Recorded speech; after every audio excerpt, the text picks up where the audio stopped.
nice and calm. You're almost there. Yeah, I did it. I cried 2 tears in a bucket. Fuck it. Let's take it to the stage. You dig it? You knock a dude down, you get some respect.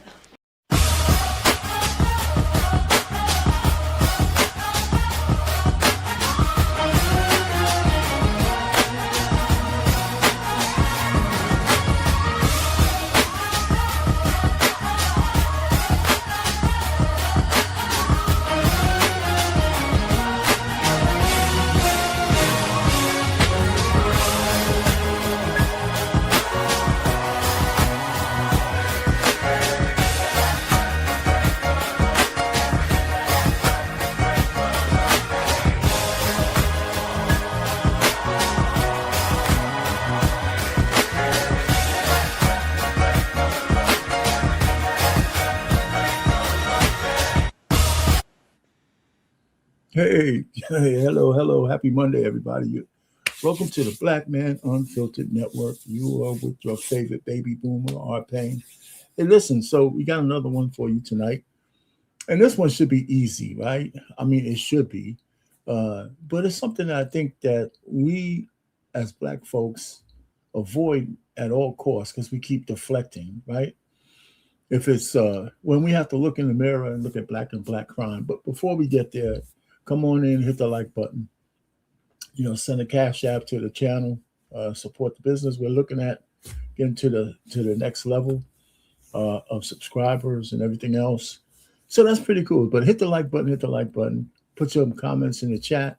Tell me what you think the solutions are to black on black crime. You know, if you got a solution, put it in the chat or come on up when we call you up. I have a few videos, not long ones this time. I think this is an easy one, right? It should be, right? If we look at ourselves, what do we need to love each other just a little bit more so we ain't taking each other out at the behest of the puppet masters? And, you know, why is it that the folks that Black folks trust the most want us to stay in this position forever? You know what I'm saying? And so it's a dilemma that we're in. And but I got this first video I was going to play for you guys, but we're going to do a little icebreaker first. But I mean, just come in and settle in and kind of think about it. If you have solutions to why it's so easy for us in our neighborhoods to prey upon Black folks and just keep doing it. It's not everybody. It's not most people. But just like crabs in a barrel or rotten apples in a bushel, you don't need to have most of them rotten before they destroy every apple in the bushel. Just like in the classroom, it only takes 1 or 2 people who are full of shit to disrupt the whole class. So, you know, it doesn't have to be everybody. It's just enough to make a difference.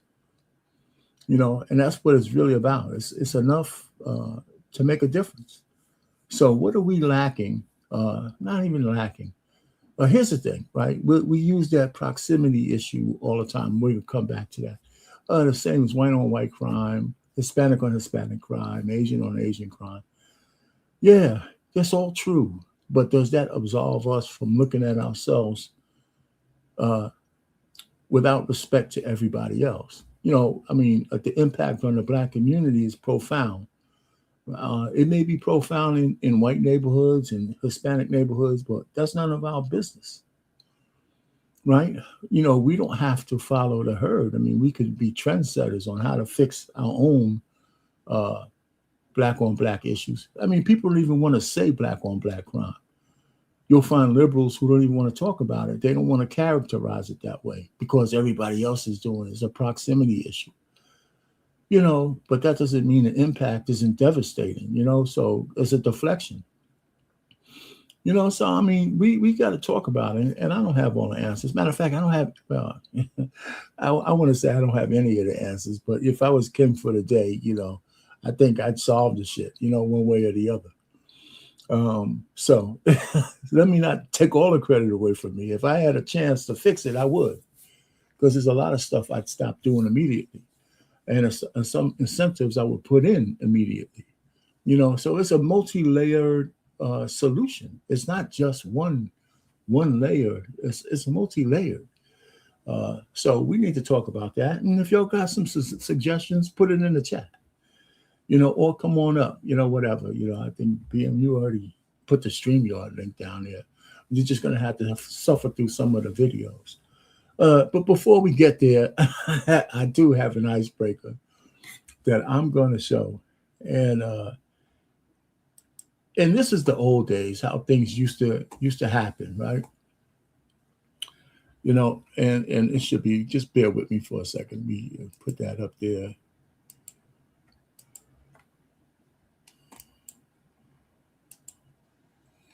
All right. We're going to share it.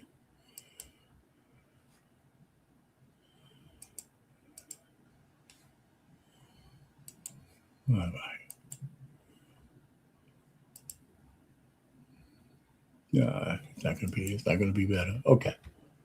All right.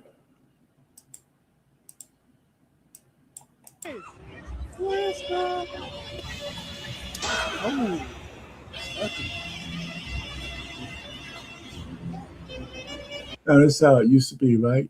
It still happens from time to time, right? No guns, no nothing. Just two so-called people of color, black folks, squaring up. And who do you think is going to win? World Star.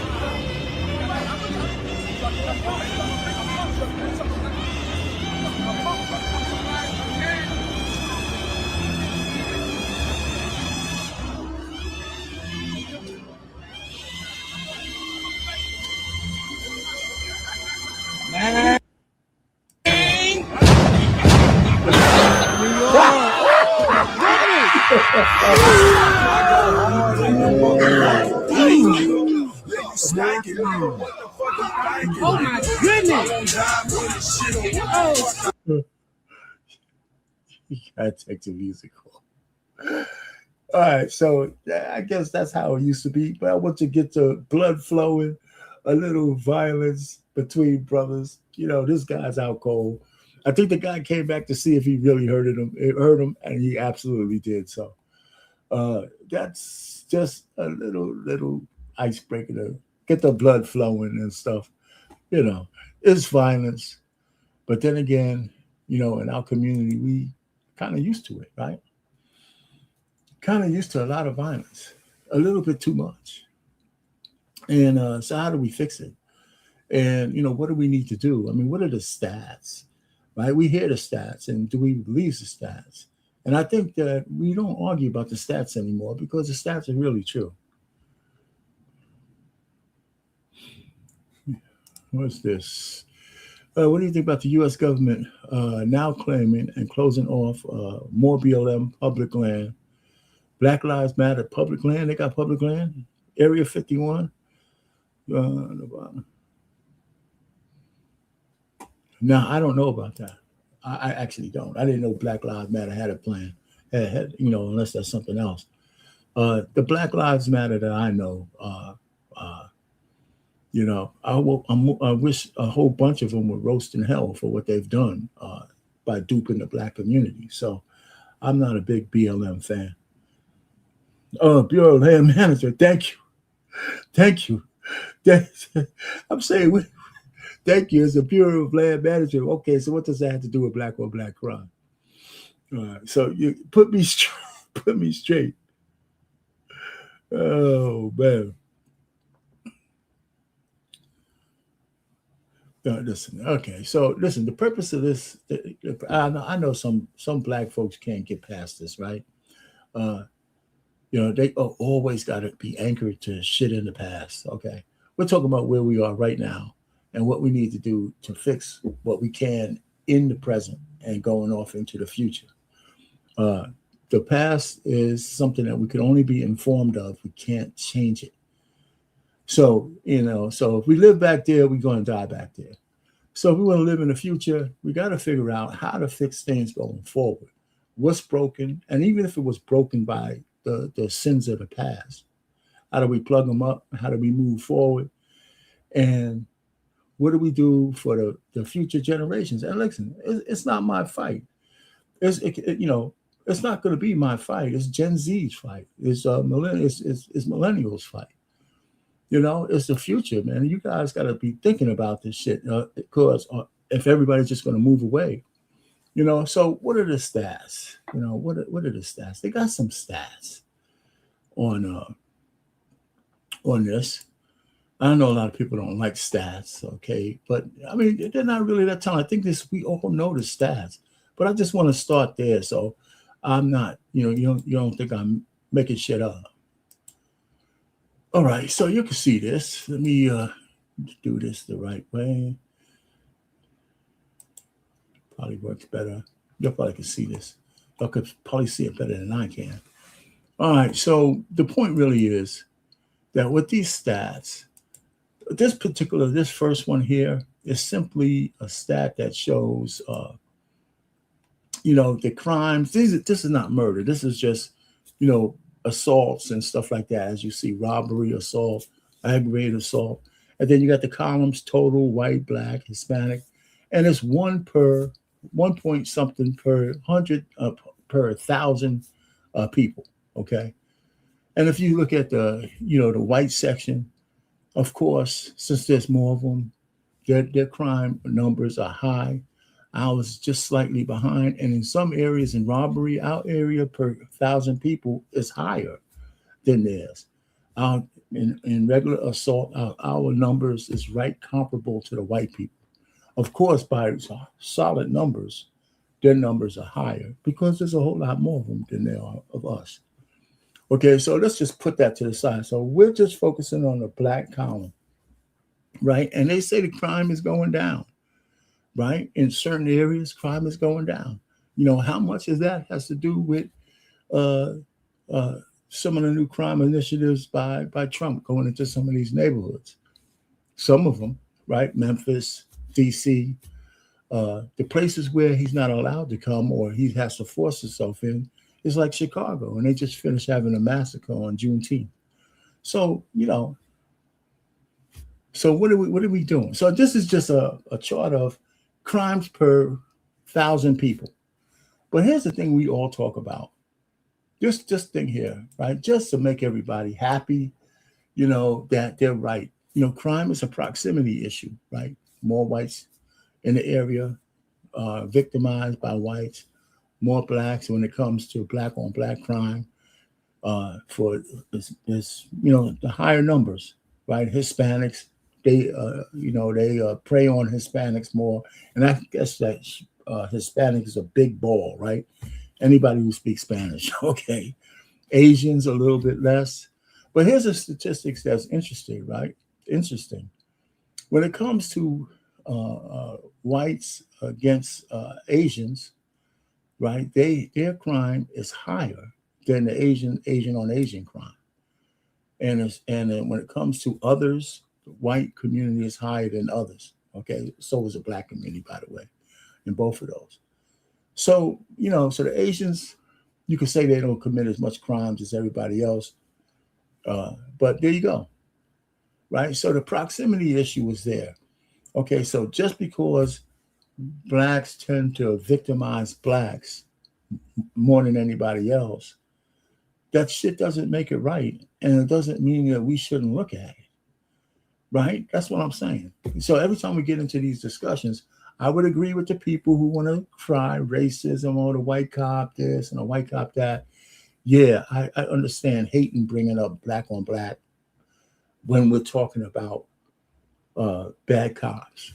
That's fair, right? We shouldn't bring up black on black crime if we're talking about white criminal cops, preying on black people, right? I would agree with that.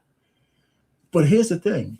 Nobody, as far as I'm concerned, and I mean, I ain't that smart, but this is the first, this video, this shit that I'm showing you guys out in BMU land is the first time I saw a label that says, let's talk about black on black crime. Now, I haven't looked for it.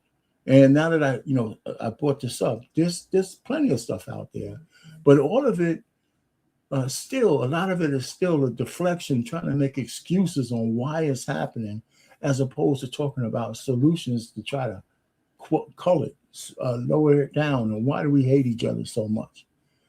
There's not enough of that conversation going on. And so I'm saying, why not? If BLM put half as much or any as much emphasis on black neighborhood crime as they do when they're coming after a white cop and money so colors can open up another mansion somewhere, maybe that would have been some better effectivity. Or if the liberals start talking about, well, we don't need police, we need to have more money thrown into some of these bullshit programs as opposed to community policing. At the same time, they flooded the neighborhoods with illegal aliens, and they let the worst criminals back out to prey on black community, right? With no cash bail. So I mean, they're talking out of both sides of their mouth. Hey, listen, you know what? We're gonna be soft on crime, but we're gonna let the craziest motherfuckers right back on the street so they could prey on your mother and your grandmother and your son and little cousin and all that shit.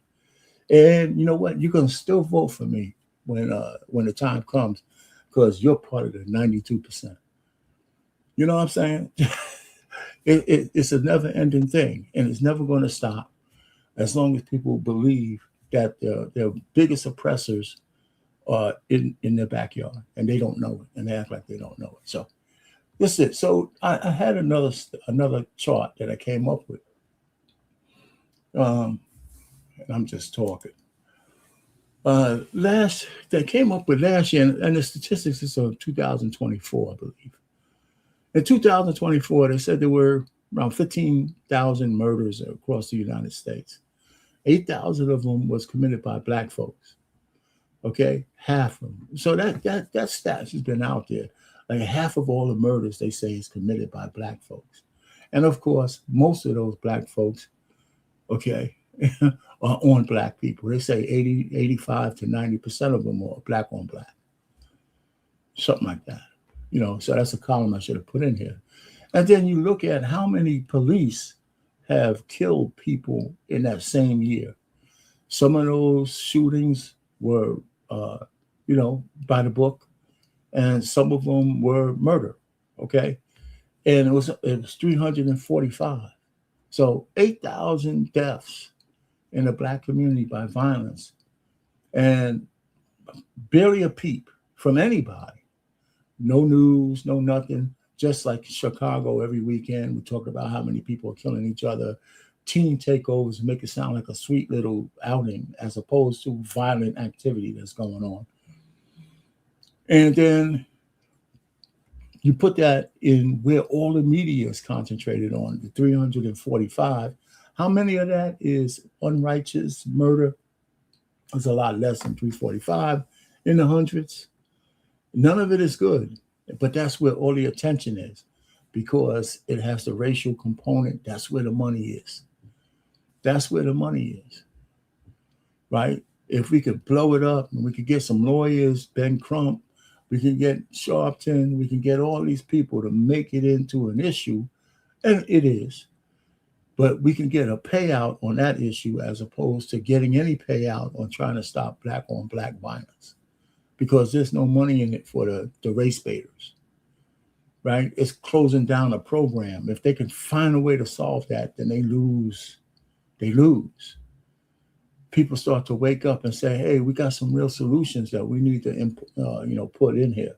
So, I mean, I got like some videos I'm going to show and stuff like that. This is my thing. I think that our biggest issue is not wanting to take a look at our introspectively at ourselves in the mirror. I think that's a really big issue. Because it's easier to blame the other guy because the other guy is at fault in a lot of stuff. But those are two different conversations. And we could be able to do both at the same time, by the way. Trying to lower black on black violence against each other doesn't say we're not going to emphasize when a rogue cop, kills a school teacher or kills a regular honest dude just trying to get home from work. It's not one or the other. They're mutually exclusive. Both things need solutions. And that's the problem. It's people act like they're both things. We can't solve more than one problem at a time. You can't want to de-emphasize black on black violence because that'll take away from us blaming the white man. Well, you could blame the white man. That's just a different conversation. You could blame the police for when they do dastardly things. That shouldn't take away from the fact that we want our neighborhoods to be safe. Both things have to happen. So the purpose of this is to say, let's just focus on what we need to do in the community. And, I look, there's a lot of organizations, and I didn't put up a lot, but there's organizations probably in every town focusing on crime in the inner city. The problem is they're underfunded. There's probably not a lot of them. They don't really have the teeth that they need to make a real big impact the way they want to. But just throwing money at them is not enough. You have to throw money, but you also have to have legislation that codifies some of the things that are necessary. And then we have some personal things that have to happen. And so when we get into what the solutions may be, right? We'll have to look at all the layers that might help us build better communities if it's not too late. Now, for some of us like me, I think the old black community is a thing of the past. That's just never coming back. One, there's a lot of people who don't want it to come back, right? It's not. I mean, our relationships and the families that we need to build to create that new family village full of families, I think that's just a thing of the past, right? Because everybody wants their autonomy,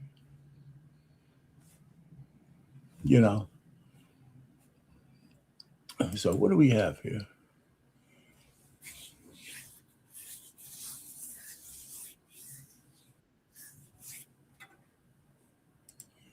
All right, so there you go. So, like I said, so this is this thing. So here's some of the, I put some of the sources where I got some of these numbers from, because I didn't just pull them out of the air.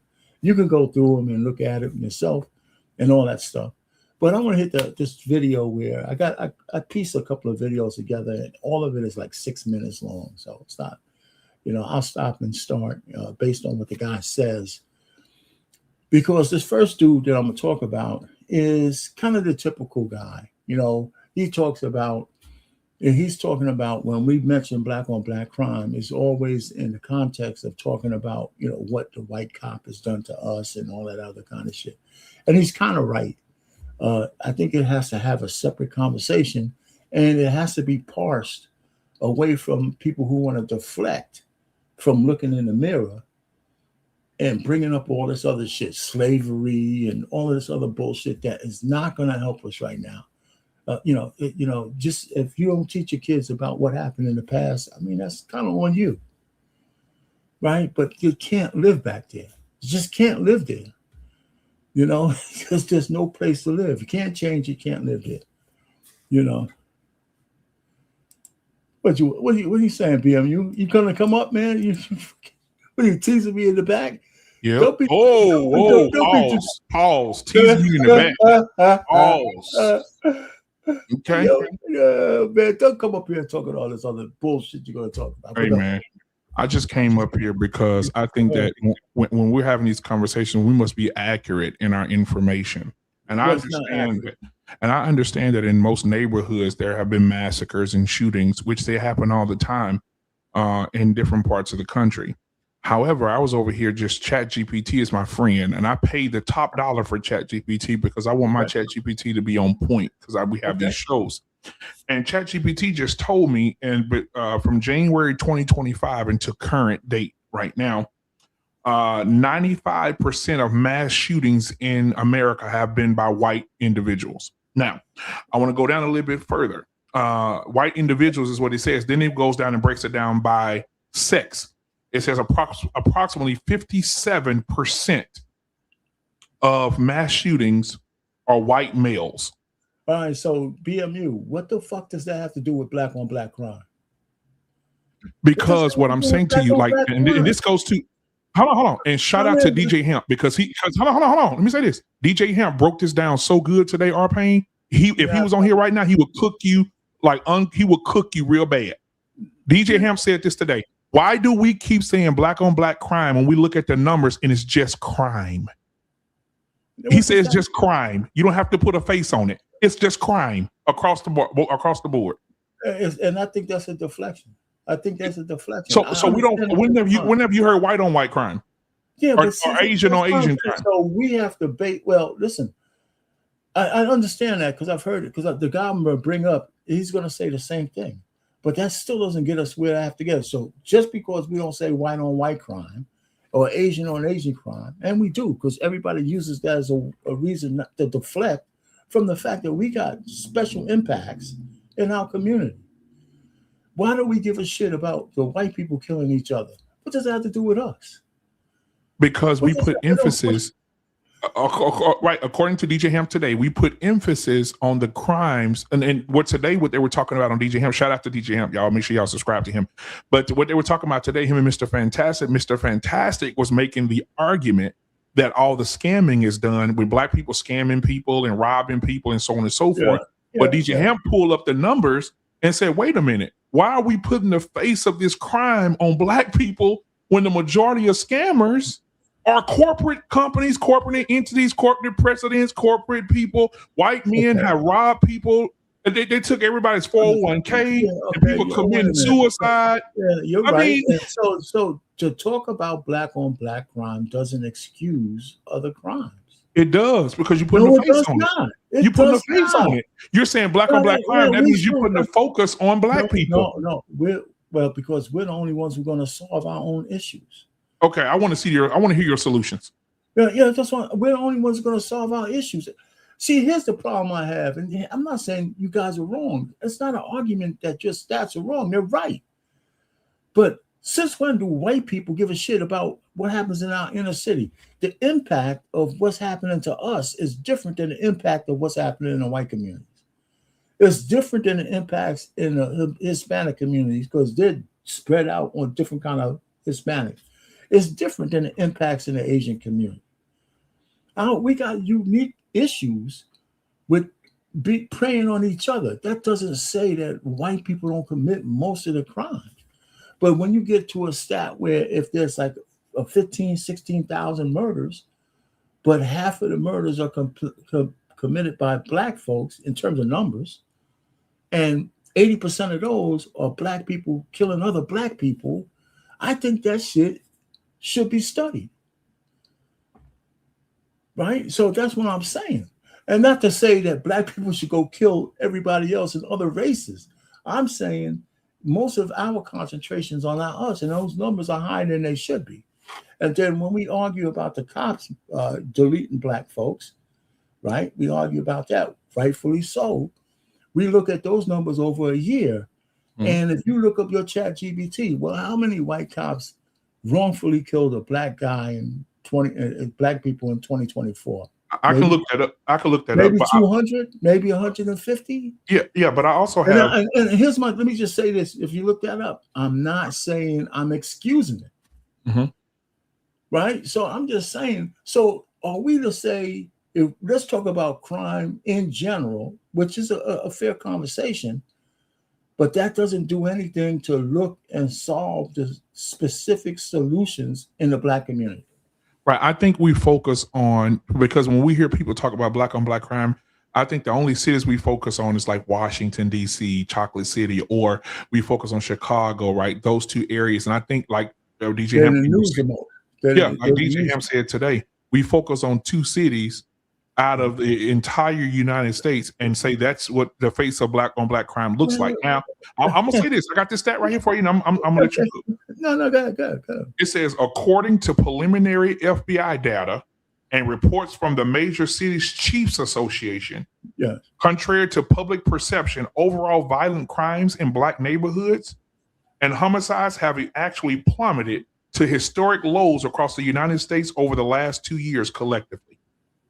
U.S. murders by black on black fell by roughly 18 to 20% in recent cycles, reaching some of the lowest modern rates recorded. However, localized violence remains a heavy burden for lower income urban neighborhoods. It has dropped by 20%. We don't talk about that. Well, yeah, well, we could And it's talk the about FBI. Well, It's the hold FBI. on. Hold on. What you just said is we could talk about that if we ever talked about crime in the context of what I'm talking about. That would be a nice rainbow to say, yeah, we got black on black crime, but there's certain things that's happening to lower that crime. And whatever that shit is, we should throw gasoline on it so we could do more of it. Like I know Chicago went from 2 people getting murdered a day down to 1.5. It's still unacceptable. Right? So what happened to get it reduced? We should talk about that. Right. What programs were what's working and what's not working, and what do we need more of, and what do we need less of? Because all the programs don't work. So if they find some kind of solution, or maybe just people are just exhausted. Right. I'll say this. Do you know? I want to ask you this as well, because when they had this conversation, I was like, oh, our pain having this conversation today too. Right. So I was just writing some things down. Do you know what the median income is for a Caucasian man and woman right now? Per year? I hear all kinds of numbers, man. It's not really that much. 125,000. So married couples? Yes. Okay, that's married couples. Okay. Do you know what it is in the black community? 70, 80, something. 48,000. Not married. I'm going to send it to you right now. I'm going to send it to you. No. 48,000. Married people, that's it. $48,000. And we wonder why we're so far. That's why I was trying to tell y'all 3 weeks ago. Financially, we're so far behind. I don't know when we'll ever catch up, if we ever will. So what you just said, though, with crime going down, it's not directly tied to how much money you're making. Because in the past, we didn't have no money either, and we had less crime. Yep, because everybody loved on each other. And so this is the kind of conversations that we're supposed to have. I think our situation is more unique than the rest of the diaspora. That's all I'm saying. And everything in the black community is more unique than it is everywhere else. I think as black Americans, one, we got to take more pride in just being Americans. But I think we're the canaries in the coal mine where all the experimental shit comes to us.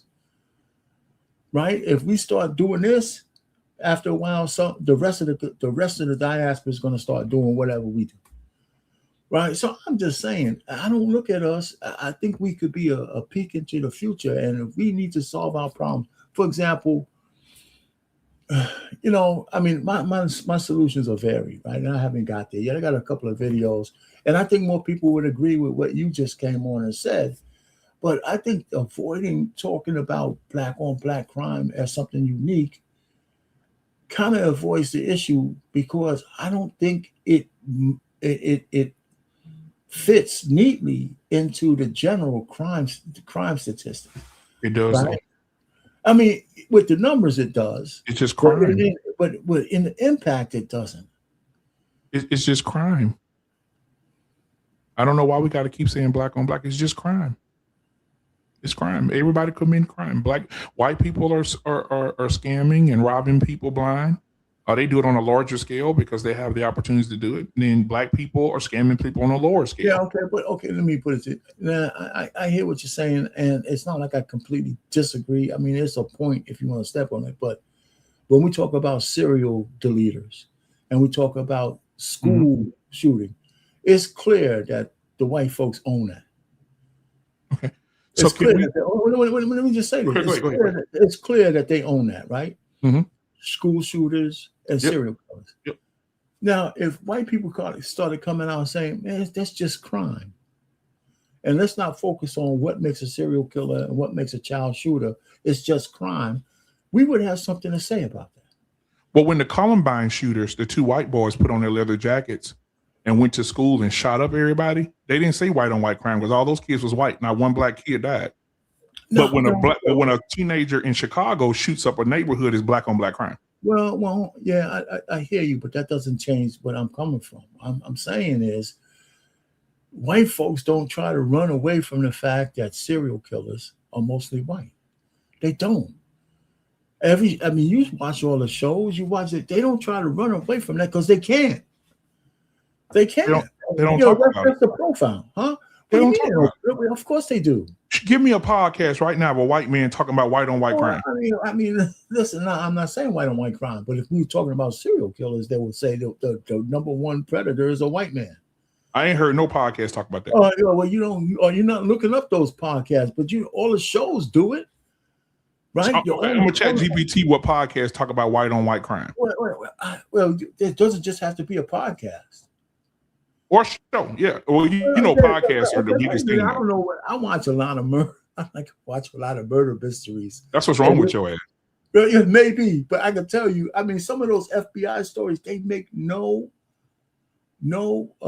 illusion that most of the serial killers are white. It's just explicit. And then certainly about the school shootings, right? In school shootings, black folks don't go into schools and just mass kill the kids in the student. It's not our thing. It's not our thing. Right? So I don't know. I hear you. And of course, it'd be hard to battle Hamp and his goddamn self and the way he handles shit. But I don't agree that we should just call it crime, because I don't think unless we still have to have unique solutions. So hold on. So if a white man goes and robs a white man's house and kills his wife and his children in the white man, which they do, we say, man, that was a bad homicide over there. But if a black man go to a black man's house, rob him and his wife, shoot the man, the wife, and the kids, it's black on black crime. So when the white people, and they announce the white people doing it, it's just crime. Oh, it was a homicide. When black people do it, black on black crime. A man walked into a house in Chicago, shot a man, his wife, and his kids. Okay. It's the same. No. What I'm trying to say is, so we got an issue on emphasizing that black people prey on black people, just like because everybody preys on their own people based on proximity. Right. And it should be right. And no other. Why is that true? I mean, yeah, I hear you. But let me ask you this: is the solutions for white folks the same as the solution for blacks? And the day that we realize that, then we'll stop putting. Then we'll say, because you think the solution for them is the same as the solution for us? No, because I believe white people have more blood on their hands than we ever will. Well, of course. I mean, right? Yeah, and then I'll say this ain't. They don't have more. Well, listen. Okay, they have more blood on their hands historically than we do, of course. Absolutely. But this is not for you, Arpain. This is for the other women that be on these podcasts saying, our women who say, yeah, look at Chicago, black on black crime, black on black crime. Yes, I will consider black on black crime. But the only way I consider that you say black on black crime is that you include black women who abort their babies. Because statistically, more black women have killed more babies, aborted more babies than any black man has killed another black man. You have aborted more babies than any mass shooting by black people. Combined. I know ain't no 23 million people died in Chicago from gunfight. Well, it's not, yeah, you're right. I mean, listen, of course, they're never going to do that. They're never going to do that. But the fact is, you have a point. I was going to say something, but I don't want you to beat me up. No, go ahead. Yeah, because all of those women who went into that shop, how many of them were escorted by brothers who were paying the tab?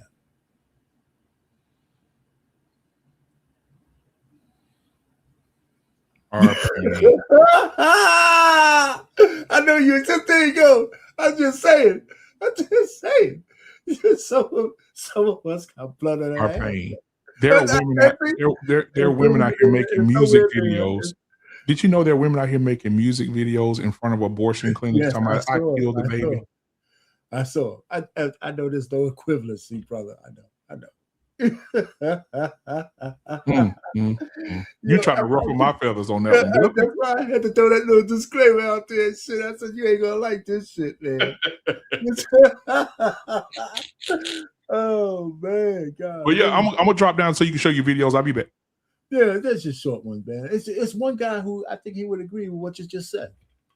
And a couple other people. It's real short, and I just want to go through that, and because I hear you. I do hear you, but but this is the conversation I think we need to have. Yeah. You know, I mean, whatever Hampton, was it a live show or was it a premiere? Oh, it was live. Damn. Yeah. Well, too bad I missed it.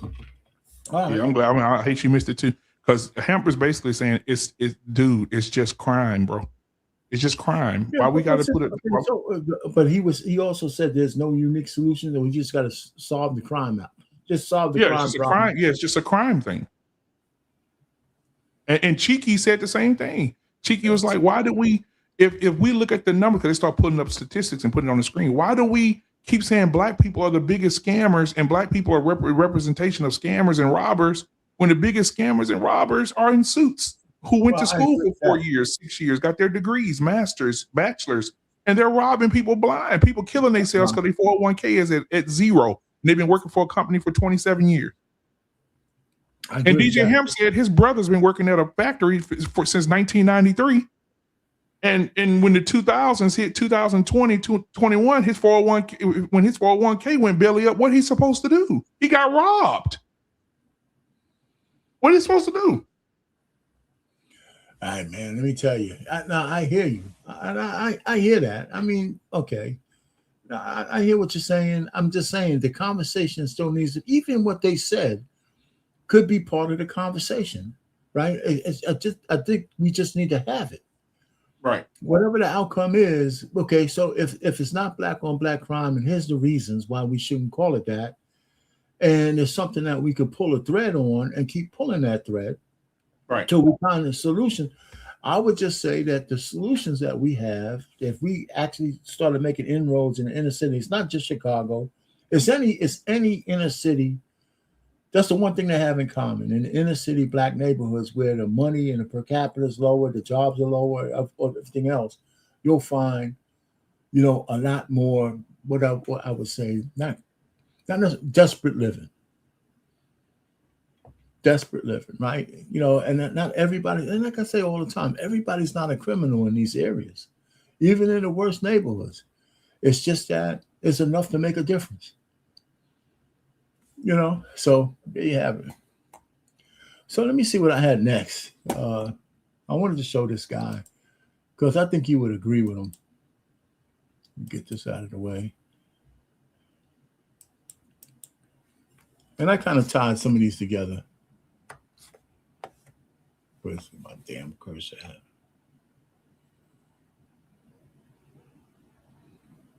Yes.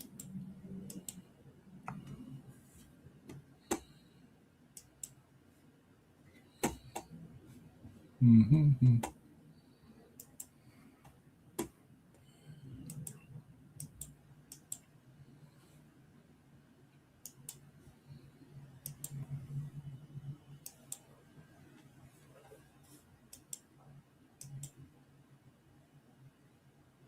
Floyd and we the people taking our frustrations with it to the streets. It looks as though this nation, for the most part, might finally be willing to have the discussion on law enforcement and police brutality that the black community has been asking for. Now, this was taken a little after the George Floyd thing, and this guy is going to come up and talk a little bit about black. I say for the most part, because as we've seen in these last few weeks, there's still a substantial group of politicians, media pundits, and citizens who don't want to have that conversation.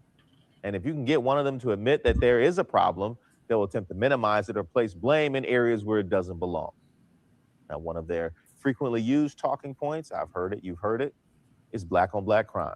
All right, so this is where BMU came in, right? People deflecting from the fact that we have police brutality, we got white on black crime, white cops, often black folks in different manners and stuff like that. And then people bring up black on black crime. I would admit this is not the time to bring up black on black crime when you want to have a discussion about police brutality. It's the wrong time to do it. I would agree with that. If we were playing a game of spades, this would be their big joker, the ultimate winning play. But it's just a misdirection, a verbal sleight of hand used to distract from the issues or to derail the conversation. You've all heard, some of you have even said it. It usually goes something like this: police, why aren't we talking about black on black crime? That's the real problem. Want to know why nobody talks about it? Because you're not actually interested in it. The reality is Black activists address crime within the community all the time. Yeah, see, this is true, except that they don't get any publicity. And I want to try to shed some light on that by focusing on one small group and saying there's probably plenty of groups like this across the United States, but they don't get any pub in terms of what they're doing and what their effectivity is. But, BMU said that crime is down in a lot of these last 2 years. And I would imagine it's because some of these grassroots efforts, but nobody talks about them, not enough. Okay. But to me, that's helping solve the issue, because if they have groups trying to work on black crime issues, whether you want to call it that, at least there's some recognition that we got some unique issues that need to be addressed. Others only seem to want to address it when we talk about crimes being committed against us by uniformed officers. If you truly cared, you'd be talking along with us instead of at us. Yeah, who's us? By the way, you know who overwhelmingly commits crimes against white people? White people at almost identical rates, because crimes are carried out due to proximity. But we don't say white on white crime, do we? Blacks rob blacks, Latinos rob Latinos, Asians rob Asians, whites rob whites, and on and on and on. But we only hear about one, making it seem as if the community itself isn't concerned about crime, and nothing could be further from the truth. But the real flaw in this argument is the simple fact that when a black person commits a crime against another black person, or a white person against another white person, and so forth, that person faces justice, something that happens less than 1% of the time when the perpetrator is a cop. It's not just that police brutality exists, it's also there's little to no accountability for it. Well, before he switched off, that was the end of that. But before he switched off, I looked that number up. Now, I think it's like around 3%. And this was like 7 years ago when he did it. When that film was made, that video was made, I think it was like more like 3% now. And it's extremely low that cops are getting brought to justice, even though we've seen some high profile cases. Okay. But to me, that's one issue that needs to be solved. And besides that, that's not where most of our people are dying, not by the hand of cops. They're not dying by the hands of cops the most. And if there's something that we could do on the lower levels, we should try to do it. And if they have, and we're going to talk about some in this video we're going to see here, we're going to see a couple of, at least one group that's trying to do something about it. Victims and community leaders announced a new partnership to try to help stop gun violence in the city. It's a campaign called Boycott Black Murder. CBS 2's Christina Fan has the details. Boycott Black Murder! Boycott Black Murder! Victims of gun violence, the formerly incarcerated, and those just tired of the endless bloodshed gathered in front of the Barclays Center Saturday, coming together to launch a campaign called Boycott Black Murder. The community is tired. We are emotionally drained. We've experienced so much trauma over the years. Alarmed by the rise. So let me just stop it here. This is the reason why there are people who still, knowing that crime is crime, but there's people who still say we have specific needs in the black community that we should address at the grassroots level to stop, black folks from offing each other as best we can. Now, if the statistics across the country are down, then maybe some of these grassroots efforts are working, because it's certainly not what the government is doing, to tell you the truth. Not really, right? Because what are they doing? They would take more credit. If the government was actually doing something specific, it would be more credit. If you see guys like Brandon Johnson standing up there acting like everything is okay, because he's got some, I don't know, and he's the worst kind of black man, but that's just another story.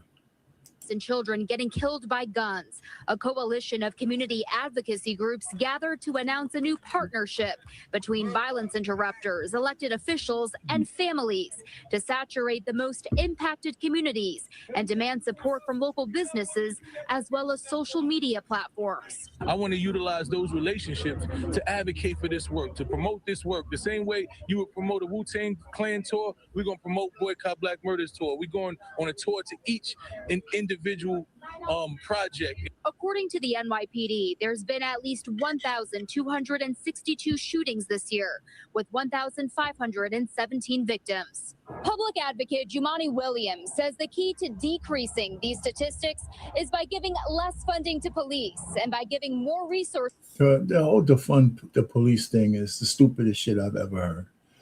You don't need to stop policing. Maybe it's not the total solution, but you need police to cover the crimes. And other funding needs to be utilized better. So we could talk about that as a solution, but just giving money to people is not a solution either. I mean, that's why all our money is going to waste. It's got to be vetted organizations that actually show some results, not just throwing money at it. That's where fraud comes from. To community advocacy groups that have been proven to work. We cannot equate public safety simply with policing. Right. All we're asking is for the rest of the things that create public safety in communities to be funded and put in the infrastructure. We're telling everybody that you have to give us the same platform. You got to give us the same vision, the same publications. Those who serve time for gun violence say they are now leading the charge to solve it. At the Barclays Center, Christina Fan, CBS. Continue in Detroit and across the country, a new topic of debate has been coming to the forefront. Today at 5, we show. All right, so this is another video, and this is the last one, where we're talking about, actually they're going to mention BLM in this thing, which is, if they have a wing that's doing something good, fine. But, I think they're really discredited. But anyway, so this is the last video in this little collection.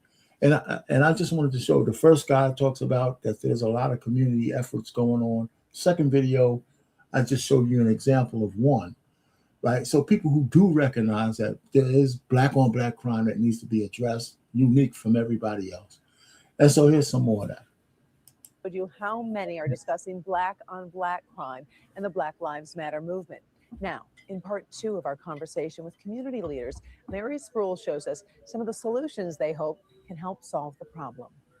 There are a lot of passionate opinions when it comes to this topic, and not everyone I talked to agreed on why this is happening, but they did say we do need a solution. 2020 rocked our country to the core. It revealed 3 large problems. The world is fighting a global pandemic. Hundreds of thousands of people died because of it. But the next 2 issues had been around for years, long before now. Racial injustice among African Americans and black on black crime. Dr. Martin Luther King Jr. says a riot is the language of the unheard, and what is that America has failed to hear? Now the NAACP is marching on Washington once again. 57 years after the original march, still with the same mission, making sure their voices are never buried. Camilla Landrum, the executive director of Detroit NAACP, says this march is critical. I love the energy of everyone that is willing to uplift their voices and to make sure that we are in a space where the moment does not die. Now, some say black on black crime is also killing African Americans, but there's very little outcry. Local 4 obtained crime numbers for the city of Detroit starting last August to present day. Violent crimes like homicides are up 24% compared to 2019, but sex assaults, robberies, carjackings, all down from last year.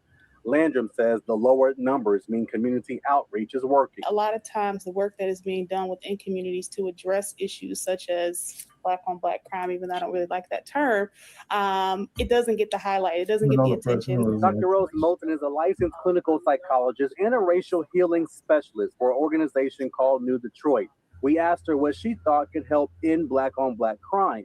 She sent this statement. It says, implement more accessible community programs to promote emotional and mental wellness and heal trauma. The traumatized mind is disconnected and oftentimes lacks empathy, which makes heinous acts more likely to occur. Now, go ahead. See, that I love what she said. We say black on black crime, but we don't never say black on black trauma, black on black brokenness, black on black financial disparity, black on black hunger, black on black trauma. We don't talk about the mental health of the black community. Well, hold on for a second. All right, because again, we're putting this under this umbrella about black on black crime, but when you break it down, this is just another thing that needs to be talked about that should be able to help alleviate, or because it's never going to eliminate that problem where it's unique to the black community. So I was going to say that I hear what she says here, and I agree with what she said here. How do you implement this statement across a diaspora? Like if I was, I don't know what kind of organization she has. Is she sending out a whole bunch of counselors to talk to people? And where does she find them at? In the jails, community centers? Where does she have these state tax to find out the people's trauma? And we have to also look at the back of the curtain with defunding the police. The reason that they talk about defunding the police is simply we have to dig to get the information. In most cities, including Dallas, in most cities, they get a lot of money and they're buying military vehicles. They're buying all type of militant shit. And they're rolling down the street in military vehicles like they're in Afghanistan here. And so my thing is this, if you're spending all these millions and millions of dollars and they come and say, hey, listen, we need to add another chapter to the police and the ambulance, and we need to have a chapter of people who deal with mental health patients, and they tell you they don't have the funds, you're going to have to get the funds from somewhere. So let's not buy these utility vehicles from the military this year and spend this $14 million on getting some mental health people in here to help people who have mental health issues. Well, here's the thing, though, here's my own, the problem I have is that we have so many receipts that money that goes to these programs goes wasted, goes into fraud and stuff. I mean, because there's not a lot of checks and balances to verify that some of these programs are actually working. Right. So we have a lot of social programs already that are fully funded through these NGOs, non-government organizations. Mm-hmm. And we just finding out, unfortunately, through the Trump administration, how crooked they are. And as crooked as he is, low character and all that, he taints the fact that he's actually found some information that we should know, because the Democrats wasn't telling us how fraudulent these goddamn corporations are.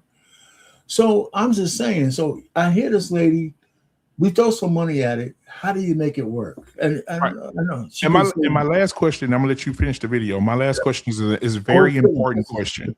Very important question. How many, if you took every little boy and little girl or every grown man who is out here doing all these shootings and killing each other, if you were to sit them down separately in a room, I guarantee this, 89% of them have a mental illness. I guarantee you, from trauma, from seeing their mama from seeing violence against their mom, violence against their dad. How many sons can say, I walked outside and saw a man shoot my daddy down in the front yard, or I saw my mama get raped, or my mama get her ass beat, or I got my ass beat by a gang member, or I got stomped out, or I got hit in the face, right? And I want to say this. I know somebody, right? I'm gonna say this and let you cook. I know somebody that's got some real bad trauma, and he's a celebrity right now. The boxer, what is his name? The one that just beat Canelo? Oh, Crawford. Crawford has some very bad mental illness and trauma from his mom. Oh yeah, man, she was a beast. Yeah, she mentally disturbed him. Look how violent he is in the ring. Imagine if he didn't have boxing, he'd probably be on the street killing some people. Well, you know what? It's true that you're right. I don't think you have to go far to say that most people who would hurt somebody else has some kind of mental deficiency. Exactly. Well, just like I said, if a person who's homeless, if you're homeless, I mean really homeless, and you're on the street, by 2 weeks, your mind is halfway gone. Just being on the streets. I mean, you're on your way to mental illness as well. What kind of trauma? I mean, just because the survival instinct that most people don't have has to kick in. And you're going to find out that you're going to do shit that you wouldn't normally do. So I hear you. And I don't think that's a stretch if you had these conversations. Now, that could be part of what she tries to do. Talk to people, and see where their heads are at. So yeah. But in the context of this whole live, isn't these are all small parts of reducing what we would call black on black crime for lack of a better name, right? Because we're looking at solving the issue in the black community, whether you want to call it black on black crime at all. It could be called something else. I mean, I don't even like being called a black American. But what else? I mean, we have to use the construct so we know who we're talking about. But guess what? I've heard you say, and other black people on this panel say over the years, I'm not a black American, I'm American. So why has it got to be black on black crime instead of just crime? You see what I'm saying? No, that's what I'm saying. The fact is, as much as I want to say I'm just American, if I'm having a conversation with you and I want to be specific on what I'm talking about, I have to call myself a black American. So what I'm saying is, I understand the angst and the ire against saying black on black crime. Now, I could agree with that. But sometimes to put it into context of the conversation on what you're trying to solve, you might just want to call it that. I want to solve crime in the black community is another way of saying it. I want to impact crime in the black community. And maybe that's the other way of saying it. I want to reduce crime in the in the black community as opposed to calling it black on black crime. I mean, those are the kind of things. So we got to make the context so we know what we're talking about. So when I say I want to decrease the crime rate, decrease all the things in the black community in terms of crime, I'm talking about the black community specifically, because I'm not talking about doing that in the white community. That's a job for somebody else. Or in the Hispanic community, or in the Asian community, they can set up their own coalitions to do that. So I think we have unique issues that we need to fix. And I think if we got some of those fixed, I think people will follow suit. And so I have a little bit of solutions. Anybody want to come up, give me solutions, and we can do that. So, I mean, I got one more video besides this one, but we could talk about it. So this video is pretty much over. Let me finish it. Of course. We got to end with this is the last. Of course, we got to. Oh, don't be disrespectful. That's the great Marvin Winans. I'm just trying to say we got to end it with the religious part. Okay. At the church. Come on, sing, boy. Pastor Marvin Winans of Perfecting Church here in Detroit says the church has a role to play as well. If you go back and look at John Lewis and Andrew Young and Jesse Jackson, you will find that there were reverends in front of all of their names because the answer has to come out of the church. Winans, a well-known gospel singer and preacher, says that answer is prayer, but prayer must be followed with action. Are there political solutions? Are there laws that need to be passed? Oh, absolutely. Do I believe that there is systemic racism? Absolutely. And a lot of people saying we need to fix. No, we need to destroy because it's not broke. When we see these things happening, it's not too far from our past. There are several organizations that are taking on this fight. And for more information on how you can help, it's on our website. Click on Detroit.com. Reporting in Detroit, Larry Sproul, Local 4. All right, so that's the end of that particular. All right, so listen, the church. I mean, the church is a mixed bag. I don't know if you're still there, BMU. I mean, because they've taken sides, and I think they've taken sides. The church, Black church in particular, have taken sides with, I believe, with part of the enemy. Yeah, I think the church has. I think back in the day, the church was unbiased, and everybody had a place there. And I think now the church is real big. The pastors, the modern pastors, are real big on Democratic push. Right. You're going to have Al Sharpton talking about we can't do shit because they got their knee on our neck. Come on, man. And guess what, Arpain? Anybody that challenge, and I've seen this, and I've been said this about Al Sharpton. Fuck him. He's an opportunist. Yes. And my thing is this about Al Sharpton. Anybody that tries to challenge him, they're ignorant, they're stupid, they're dumb, they don't know what they're talking about. You ain't no real black person. No. if you are a leader of black people, you should be able to see something from another generation of people that's going to be here when you dead. When that 20-year-old young man stood up and said he's not going to vote no more, as a leader of the black community, you should have sat down and had a conversation with the man instead of having security walk him out. That's crazy. I mean, you know what, man? Al Sharpton's heyday, I think he did something here in New Jersey that, I mean, listen, it was a mixed bag, but this is how he made a living, by grifting. I think he was one of the guys who shed light in New Jersey Turnpike when they used to profile just black people on the Turnpike. He was big on that one. I believe he had a lot to do with that. And the other thing I give him credit for is when he got stabbed and they tried I think Jew or Italian guy tried to kill him. And from the hospital bed, he told everybody, listen, I don't want nobody fighting or riding in my name. And I thought that was a good thing he did. Other than that, he's a big fan. What's up, JT? And if you need another video, what's going on with you, JT, man? If you need another video, Art-Pain, I have one that I would like you to, if you can, I have one that I would like you to look at for me and tell me what you think about this young black man speaking in Congress about the black situation. Well, I mean, I can show. I mean, listen, I got one small video left. I said when you're done. Well, but you just put it in the back. I'll show it. Whoa. You know what? I'm glad I don't have that coming up. Because if I had that coming up, man, I couldn't say any words, man. Golly. Put it in the back chat. Yeah, there you go. That's better. God damn, that's terrible. Put it in the back is wild. JT banging, put it in the back for me. What, nigga? Almost logged off, nigga. Reach around and put it in the back. Put it in the back for me. What, nigga?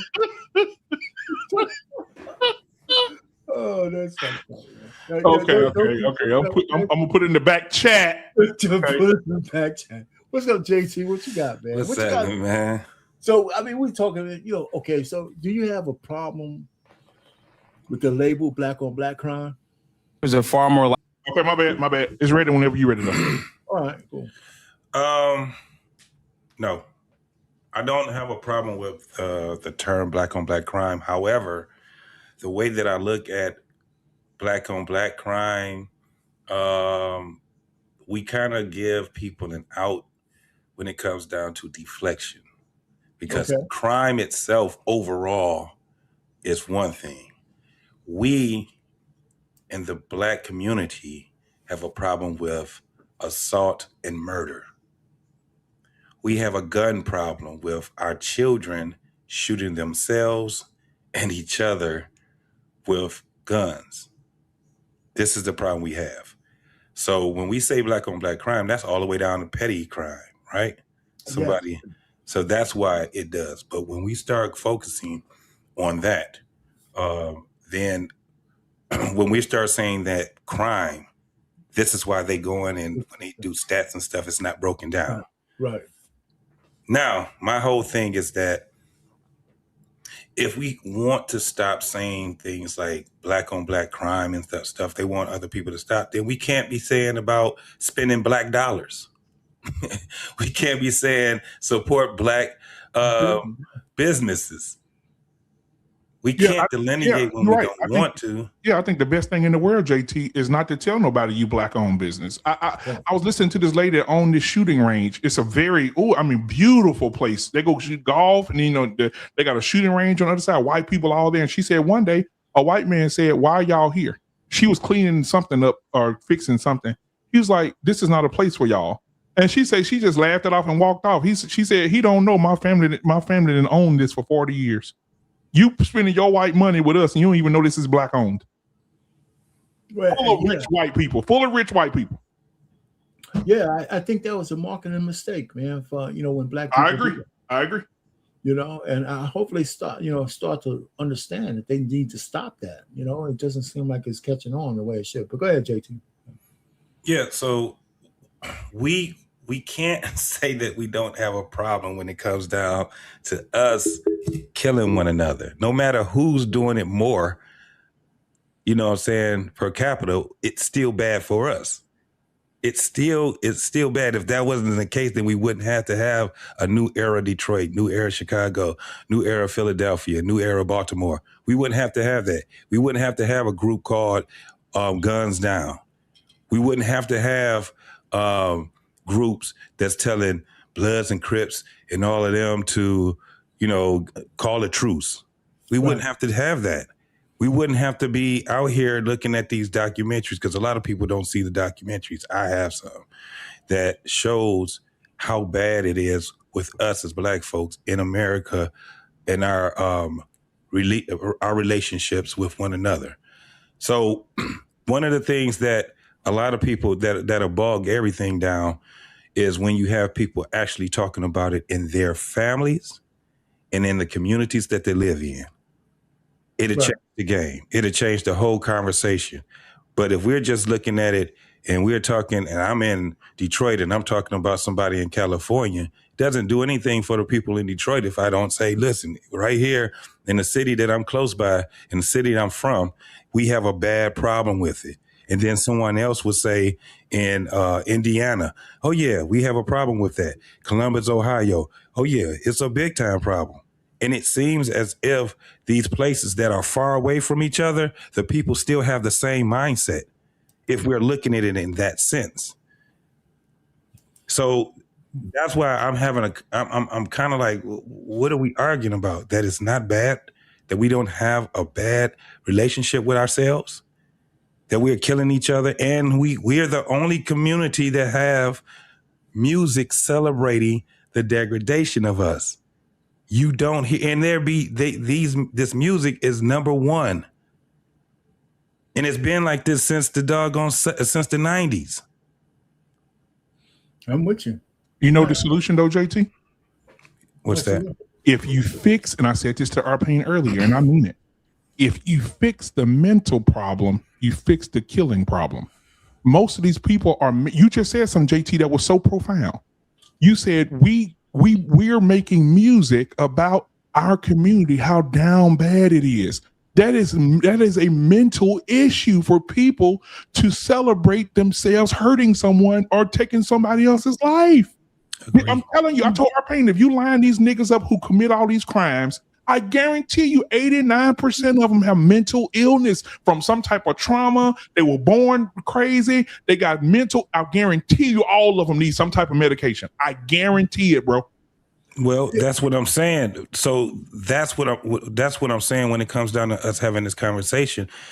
That conversation would be way more conducive for us than white people kill each other too, and they kill each other more. It doesn't make any sense for that. Now, when you're talking to a person like myself, when I was just like, damn, just this weekend, they just had, and we talk about freeway shootings. Yeah, you know what I want to also say, we were all witness to a human tragedy, and he didn't mean to do this, but JP showed us a family tragedy. Yes. There we go. That's family tragedy, man. And look at now, he did. And look at now, I want to talk this now. Notice this. I'm glad you said that. He showed us a family tragedy, what he went through as a child all the way up to an adult. Now look how he living right now. Yes. Look how he living right now. Imagine if JP were living in a home like I grew up in, like you grew up in, Arpain, or you, JT, with your father and your mom. He will be a completely different human being. But that trauma is so far up in him, he ain't got no help for it. He's stuck, y'all. He's stuck. He's mentally stuck. And if he don't get the help, that's why he's so violent. He want to kill. Right now, he said, I kill people. I shoot a motherfucker up. Right now, I got the gun in the back. You know why he like that? Because that's all he know. He's stuck, y'all. It's mental illness. Yeah, but nobody's doubting what you're saying. But one of the things about it is I don't even know how to cure mental illness in terms of, because it's mostly environmental, right? It's what you've experienced. Yep, of course. That starts shape you. And so that means there's so many layers. You could maybe solve it for the individual, but when you start looking at the masses, everybody got to their mental illness from different aspects of that environment. You know what I'm saying? My trauma, your trauma, there's no equivalency to trauma, but even though the results might look the same, the way we got there might be completely different. It is. Absolutely. You know, and so how do you solve that in mass? You know what I'm saying? So unless you hit the root of the issue that causes the traumas in the first place. And that's a big task in itself, and it hasn't been touched since the 80s. Matter of fact, they got rid of thousands of mental hospitals, and they replaced those hospitals with other things. Yeah, no doubt. Yeah, and listen, and some of it, I'm thinking, when we talk about racism and we're talking about, and forget about party, right? Mm-hmm. We know that one party is supposed to be our friend, but I think they're really a Trojan horse. These are the guys with the Trojan horse outside the gate with all the enemies inside of it, and we let them in freely. And they're just nefarious, and that's the liberals. Now, you know, at the end of them, the Republicans or the conservatives, are they the real racists? I mean, if we think white people are racist, that knows no political party, really. So when people don't need your vote, they tend to ignore you. We're starting to come into the point where both parties are starting to say, you know what? It's better if they vote for us as tools. It's better if we get some of those votes in order to continue what we're doing. So that means they have to begin to cater to some of our needs, you know, and that's where we need to be, independently making people cater to some of our needs, because even though we hate the system, people hate the system, it's still run the way it is as a Republican. If you don't vote, you don't really have a say. Even if it's just a mental say, whether you think your vote counts or not. If you cast a vote, you feel like you have skin in the game. If you don't cast a vote, how are you going to say you have skin in the game? And so legislation ain't going to fix everything, but some legislation can help. And like, for example, one of my things, I'm going to end it here. One of the things I think is that if we had legislation that promoted, and I'm going to say it, family, marriage, you know, how do you do that? What kind of incentives do you need? And we already know it. Take away no-fault divorce.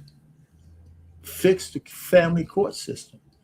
Incentivize men to say it's worth getting married again. You know, and without fear of divorce. You know, and then, like you said, I think you said this before, JT. I mean, if you're going to build a community, it's a community that has to be built by families. Yeah. With men in it. But we know the experiment with women in charge, shit's fucked up. I don't care how nobody said, the ball of boss babes out there, if you hear me, you guys have your 60 years at the helm, and shit's fucked up. Yes, that's why I say it's, man, it's like every time we look at something that needs to be fixed, I think the reason why we keep dropping the ball is because we, as a whole, are not on the same plane with each other. We're not on the same. We even when you talk about something like politics, even if it comes down to, let's just talk about local politics, right? Local politics, yes. Most people don't even know what they're doing when it comes down to that, because they don't know what these jobs actually entail. They don't know what a commissioner actually do. They don't know what a lieutenant mayor or not a lieutenant mayor, a lieutenant governor actually do. They don't know what's the one up under the mayor, a deputy mayor. A deputy, and the council people that they put in place. They don't even know that they can be council. It's not hard for a person to be city council. Right. And that's why I can't wait till you play this video. Okay, I'm going to play this before I play mine. I'll play yours before I play mine. Let's just say this. Those are the people that impact the way we live almost directly. Yes. They impact your community. The judges that be putting everybody away at a high rate, you vote them in. They don't know what what those judges are about, what district they're for, or I mean, you know, every time you keep talking, everybody, there's extensions to, you know why Black people get more hard labor than anybody else? Because of the provision that's left in the 13th Amendment that you could make a person who commits a crime back into a slave. Yeah.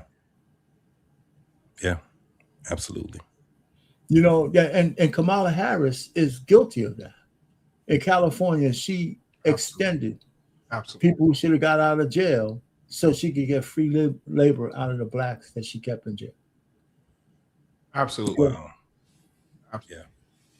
You know what I'm saying? So, I mean, there's so many extensions to why crime in our neighborhood is different than crime everywhere else. You know, because they could use that. Listen, remember the rapper? I remember the play BMU's thing because I got time now. But you know what? Remember that rapper that the 4 dudes assassinated down in Florida? I don't even name. I was just about to talk about Julio.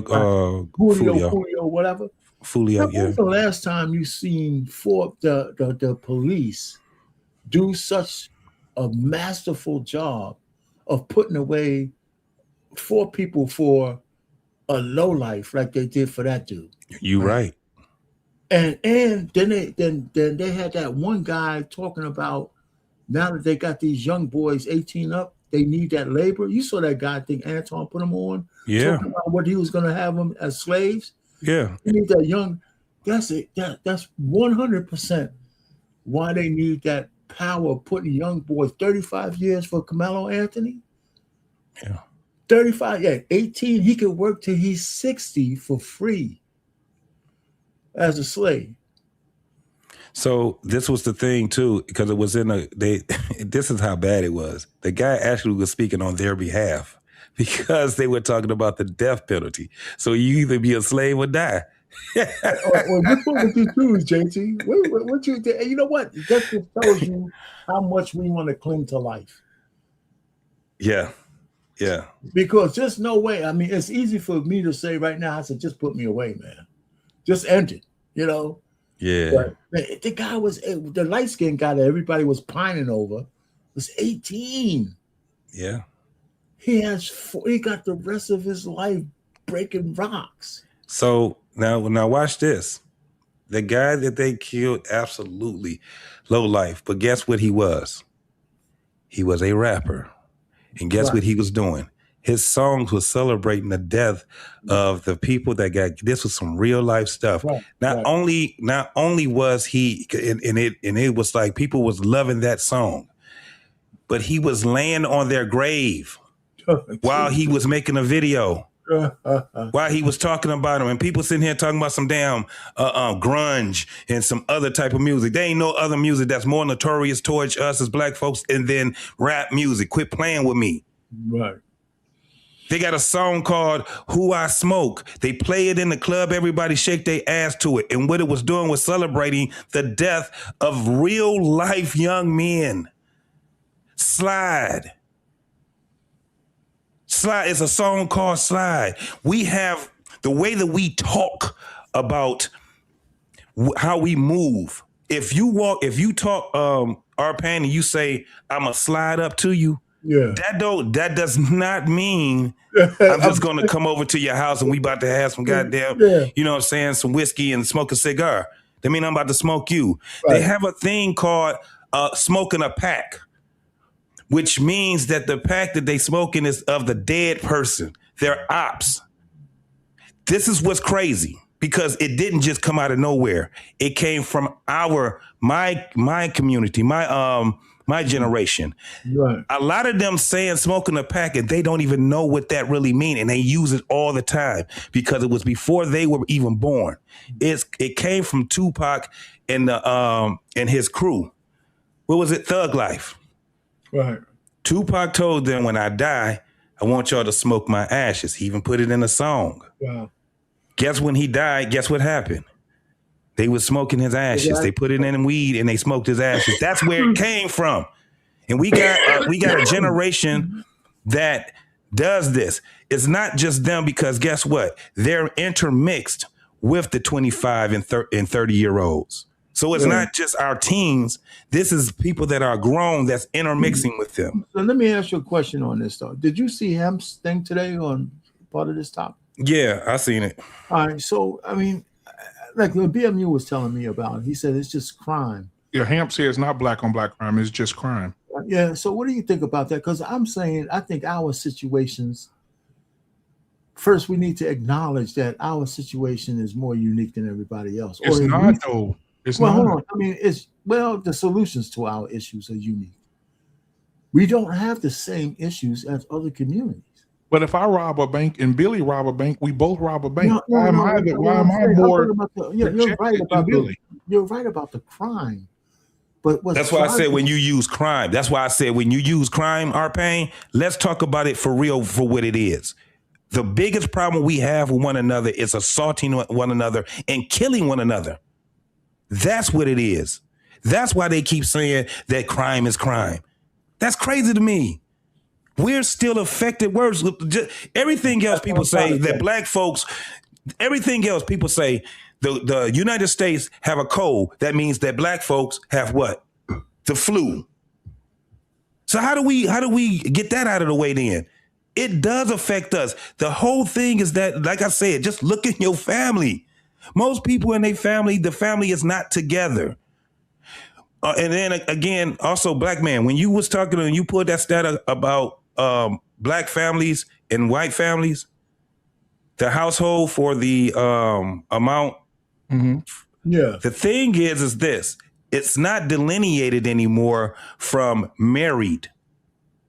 That's not a delineation. That's why it was so low. So when I looked it up, it went from 60 to 7,000 for black households. But then I also looked up and said, does that mean that they're married households? It said, no, not necessarily, which means they put it all in there now. They say a family now is 2 or more, whether they're giving birth or marriage. That makes a big difference, because there's no way that a black family of black man and a black wife on an average is making $60,000 or $50,000 as a household. That's not right. It's got to be a little bit more than that, right? It's a lot more than that because most black folks are working. But the problem is that we don't have enough people married. A family now is the mama and her kids. That's why it's looking like that. That's the reason why those numbers look like that.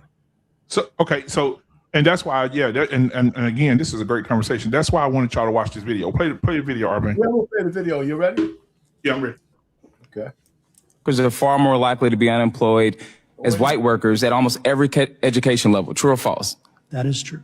So do you just believe that black people are more lazy or aren't as good at applications? Why do you think that data is the way it is? If a random white person in this country and a random black person in this country go to get their home appraised, right? Why is it that the black person is much more likely to get a lower value on their home appraisal?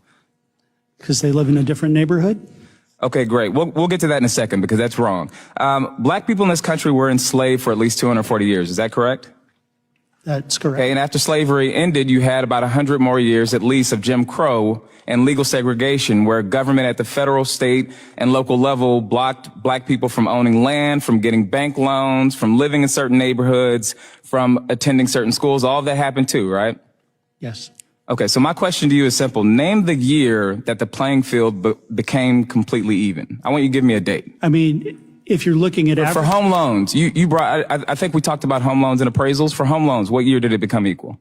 Well, according to the DEI movement in 1991, when they imposed disparate impact. So you're telling me today that if a black person goes and applies for a home loan, they have the same likelihood of getting accepted for that loan as a white person does? If you're asking me a person that lives next door to another person, if one is white and one is black and they go both apply for a loan, do I expect different outcomes? No. And if there are, then it should be enforced under discrimination laws. So you're talking about rules, I'm talking about outcomes. So let's play a game of true and false, and let's start with wealth disparities. The median net worth of a white household in this country is $285,000. The median net worth of a black household is about $45,000. True or false? I don't know. Okay, you came here as an expert today in a DEI hearing and you don't know that? Basic facts about wealth accumulation in this country? All right, let's go to the next one. For every $100 in wealth held by white families, black families hold about $15. True or false? Again, I don't know those specific numbers. Okay, well, I have data here. It's true. So we know that the answer here isn't just that black people believe in saving less than white people do, right? It's that government in this country has put set of folks in a better position to succeed than other people. And it was the law for a very, very long time. And it became ingrained in our institutions. Government was part of the problem. And so it has to now be part of the solution. How y'all feel about that 225 and 45? So that, again, when you're looking at us, when you're looking at it, family means mama and kids. Yes. And in the white community, I mean a whole family, father. No, no, there are more of them that are married than it is us. Period. They're saying house. Listen, if you said house, but listen what I'm saying. If you said household and you meant household as far as married people, those numbers won't look like that. So you think married? So you think black couples bring in $225,000 a year? No. I'm not ignoring that. All the things that he was saying, all those other disparities that he was saying, they were absolutely on point. However, the problem is not that, because if that was the case, then in the 60s and the 50s, we would not have been the model of great families then. We were the ones that were better. We were the ones that were, we were the resilient people. So yes, even though we didn't have all these adversities right over us, what it would show in 2026, Black man, is that we have been resilient through all of those. And even though we still would be behind white people, we still would be better than what we are right now. Our households are terrible. They're mother-led households. It's been tearing us up ever since. That didn't have nothing to do with Jim Crow. That had everything to do with the mindset of us. It goes to what you just said. Mental illness is running rapid. It is really running rapid through the black. Listen, I'm not trying to delineate that it's not an American problem. I know I'm one of the ones to say, no, I'm a fucking American. And everybody else that live here in America are Americans. But we have to have some type of delineation when it comes down to it. Right. Right. Listen, I like what he said. I'm gonna probably watch that again in terms of he's not. When he started talking about the numbers, BMU, I'm not so sure he was comparing apples to apples. When you say that the white family had $200,000, right? And what he said, the black, I kind of missed it. 40-something thousand. Come on, man. I don't think he's comparing apples to apples, because I don't think white people have that much money, not in general. Shit. Now watch this. What is the average? The average rank and file white person they don't have the kind of money. Yeah, the average one don't. This is the thing also. But this video, hold on, but this is the stat that they put up on DJ Ham's show. They showed this and broke this shit down. I hear you, but I'm not saying the stats were wrong. I'm just not sure he's comparing apples to apples. And when you say apple to apple, what do you mean? That he's comparing the white family to a disjointed black family. That's why that number is low. I think if a black man actually marries a black woman and they're both working, they're making more than $40,000. Bro, they got the average. The average black man on himself is like 50, and the average yes, black woman is 48. That's why I'm saying, how is that even possible when you're talking about black households? That don't even make any sense. How many are average though? How many households are average? What I'm saying is the average black woman alone is making 48, 49 grand, even with all the education. Maybe it might be 50 now. The average black man is 50, 51. And yes, they actually got together. That's $100K. Right, and compared to what? The white men might be higher. Yeah, they're going to be higher. See, that's what I'm saying. They're going to be higher. Yes, but to say that is 200 to 40, I think that's comparing apples, not comparing apples to apples. Because we don't. The point he's. And what did he say? I don't know if you want to watch it again, but I'm trying to figure out what he said. Let's watch it again. Yeah, that's fine. Let's watch it again. Are far more likely to be unemployed as white workers at almost every education level. True or false? That is true. So do you just believe that black people are more lazy, or aren't as good at applications, why do you think that data is the way it is? If a random white person in this country and a random black person in this country go to get their home appraised, right? Why is it that the black person is much more likely to get a lower value on their home appraisal? Because they live in a different neighborhood? Okay, great. We'll get to that in a second because that's wrong. Black people in this country were enslaved for at least 240 years. Is that correct? That's correct. Okay, and after slavery ended, you had about 100 more years at least of Jim Crow and legal segregation, where government at the federal, state, and local level blocked black people from owning land, from getting bank loans, from living in certain neighborhoods, from attending certain schools. All of that happened too, right? Yes. He admitted it. He said, yep. He admitted it.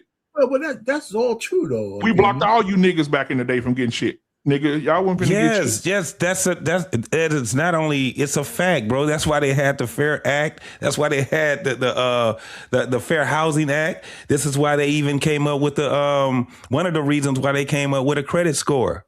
Yes. Right. Okay, so my question to you is simple. Name the year that the playing field became completely even. I want you to give me a date. I mean, if you're looking at for home loans, you brought, I think we talked about home loans and appraisals. For home loans, what year did it become equal? Well, according to the DEI movement in 1991, when they imposed disparate impact. So you're telling me today that if a black person goes and applies for a home loan, they have the same likelihood of getting accepted for that loan as a white person does? If you're asking me a person that lives next door to another person, if one is white and one is black and they go both apply for a loan, do I expect different outcomes? No. And if there are, then it should be enforced under discrimination laws. So you're talking about rules, I'm talking about outcomes. So let's play a game of true and false, and let's start with wealth disparities. The median net worth of a white household in this country is $285,000. The median net worth of a black household is about $45,000. True or false? I don't know. Okay, you came here as an expert today in a DEI hearing, and you don't know? Let's stop right there. That's where we would complain. He said wealth. So he said the wealth.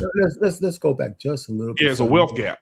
Yeah, the net worth of a black household is about $45,000. True or false? I didn't go back far enough. About rules, I'm talking about outcomes. So let's play a game of true and false, and let's start with wealth disparities. The median net worth of a white household in this country is $285,000. The median net worth of a black household is about $45,000. True or false?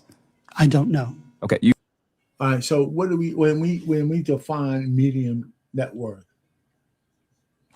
I still say he's not comparing apples to apples. No, he's not. He's not comparing apples to apples. Hey, what's going on, Black? Because now net worth is different than income. That's different. Net worth means what you're worth. Hold on for a second, Black America. Wait a minute. Okay, go ahead, man. What you gonna say? I just came up to say the reason why it's such a large disparity in that is just like BMU was saying. Yes, these white people, they own their property, bro. Black people don't own shit. So when it comes to the net worth, yes, we'll look at these people that got 3 teeth in their mouth, but they got a 10 acres that they live on. And they own it because it's been passed down from person to person, generation to generation. Facts. So that is actual wealth, right? That is actual worth something. And black people only, I want to say it's a very small percentage of the total of homes that are owned by black Americans, right? You got a house, I got a house, but if it's 10,000 other people that are written, it don't matter what me and you have. You see, so that's why the disparity. Not saying that we don't make money, but we don't own shit. Yeah, and I think, and you know what, Black America, good to see you too, brother. But you know, one of the things that I just said, that we just said, I looked it up on ChatGPT, R-Pain, so I want for us to have some clarity on what he meant by that. And so I just looked it up. ChatGPT says this. It says, in the key findings, it says, according to the Federal Reserve 2026, right? The analysis of the same underlying data estimate median wealth of roughly $45,000 for black households versus $284,000 for white households. Now, I want to keep going. He says, meaning the median black household has about 15 to 16 cents of wealth for every dollar held by the white household. And it says the reasons for this, right? It says economics is the reason for this. It says because just what Black America just said. He said it, and I'm reading it. It says the differences in home ownership versus leasing and or renting. The white people are at 73% home ownership. We're at 33%, guys. Okay. They own they shit. So differences in inheritance. Here we go. Now, this is what Black America was talking about too, being passed down from one person to another one. It says differences in inheritance. Inheritance plays a huge part in the gap between white wealth and Black wealth. It's intergenerational wealth passed down from one family to another family, generational wealth. We don't have that. Yes, you're that's absolutely correct. So that's like 225 and 45. Okay. Yes. Well, this is also a thing that you have to put in, and that's what I was saying, the net worth. The net worth for the average Black woman is anywhere from what? $200 to $1,000 net worth. The average net worth for a Black man is $3,000 to $10,000 net worth. So yes, you're correct in what you're saying. But we get 15 cents for every dollar they get. That's crazy. Yes. So when you talk about the net, but those were two different things: net worth and then household. Right. You're right, JT. Yeah, we got to separate the two. So I'm gonna say one last thing before I go into the amounts, guys. So that 33% BMU that you just looked up, what percentage around Black men and Black women combined are married BMU? Oh shit! Let me look it up. Hold on. Y'all can keep talking. I'll look it up. And what you said, what percentage of those are married at 33%? Yes. What percentage? So it's essentially about 36 to 37% of Black men and about 28 to 29% of Black women that are married. That brings us to about 33, 34%. So when you look at it, the percentage of our wealth for Black people as Black Americans are those married people.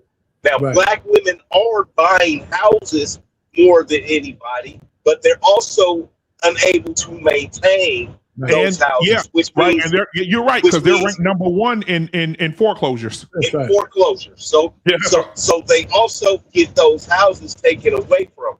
So it's just, everything. 14% Black America. 14% are married. Yes. So then you have the other. Right. Yeah. You have the other half of that, right? Because some people, like I told one of my partners, I say some people are going to luck up and slip through the gap. They ain't gonna let every nigga do bad, but some niggas are going. We got firefighters, we got football players, we got basketball players. So some niggas are going, me, a truck driver. Some niggas is gonna slip through and be able to do well and be able to overcome. And then the rest of them, that's where that 33% is from. So, but I'm gonna be listening, y'all. I'm gonna go through some mountains. I'll holler at y'all in a minute. Appreciate you, dog. Thanks for coming up, brother. Yeah, man. And listen, man. So it's all good. We're in dire straits. Here's my issue, not no issue. Here's what I think. We got to start from somewhere, right? And we're at, again, another start. Now, my whole thing is we have to identify where the cancer is in order to remove it and move forward. And sometimes it's going to take conversations that we don't want to have. That's what I think. So it's going to take conversations we don't want to have. And some of the nomenclature that we use is going to be different. We just had a discussion on why we can't compare whatever solution we need to the solutions for white people, because we're not playing the same, we're not in the same playing field. So our solutions have to be unique to us. So we can at least be on a path to correcting something that they did to us in the past. We can't make them go back and fix it. It's not going to happen. We got to start saying, how do we start to begin to create those generational ties that lead to wealth? Maybe not our generation, maybe the next or the next after that. I know my daughter wanted to buy a house and she had a little bit of money. I said, what do you need a house for? You're not married. You don't have no family. right? You don't understand all the hidden costs for owning a home. And if you just want a home to flex, it's the stupidest thing you could do right now. Most men don't buy houses if they're just regular middle class dudes, because we buy houses to put a family in. If I'm not married, I'm gonna live a Spartan life. So women take that as a flex that they're doing better than us because they load themselves up with apartments and houses they can't afford. Men think that shit's stupid in general. Yeah. You know I what I'm was saying? going to say, demographically, it would make sense to buy a house like in Michigan. It just makes way more sense to buy a house, not something that's super big or something like that. It's just because renting is way more expensive than it is to own a It's house. gotta be place for place. But again, Yeah. if you have a strategy, I think if you have a strategy to do when you compare all the expenses of a house, Absolutely, and I get you that. had a strategy of renting and investing the other money that Yeah. you don't have to worry about putting maintenance and taxes and insurance, and you invested that. Now your money is fluid, as opposed to just tied up in equity of the house. So I just think that might be a regional thing, right? So I know in New Jersey that it wouldn't have been smart for my kids Right. to buy a house. Right. With, as opposed to, paying a few, $15,000, $16,000, $22,000, whatever for rent. And we invest the rest of your money that you don't have to worry about. Let me tell you why you don't have to worry about it. Because I worry about all that shit in the house that I'm in. Right. So I know what's going to come for you. Yeah. Property taxes, insurance, man, all that shit, man. Maintenance, one thing after another, right? I got to put a new boiler in, man. Those are the shit that most women don't think about. Yeah. I'll be prepared to do that. So, but they don't think about that. They just think in the house, and then they come on social media and wag their Johnsons like they did something, Yeah. We got unique issues that lead to where we are, and crime is just one of them. And to solve it, we got to look internally to say what's unique to us. And even if it's not unique to us, but the solutions might be. I think that a lot of things that we have a problem with, one of the things is investing, right? The ones that do have the money to maintain, they choose to take their money and pretty much fuck it off instead of the type of investments that they need to put in. A lot of people will, and a lot of times it comes from just not knowing, right? And I'm not talking about some high risk investment, because I understand you got to know what you're doing when you're doing stuff like that. But we're just talking about investments when it comes down to retirement investments, things like that. Even when it comes down to medical care. You know how many people that are so-called entrepreneurs that don't even have medical expenses, and they're steady getting older and they're steady getting sick? Medical expenses are very expensive. Oh, no doubt. And they don't even do that. When you talk about life insurance, it's not a lot of people that have life insurance. You know what I'm saying? Yeah. And this is the craziest part. This is why I don't like the black and white comparison, because there's a gang of white people that don't do that. They do this. It's an American thing. It's not just a white thing or a black thing. You got Americans that just want to throw their fucking money away. Now, when you do the comparisons, of course, we just showed an illustration of why it was. I mean, we can't even get past that part of it. But when it comes down to us dealing with one another, I don't know why we don't want to deal with that problem right there. It's a big problem. And I'm going to tell you, the biggest problem that we have is parenting. The biggest problem is that we have not parented. The majority of us don't parent our kids together. We do it separately. So guess what? It for one, they grow up being confused. Yeah. So mixed messages. You got mixed messages. Nobody is on one accord. You got all kind of shit that's going on with that. Education is not even the same thing anymore. It's already been shown. Look at it. Yeah, that's a person right there that need a mama and a daddy. They don't have a mama or a daddy. They're the ones I'm talking about. Dumbass. So it's not going to get any better, for one, if we don't look within our family. There's no way that we're going to get past that. There's no way. Let me address this one. Liberty Watcher says, why aren't Black so-called leaders urging people to save more and to do more, to do other things to emulate the Asians and others and save investment properties? I'm going to, JT, we're going to tag team him here. Pause. Yeah. Brother, listen to me. The Asians, they come here and just get unlimited money. Second of all, they all work. So second of all, they get opportunities that we would never get. And what we're trying to save is pocket change for them. Absolutely. They came in and hijacked Black culture, and now they're selling us our hair products, the weave, the wigs, the eyelashes. They came in and they took the market over. Black people, I ain't never seen. JT, have you seen a Black store in Detroit that sell weave? No, we don't have one. Okay, but when you say hijack,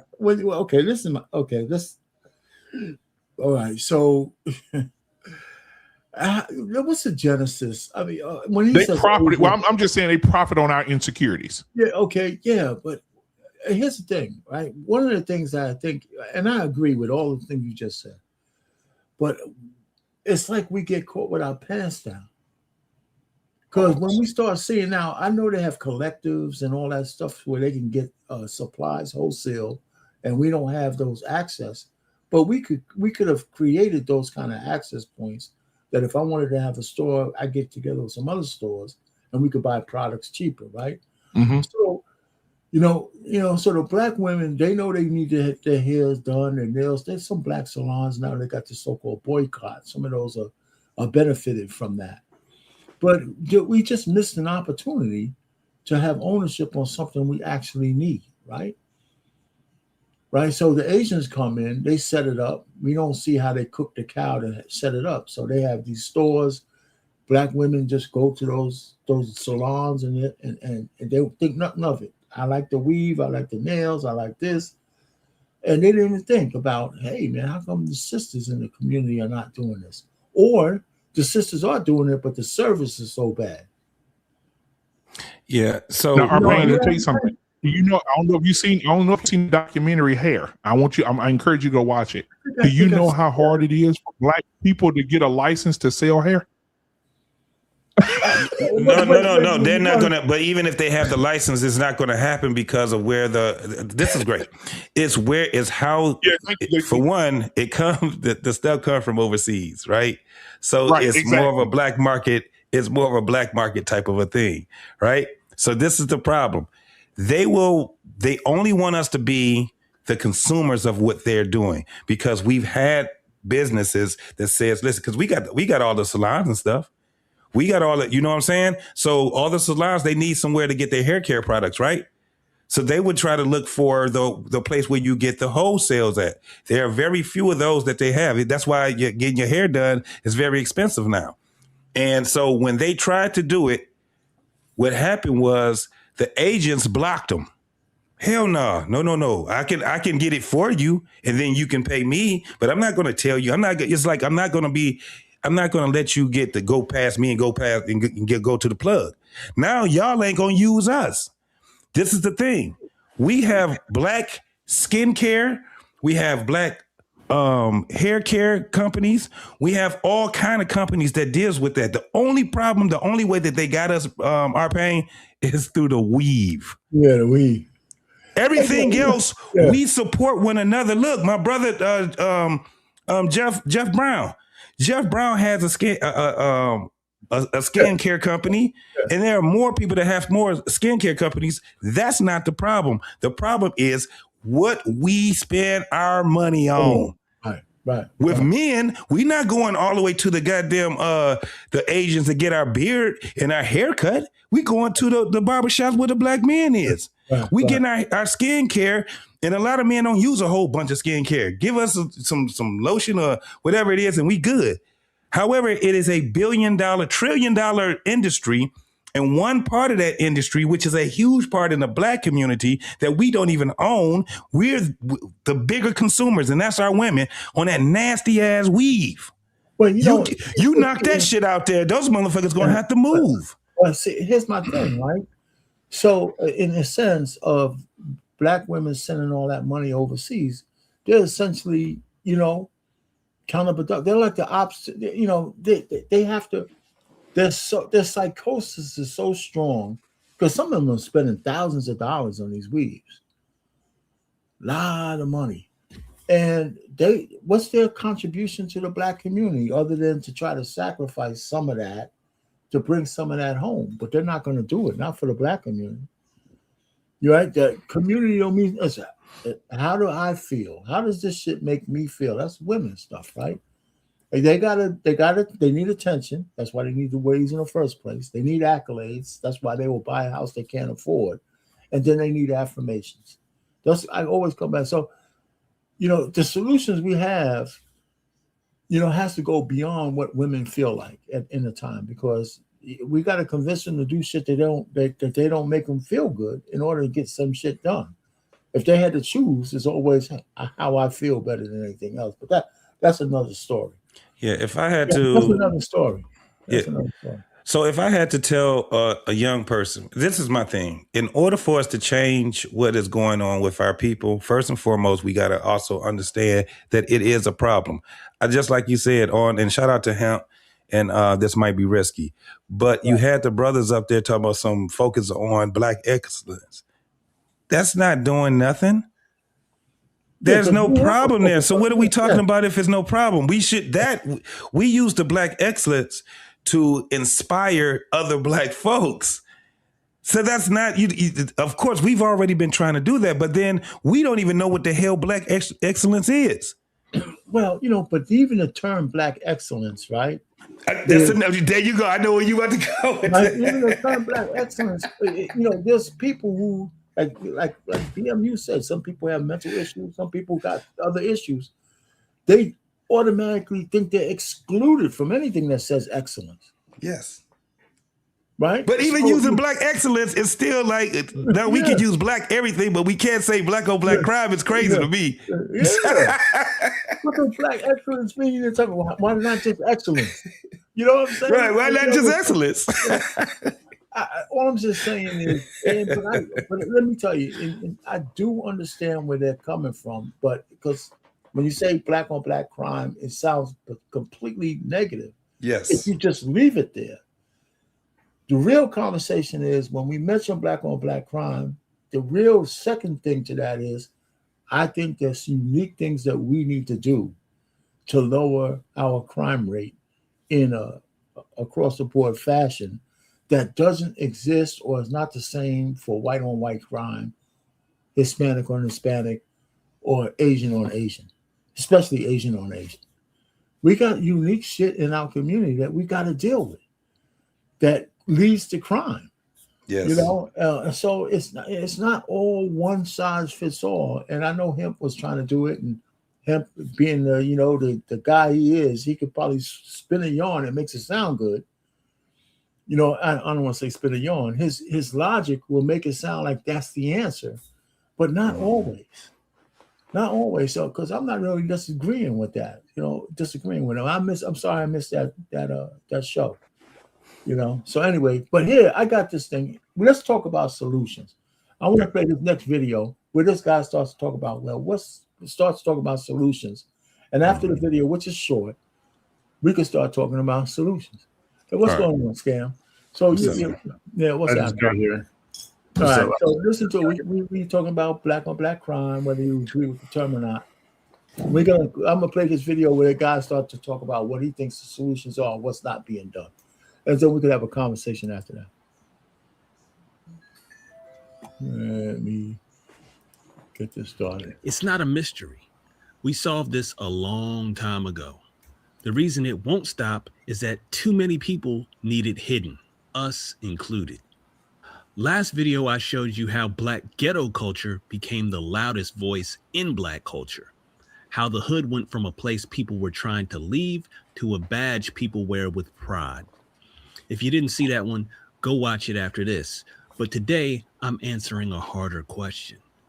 Not where the violence came from, but why it won't stop. And the answer is going to make some of you mad. And that's fine. Stay with me anyway. Here's what I think is really going on. In any normal society, bad behavior stops because something corrects it. Somebody steps in and says no. A parent checks you. A school disciplines you. The police respond. Your next door neighbor says, no, we don't do that around here. And the truth gets told so people can see what's happening and how to react to it. That's how it works. Behavior gets corrected or it gets worse. My thought is simple.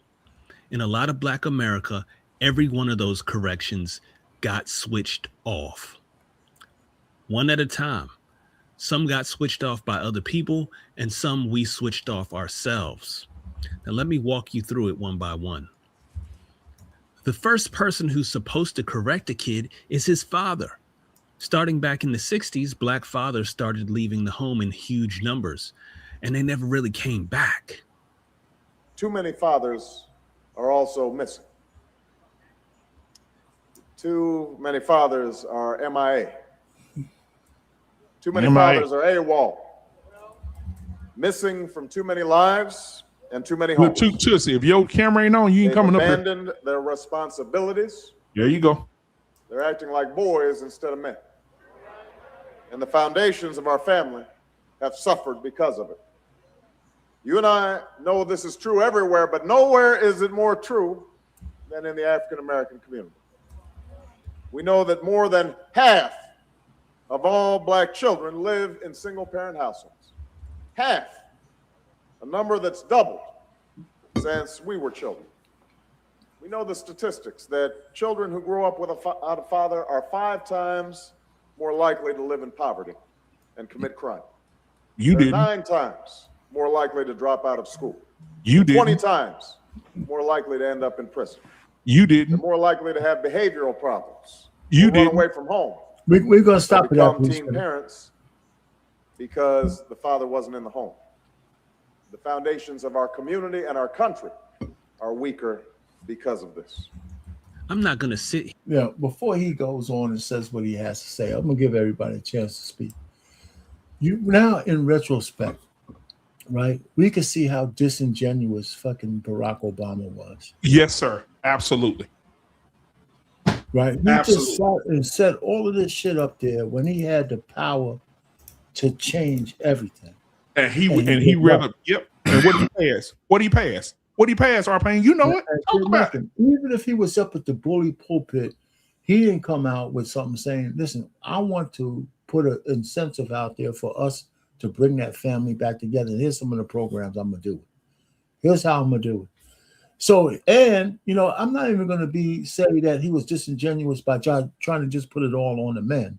Yes, females are welcome, but you got to have your camera on, sweetheart. If you want to come up, you got to have the camera on. We got to be able to see you. There's too much rinky dink going on.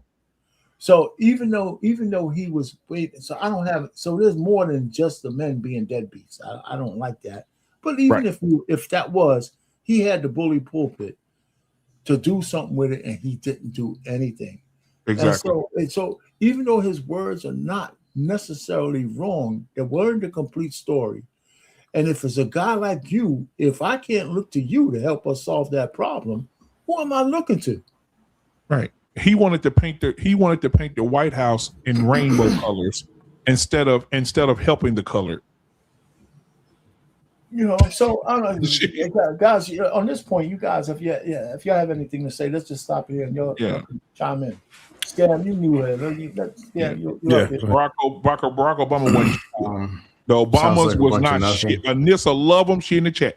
Obamas was not shit. They ain't do shit. They ain't shit. They wasn't about shit. They ain't past shit. And my internet still won't work right. And they full of Mr. shit. Black Man just said.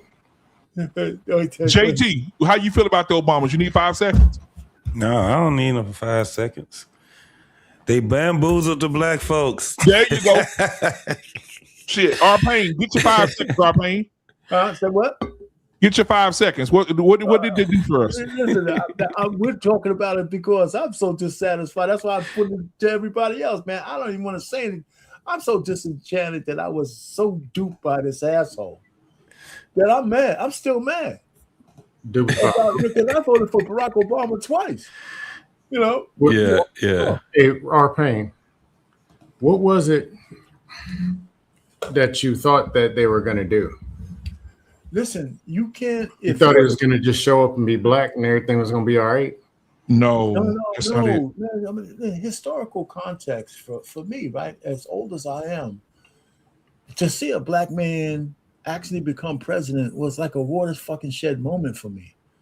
But when he became president, I was, 50 something? I thought I would never see that in my life. So I thought, and he was speaking eloquently, this and that. I didn't know that he was just a part of the body politic, that he wasn't going to do. Listen, I don't believe that the politics from the president is going to do something specific just for black people, but something to raise all boats.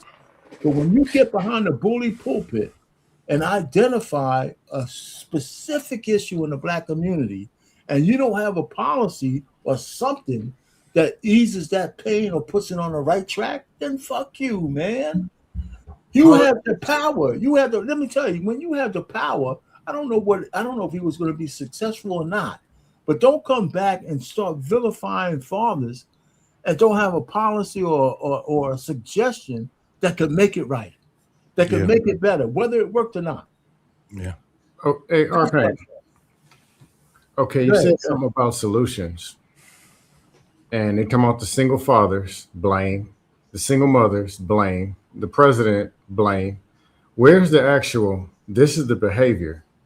And then, of course, throw some neighbors and whatever, and they're going to correct something. If something was being corrected, it would be correct, right? It wouldn't be what it is. No, listen. I mean, that's what I'm saying, a bunch of nothing. I'm trying to understand where you're coming from on this one, right? The president of the United States, I think he might have been president then when he did that speech. When you have power, right, I expect you to be able to wield something, right? That's the point. He ain't just a regular Joe just speaking on the podium. He identified an issue. If I'm a president and I identify an issue that impacts the people that I govern, I would expect to somehow, before that speech is over, to have some solutions or some suggestions of a solution that might make it better. It may work, may not. In my whole working life, I can tell you this. I never went into my boss with a problem that I didn't have a solution or a suggestion of a solution that I could fix. Right? And I didn't let nobody come to me either and just lay their fucking I'll be right back. on my shoulder. I used to say, hey, listen, I hear what you're saying, but what do you think we need to do to fix it?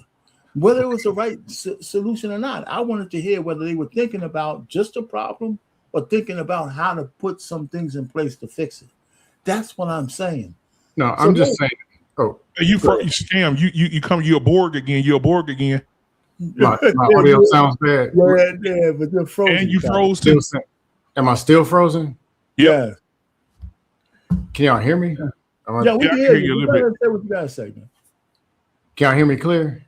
Yeah, I can hear you clear. Go ahead. Okay. Yeah, it's been a struggle. Just won't do right. But if the presidents of how can I say it? When somebody on a basketball court is 0 for 56 from the field, you don't give them the ball to shoot the game-winning shot. Presidents are 0 for 47 or something. It never was about some kind of, we're going to save America, we're going to save the black man, and we're going to stop something. It never was, it never will be. So when you expected this president, when you expect a president to do something, that's an expectation problem. They've always been what they are, politicians, and they won't stop. But guess what, Scam? I know the difference. Hold on real quick. I promise I'll get back to you. I know the difference. And what? I know the difference. The president that you have now is different. Really? Oh, let me tell you how. Let me tell you what he did for his people. Okay. The January the 6th people, all of them out of jail, and now all of them can go get money. They can file a paperwork to get money to get reimbursed for what the time they was in jail. The government had to pay them. So you see what I'm saying? He took care of his people. Obama You're proving my point. Obama did nothing. You're proving my point.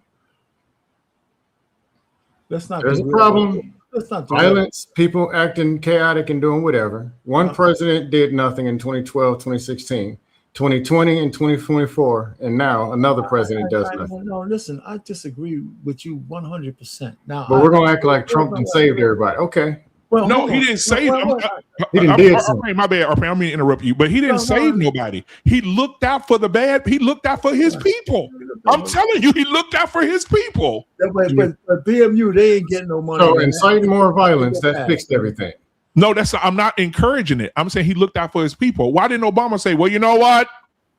I'm gonna make it. They don't have any people. What are you talking about? Come on now. All right, well, stop for a second. We got a young lady just came up said Lutu Tutsi. Hey. No, fine. How are you gentlemen doing this evening? All right. Okay. I tend to scan through my YouTube, and I'm linked to I follow a lot of social media, and I think I've listened to you gentlemen a couple of times on a few topics. I think the last time it really got heated, so. I don't know where it ended, but we yell and scream at each other all the time. But we try to keep it civil today. I understand. So what you got on the topic? Well, I think the gentleman was speaking. I think you gentlemen are honest in your feelings, and I think a lot of you speak truth as to what our expectations is of a president, especially a president that represents us. We know that he has to look out for the people of the U.S., but it's clear that we've been disenfranchised, and that's and that's a given. My thing is, on all these social medias, all these platforms, everybody's having the discussion. The question is, like, where do we go from here? Like, where either nationwide, or do we start from state to state, city by city? We have to recognize something other than NAACP, because I believe that they haven't represented us as well either. If we look back on the history, we are now more exposed to a lot of information, right? Because when I was coming up, the NAACP, and I'm not going to discredit their work, but I don't think that they have benefited us as well. A lot of things are changing. My understanding that the NAACP was created, and correct me if I'm wrong, it wasn't created solely by African Americans. It was by created Jews. By the Jews. Absolutely. Or the so-called Jews. They still run it now. And they still run it now. But yeah, I'm hearing you. We keep going. I mean, before you land it, go ahead. Got some more? No, I'm just here making comments. I thought it was a really good topic, and my question is that I present to every platform, whether I go live or whether I'm in my little comments, is where do we go from here? Because that's going to be most important, right? Because a lot of us are outraged. We can talk about black on black crime. We can talk about many things, but where are we, right? Because no, we don't have any so-called leaders. Everybody's kind of selling out. You know what I mean? We're starting to look at things that Oprah's doing. I don't want to discredit the people who have, so quote unquote, who has made it thus far, financially, right? Our financial icons, so to speak, and I don't want to totally discredit them, but the question is, what would you do, and do you expect other folks to be the same if you're in that financial wealth gap? You know what I mean? The wealthy, what are you going to do to give back, right? I'm seeing them dissing LeBron James, and I'm thinking, talking about his basketball career, and I'm thinking, wow, this brother has a lot of accolades. What he's done to his, for his community, he's giving back openly. We see that, but now everybody's like totally discrediting him as an athlete, and that much, but it's just, I find it. I don't like it, but where do we go? Do we establish, we got the Black Panthers, they're strong in Texas. I can't think of the sister's name out there, the advocate. I don't know if y'all know her or not, because she wore the cowboy hat, and, I can't think of her name right now, but I know she started with, dealing with landlords, slumlords and stuff like that, making sure people have, livable habitats and stuff like that. But the sister is a part of the Black Panthers, and I know they're strong in Houston, which is surprising for me because I'm from Cali. So let me ask you a question before we get into it. where do you think we should go from here? You have to go through all of it. What would be one of your ideas on, specifically on? I think that in my ideal mind, I don't know how real this could be. We have a census, and I think that we should establish our own type of census.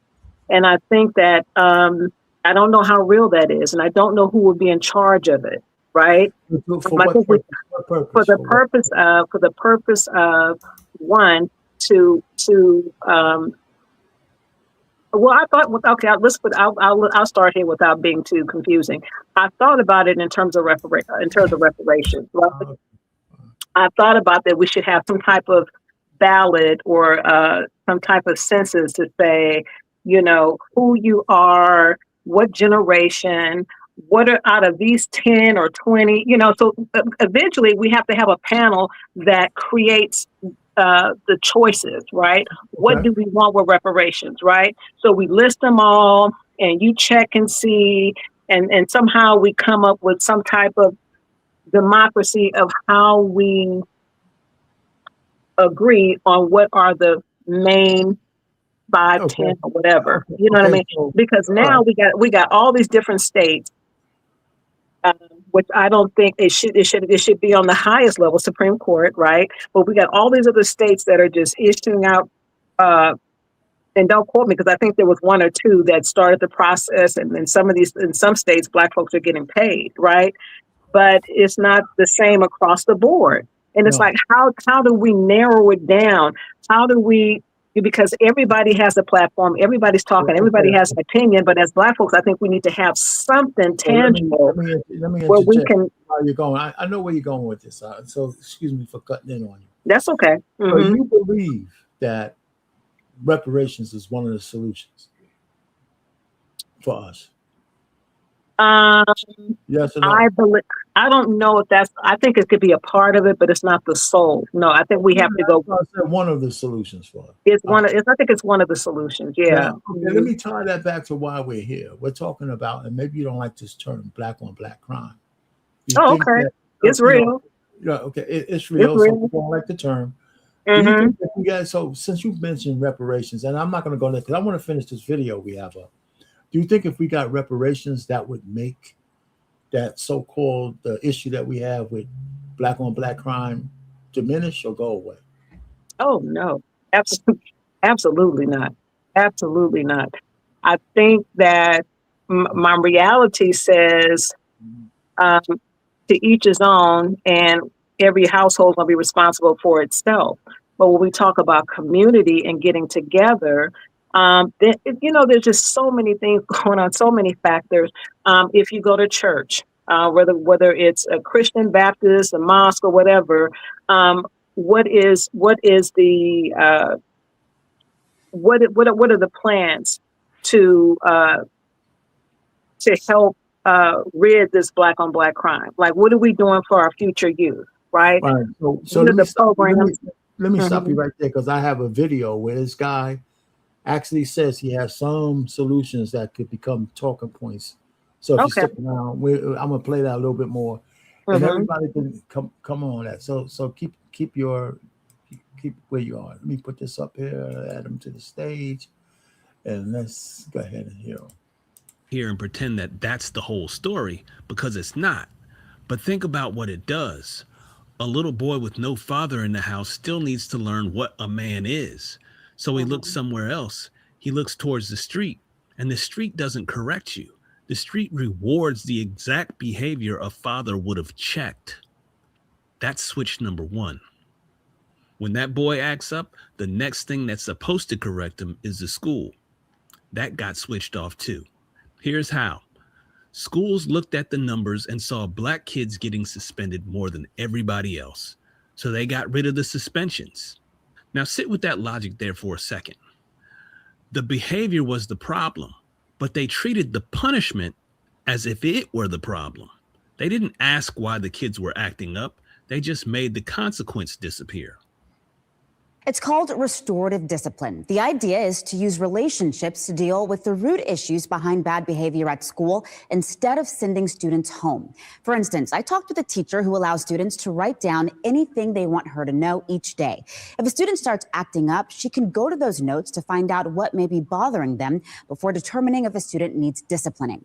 I also spoke with administrators and researchers who say when you stop using suspensions for behavior that doesn't require it automatically, it cuts down on bias towards students of color. So now you've got a kid who learns he can get away with anything. And I mean anything. He acts up and nothing happens to him. That's not kindness. That's training. You're training them to expect no consequences. And then we act surprised when he expects the same thing out in the world. That's switch number 2. Well, let me just stop on switch number 2 for a second so we could talk about it. So what do you think about what he said there about schools? And it happened across the board, right? We had, what's that called? What kind of promotion that was called? You just kind of just move people forward. No kid left behind. Right? No kid left behind. And that was a joke. And something, all I'm just trying to say is that, he's saying, essentially, he's saying a couple things about the father in the home, which is part of the solution. However the father got out of the home, that's a whole conversation we could have. But we know that there's a lot of homes that don't have no fathers in it. We could talk about why in a different thing. All we know is that the result is a bad one. Okay. So now we had the school, which was his second point, where, there's no discipline. Instead of disciplining them, you're giving kids a pass. Now, all you got to do in 2026 is start seeing some of the inner city schools, not just inner city schools, but most schools, public schools. They're in the shambles. A lot of them are. They got better ones depending on the tax base in your city. You got a good city. If you got a good neighborhood you live in, the tax base is higher. Those high schools tend to be a little bit better. But if you live in some place where the money is tight, those schools are a shambles. Right. So and we know the kids are not getting the kind of education they need to or discipline. So that's what he's talking about. So anybody have any comment on that? Yeah, let me say this. He's telling you the same bullshit that you're already buying, if you hadn't noticed. Okay. Yeah, he's teaching. Yeah, it's nothing but an ongoing cycle. He's selling the bullshit, and it goes in the same circle. It's the schools, it's the fathers, consequences, schools, fathers, sisters. It's the same thing. Next thing you know, he's going to run for office. You're going to vote for him. 3 years later, you're mad because he didn't do nothing. No, this is scam. Same thing. No, but before you get ahead of me, all right? So you don't think the fathers in the household have any kind of impact on the way kids are raised? Yes, I mean, they should. No, I'm asking you, yes or no? I think the father does. I mean, regardless. I know it's just, I want him to answer. This is for him. Okay.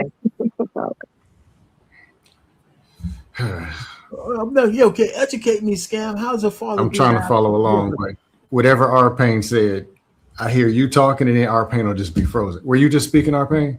Yeah. He meant that. Yeah. Let Tussie, she can answer it. No, I missed this question. No, my apology. My internet's giving me hell. Yeah, I'm saying you said that, you kind of, in your scam likely way, you don't think that fathers being present has an impact on the way the community grows and goes? Yes or no? Yes. But what good is it is another person grabbing a mic and saying, hey, there's a problem. Fathers in the households. If we get them fathers, we hear that every hour on the hour. It's going to say the same thing. Fathers in the households. Okay. Oh, so wait a minute. So this guy, so the solution is, right, one, unfortunately, you have to step on the same what the problem is to get to whatever solution is. What you're saying is if he's talking, I can't hear him. It's my internet. Yeah, man, your internet sucks. I can see her, and it freezes person by person.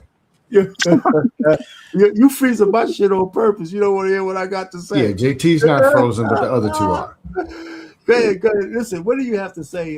What's that? Lutu? How do you pronounce that? Lutu? That's my nickname. That's my nickname, Lutu Tootsie. I think it's important, and like this gentleman said, we know, in every language we know, every culture we know what's happening. I think a male role is extremely important, right? I think children who come in this world born understands the discernment of the male and of the father and his role in the house in the household. You know, without question, we can go. Like I said, it's been like the gentleman said, it's been spoken before and before, again and again. You know, when as me as a female in the household, when I'm talking to a child versus a male talking to a child, the male is going to get more respect, regardless of my tone, right? Regardless of what I say, I mean what I say is different when the male speaks. So the male role is important, but then that's, you know, and that's why I say, where do we go from here? Do we start in churches? Do we for those who are committed, I mean, solely committed to doing the work, regardless,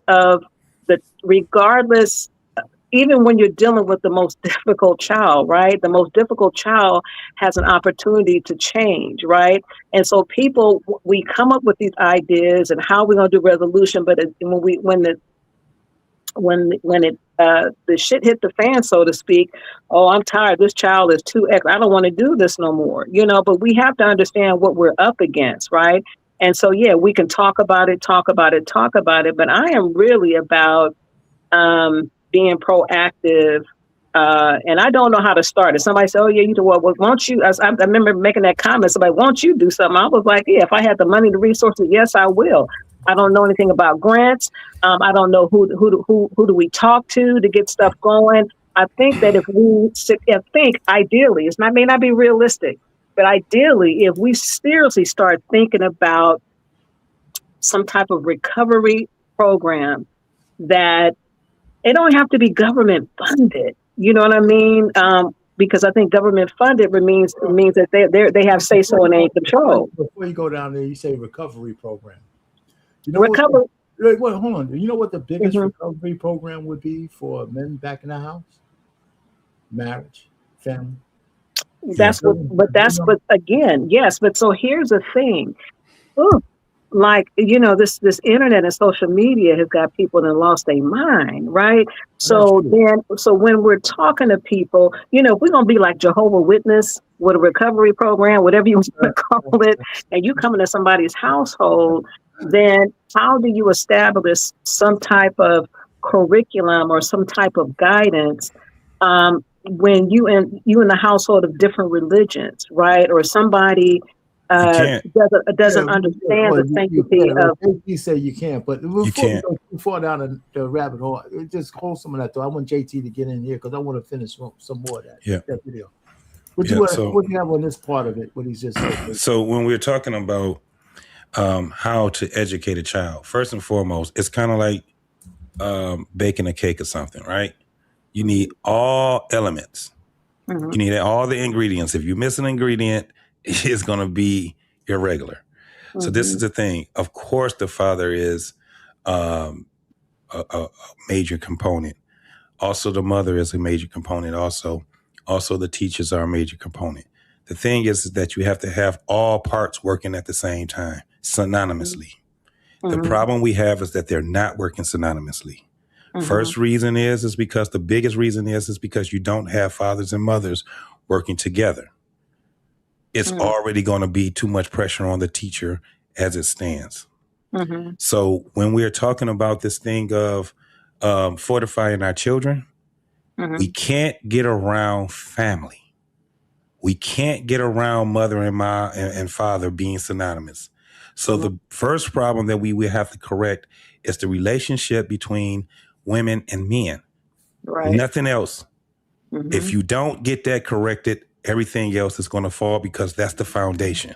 And we already know that with a flimsy foundation, the house will eventually fall. And that's what's happening right now. Now I'm gonna add one more thing, and I'm gonna let you go ahead and finish our pain. Good. I just came from a family reunion. Oh, good. And I see the struggle with Black folks through my family reunion.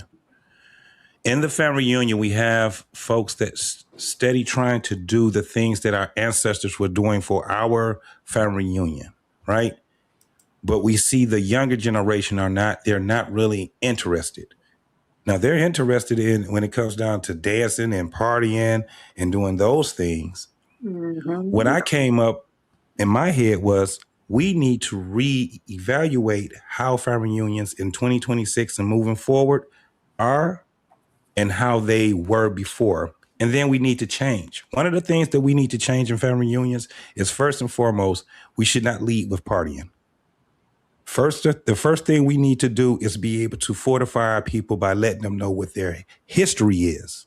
I agree. Who they are, where they come from, those things we need to do. We need to get that together so we can bring people more. It felt good to see my family, people coming from all over, but it did nothing to the Black community when my family goes back to their corners and everybody just do what they were doing, right? And that's being separate with one another. I've seen so many issues just through my family where I said, yeah, people don't know who they are anymore and they don't care who they are. We can't even expect them to care because we haven't put that in the forefront. So that's what I'm saying. All of it has to work. If not, all you got is a bunch of ingredients. That's it. You're not going to have them working synonymous with each other so we can build and fortify the Black community. You can't get around Black family.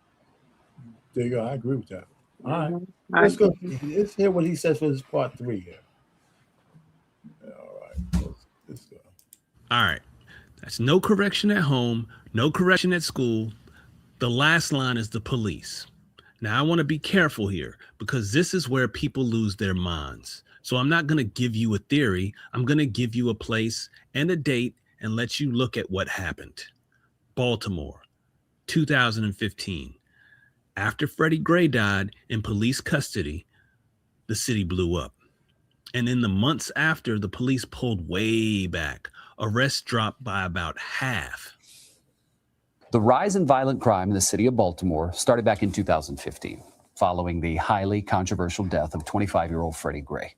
Broadly speaking, what I found was that there has been a without question, a kind of a police pullback here over the last few years that started right after the protest after Freddie Gray's death.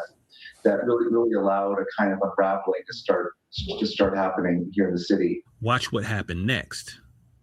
That July was the deadliest month Baltimore had seen in over 40 years. 45 people killed in 1 month, in one city, 31 days. And here's the part that matters most. The people dying weren't the cops. They weren't white folks across town. They were us. Pulling the police back didn't free Black people. It buried us. And it wasn't just Baltimore. Across a lot of big cities, murders jumped in 2015 and in 2016. Biggest 2-year rise in a generation. And it hit Black neighborhoods the hardest. Now, I'll be straight with you. Smart people still argue about exactly why. Some say the police pulling back caused it. Some say it was other things. But you don't have to settle that debate to see what happened. They eased up on the consequences and the body count escalated. And we paid that bill in blood, Black blood, our sons, our brothers going into the ground. That was switch number 3. So that's no dad, no school, no police. There's still one correction left. And it might be the strongest one of all. That's the community itself, the neighbors, the aunties, the OGs, the people who could look at a young dude dead in his eyes and say, nah, we don't do that around here. That one got switched off too. And this time we did it to ourselves on purpose. We made snitching the worst thing a person can be. Worse than the shooter. So the one person who saw what happened keeps their mouth shut and the shooter walks free to do it again. If there's a serial killer living next door to you, though, and you know that person is, killing people, would you be a snitch if you called police and told them? If I knew the serial killer was living next door to me, yeah. No, I wouldn't call and tell anybody on them. Camera looks really crazy out here, man. Oh my God. But I'll probably move, but I'm not gonna call and be like, Yeah, the serial he still has killers the same. Ideal. Being loyal to the race. Yeah, I know he still has, but he look, he look a little harder now, at least. But he still says the same thing, you know. Yeah. Which I think is. Well, so we got the two things that he's talking about, right? We got the two things that he's talking about, and the first part about the policing and the fact that they pull back on the police. How is that different than now people talking about defunding the police? Actually, he's selling you some BS. Okay, go ahead, Scam. What do you mean? Murder rates were the highest in the 90s. I say that all the time, and it's factual. Yes. Murder rate's been dropping, but he'll tell you he picked a certain thing and say that look at Baltimore, which Baltimore is Baltimore anyway. So he really said a form of nothing. But consequences don't work. They're nothing but a temporary deterrent. If you study anything in behavior, you'll see that. So him talking about police, and when you call the police, it's usually a corpse already laying in the street. Crime already happened.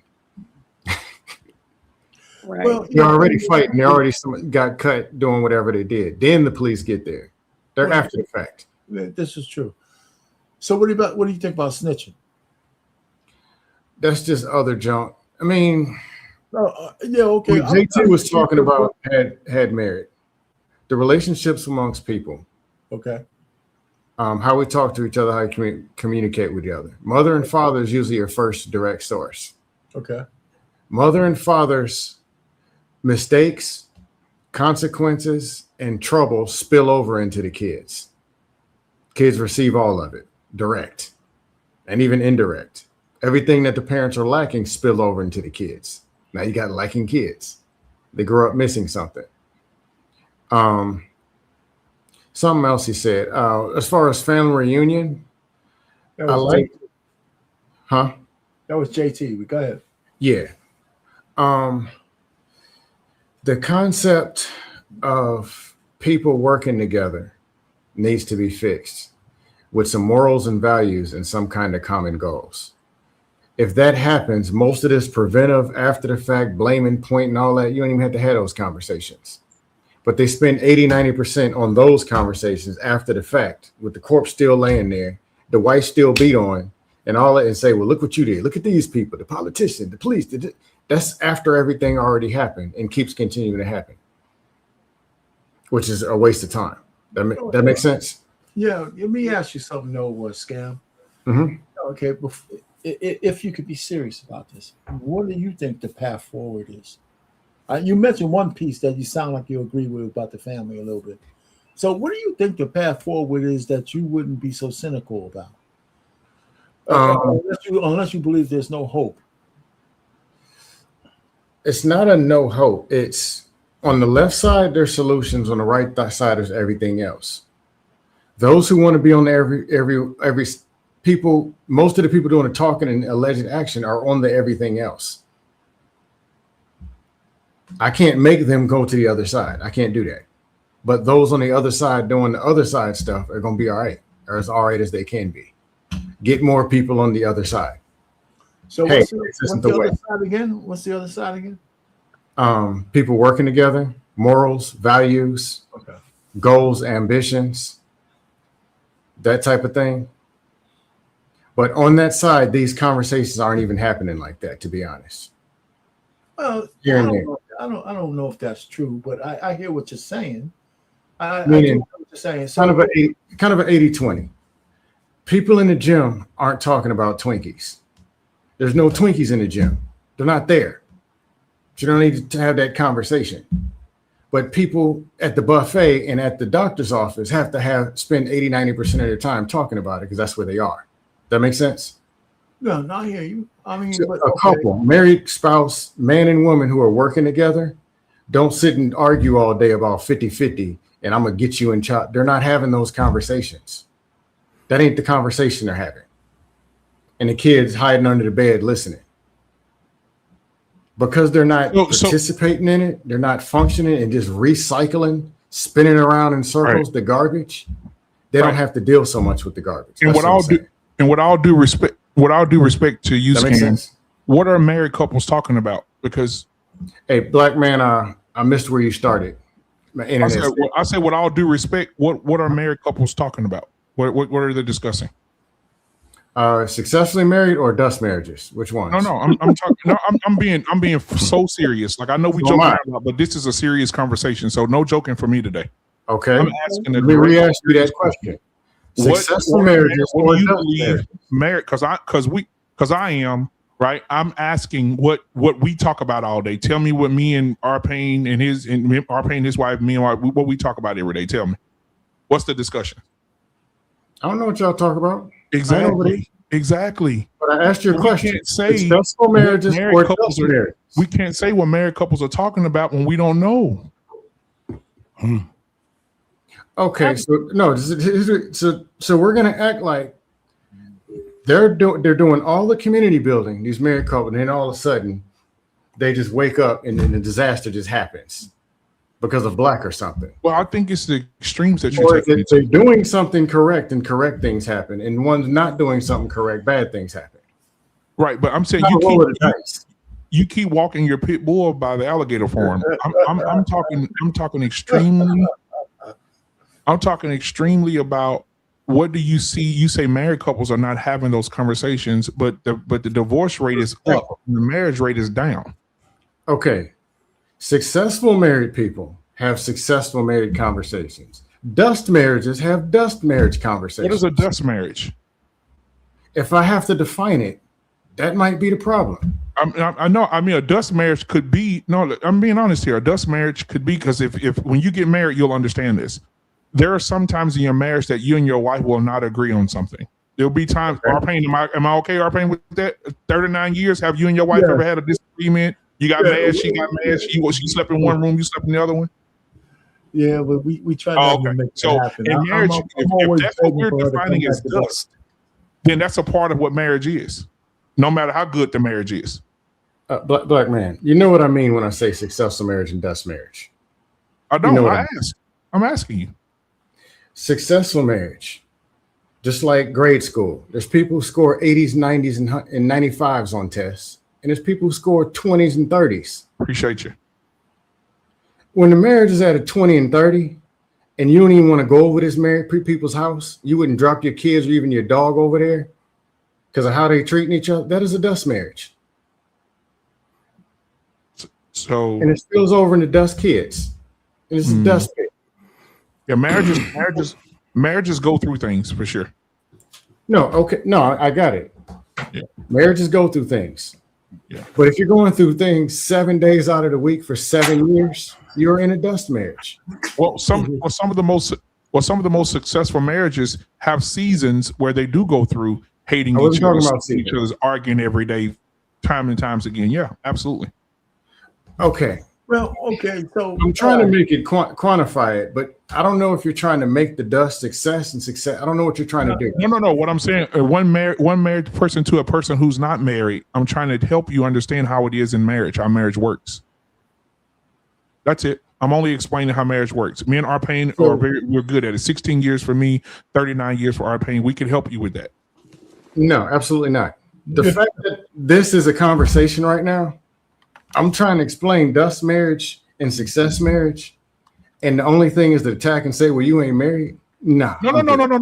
I never said that. I'm not going. I want you to understand what I'm saying. Sam, listen, this conversation is so important. I'm not trying to insult you. I said that me and Arpain could help you understand how marriage works as far as having seasons of disagreements, arguing, things of that nature. Not no insult towards you, sir. Not at all. What makes you think I wouldn't understand that people have disagreements, and why would you think that I wouldn't know that? No, I'm saying people go through years of it though. Like people that have testimonies of their marriage have gone through years of turmoil and they've gone through years of not being able to have a kid, and they against each other, and they're not liking each other. And so I'm telling you that marriages go through seasons. JT knows what I'm saying. Marriage go through seasons where you hate each other. You hate each other's guts. Michelle Obama just said for 10 years, she did not like Barack at all. Didn't even want to see him, couldn't stand to look at him for 10 years. So that's what I'm saying. So in marriage, I think it's a relationship thing where it's ebbs and flows for sure. That's all I want to put out there on the table. It's ebbs and flows for sure. What happens? Okay. What happens when the marriage is at chaos and there's kids sitting in the living room? They go through it with them. Yeah. Is that a good thing? Is it probable that it's going to have a negative effect? It can, but it also teaches the kids how to what am I looking for, JT? How to have conflict, healthy conflict resolution. Yeah, you go, conflict resolution. So if your kids see you at a disagreement and then they come right back and see you guys loving on each other again, you're teaching them, right? You teach them that that's how to resolve conflict. You see the conflict, then you see the conflict resolved. So they get a chance to exercise conflict resolution, right? With parents who go through those things, for sure. There's parts of this that I'm agreeing with you in. But there's a part of it that I believe that is being dismissed. Okay, go ahead. Dust is exactly what it is. It's called problems.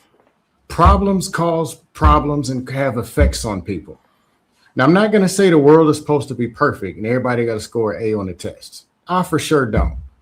Single, married, no one scores 100. But the better off that you're doing, the better relationships being built, the better it's should more than likely build around the people around you. That's all I was saying. Of course, people got problems. But if you are a problem and she is a problem and the kids were created out of problem, more than likely, you're going to expedite more problems. And then it's going to be that dude with the suit selling the BS talking about it. Well, that's another thing that's not talked about enough. And right side. Well, I'll just say that there's left side and right side. Left side is good, right side is bad. What we can't do is filter and linger around the right side and then try to justify it and say that it's the good stuff. And say, oh, well, they'll work it out. They'll be all right. No, this stuff needs to stop and we need to get more to the other side. That's all I'm really saying. Okay, so hey, JT, is he's not talking, is he? No. I'm here. I'm not talking. I'm here. No, because my internet, somebody will be talking and I see JT moving fine and somebody else froze. It's just doing that to me. Right. Just making sure I wasn't talking over you. So BMU, where we going with this though, man? No, I just wanted to say that moving forward in the community, I'm telling you, I said it earlier, and that's what I'm standing on because I really had to think about our pain, made me think about it earlier when he was talking. I think the only solution first is you have to start with the mind. I'm telling you, our people are so traumatically displaced. They have mental health issues. And I'm telling you, the majority of people who are participating in crimes and murder and violence and physical violence against each other are suffering from some type of mental illness. I'm telling you. And we don't have, let me tell you what we don't have. We have plenty of police. We don't have any group of people who are medical people, who are mental doctors, who can go out with the police officer and say, hey, listen, I had this psychotic situation before. We know how to handle it. Right? You're not gonna have that. They don't have that. And so when the police go out there, what they thinking about is if this man running around crazy or he done flipped out, shoot this nigga. They don't have and I'll give you a perfect example. Mississippi, the lady called and say, my daughter is schizophrenic. I don't think she took her medicine today and she's spazzing. They took the girl and put her in the back seat of the car, arrested her, put her in the back seat of the car. And then they say she jumped out the back of the car with handcuffs on and she dead now. Jumped out the car while the car was doing 80 miles an hour. Now she dead. So, but this is the thing, BMU, that's a community issue. That's a community issue. That's what we're saying. That is a community issue. That's why it is very important for people to understand what legislation is, jurisdiction is, and executive is. That's why people need to understand who their Congress is, who their mayor is. They need to understand that they can be a part of the solution. This problem that we have, we can't look for someone else to fix it. Ain't nobody coming to save you. At the end of the day, this takes for us to, and I'm going to stand on it, what I said. We have to infiltrate this American system. We have to do it, and we have to employ our children to do it. And that will change. So when you're talking about a mental issue, there's a reason why they got rid of thousands, hundreds of thousands of mental institutions. There was a reason why. They didn't think that it was going to be conducive for the movement that they were trying to get happening that's at 2026 now. So, and that's people that was making decisions that had nothing to do with the people in the black community, white community, or nothing. These are people that was making overall decisions, and they did it through what? Legislation. They did it through executive decisions. They did it through all of these different ones. So if we don't employ our kids to do this shit, and we just keep, only thing that we got on our side is argument. That's it. If we don't start bringing this to a forefront where if we want these things to happen, then we got to believe this one song. I believe the children are the future. Teach them well and let them lead the way. We have not done that in 40 years. We haven't done it in 40 years. When we're talking about relationships and we're talking about marriage, the number one thing in marriages is that we are not understanding that marriage is not for the two people that are married. It's for the community. If we don't have that mindset, then we're going to keep having problems that we have, and it's going to get nothing but worse. If you want to find out what the community is all about and you as a parent is all about, look at your damn kids or grandkids. Look at that. I believe the children are the future people. Look what we have right there. So first and foremost, why people, they get mad when we start talking about relationship issues. Remember, BMU, that was one of the biggest things that we had on this channel, right? Talking about relationships. Yes, sir. And people got mad at us and said, y'all just talking about dick and pussy, right? Yep. At the end of the day, it's the foundation of how this world will work. We're always going to be in a ball of chaos. The world has always been in a ball of chaos. So in order for us to protect our people, we have to protect our people by what? Being a community. Mm-hmm. Hey, JT, I agree with something you said. You said about 3 years ago, and I was listening with one ear because it sounded political. It's like us getting married and me getting married is not for me. It's for the community. And I'm like, yeah, whatever. I actually get what you, I think it was on Freezy's panel. You said it again and I actually get what you mean.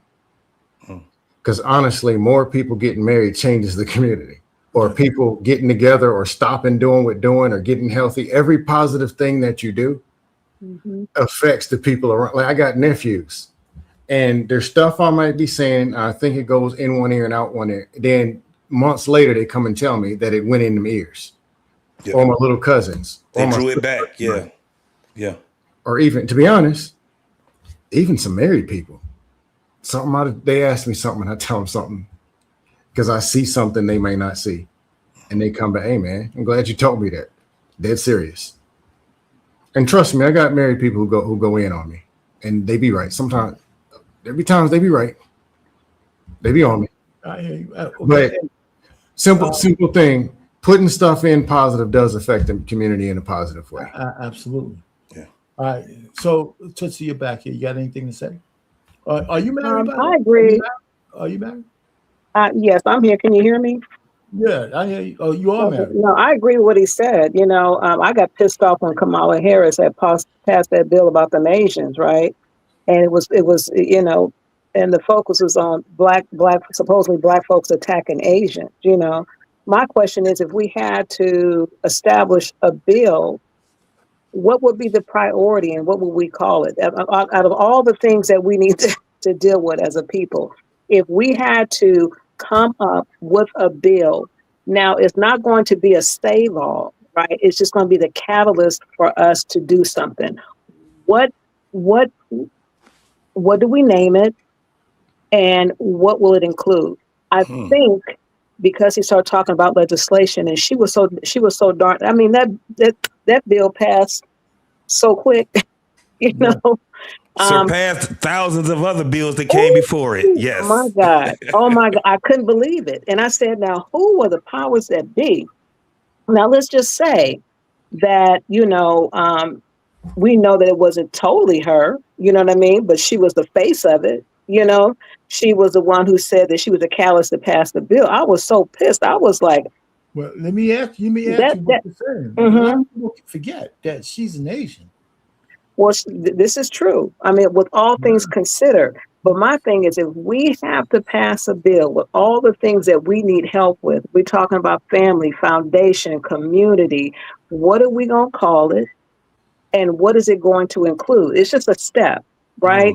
So what is that? What are we going to name that bill? Are we going is it going to be something similar to the Chinese? We can say, yeah, we can get these what do you call it? ACE, these racist people. We all KKK, all of them skinheads, and then I was going to get to solutions, so that's a good one for that section because this guy who's speaking is going to have a couple more points. Mm-hmm. That was a great question too. It's a great question, so don't lose it.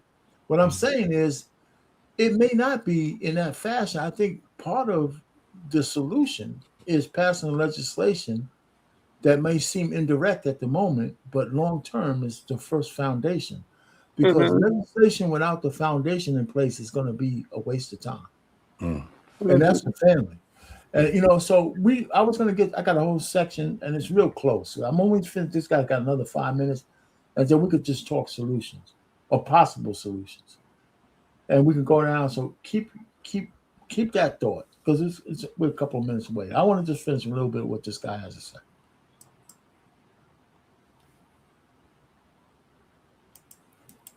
Matter more than being loyal to the truth. Somebody who looks like us does something flat out wrong, and so many of us line up to defend them. Not because he's right, it's because he's black. Let me tell you a quick story. When I was a teenager, I was one of the few black kids at a private school. I started making white friends, and some of my black friends noticed. One day, one of them was over at my house. We got into it, just talking, and he decided the way to settle it was to fight. Now, I didn't want to fight. I laughed it off, cracked a couple of jokes, and he said something I've never forgotten to this day. He said, "You've been hanging around those white boys too long. That's why you won't fight me." Now, catch what he's really saying there. He believed that being quick to throw hands was a part of being black, that backing down made me less black. And here's the kicker. His parents were deep into civil rights. That right there, that's correction switching itself off. Inside his head, he'd been taught that the violence was the authentic part, that the calm was the sellout part. When a community teaches that, the community stops correcting its own. It starts protecting the very thing that's killing us. That was switch number 4, and we switched that one with our very own hands. There's one more correction. This one might be the most important one, the truth, because people can only fix what they can actually see. Now, here's what you're probably expecting me to say, that the media ignores this stuff. I'm not going to say that because they don't ignore it. They cover it. The trick isn't that they hide it. The trick is how it's presented. Take teen takeovers, for example. You've seen them, big crowds of black kids swarming downtown, stomping on cars, fighting one another in the street, looting stores. First, look at what they named it, a takeover. It sounds almost fun, like those dance flash mobs. That's the first move right there. They take a violent and destructive mob and they give it a soft little name. And once you've renamed it, you've already started excusing it. Then comes the bigger move, how it's framed. At least 2 young people were wounded by gunfire that broke out in the crowd. Mayor-elect Brandon Johnson took heat when he warned people not to be too hard on the teenagers who led the riot. He said in a statement, quote, "It is not constructive to demonize youth who have otherwise been starved of opportunities in their own communities." That guy, Brandon Johnson, has to be the biggest turncoat in modern black history, okay?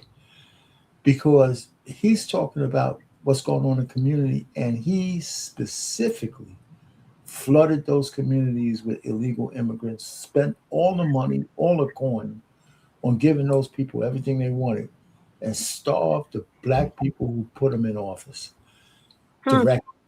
So I tell you, that guy is the worst. And here's the problem. And here's where I really think the black community deserves everything it gets. They may re-elect his ass. He's horrible, and they're going to do it again. Now sit with that. Hundreds of kids tearing up a downtown, and the word from the top is, don't be too hard on them. They just need more programs, more safe spaces. Run that line over the footage of what actually happened and look at the gap.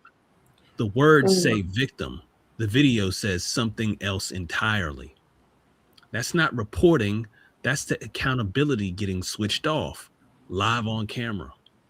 And that's the same exact move we already watched. Remember the schools? Too many kids getting suspended, so they killed the suspensions. That's it. Same play, just with a news anchor instead of a principal. They take a behavior. All right, so we know. I think this guy is even worse, to be honest. I'm finished with him, so let's go. All right, so when you say he's even worse, what do you mean by that? So he just gave an example of not being, people calling him not black because he doesn't want to put hands on people, as if that's a black thing. Like white people don't bust heads wide open, and Hispanics and Asians don't. And people sat and nodded, yo, you right, man. That's selling BS. So he's grabbing the very BS that's going on, skipping out the stuff that matters and selling you the BS and recycling it in the air. That's what he's doing.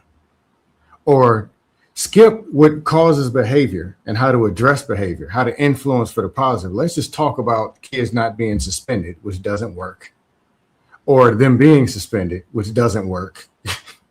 Let's just talk about those things and blame it on consequences in the sky and the moon and everything else. Yeah, but okay, so you're not against disciplining kids. You just don't think it works.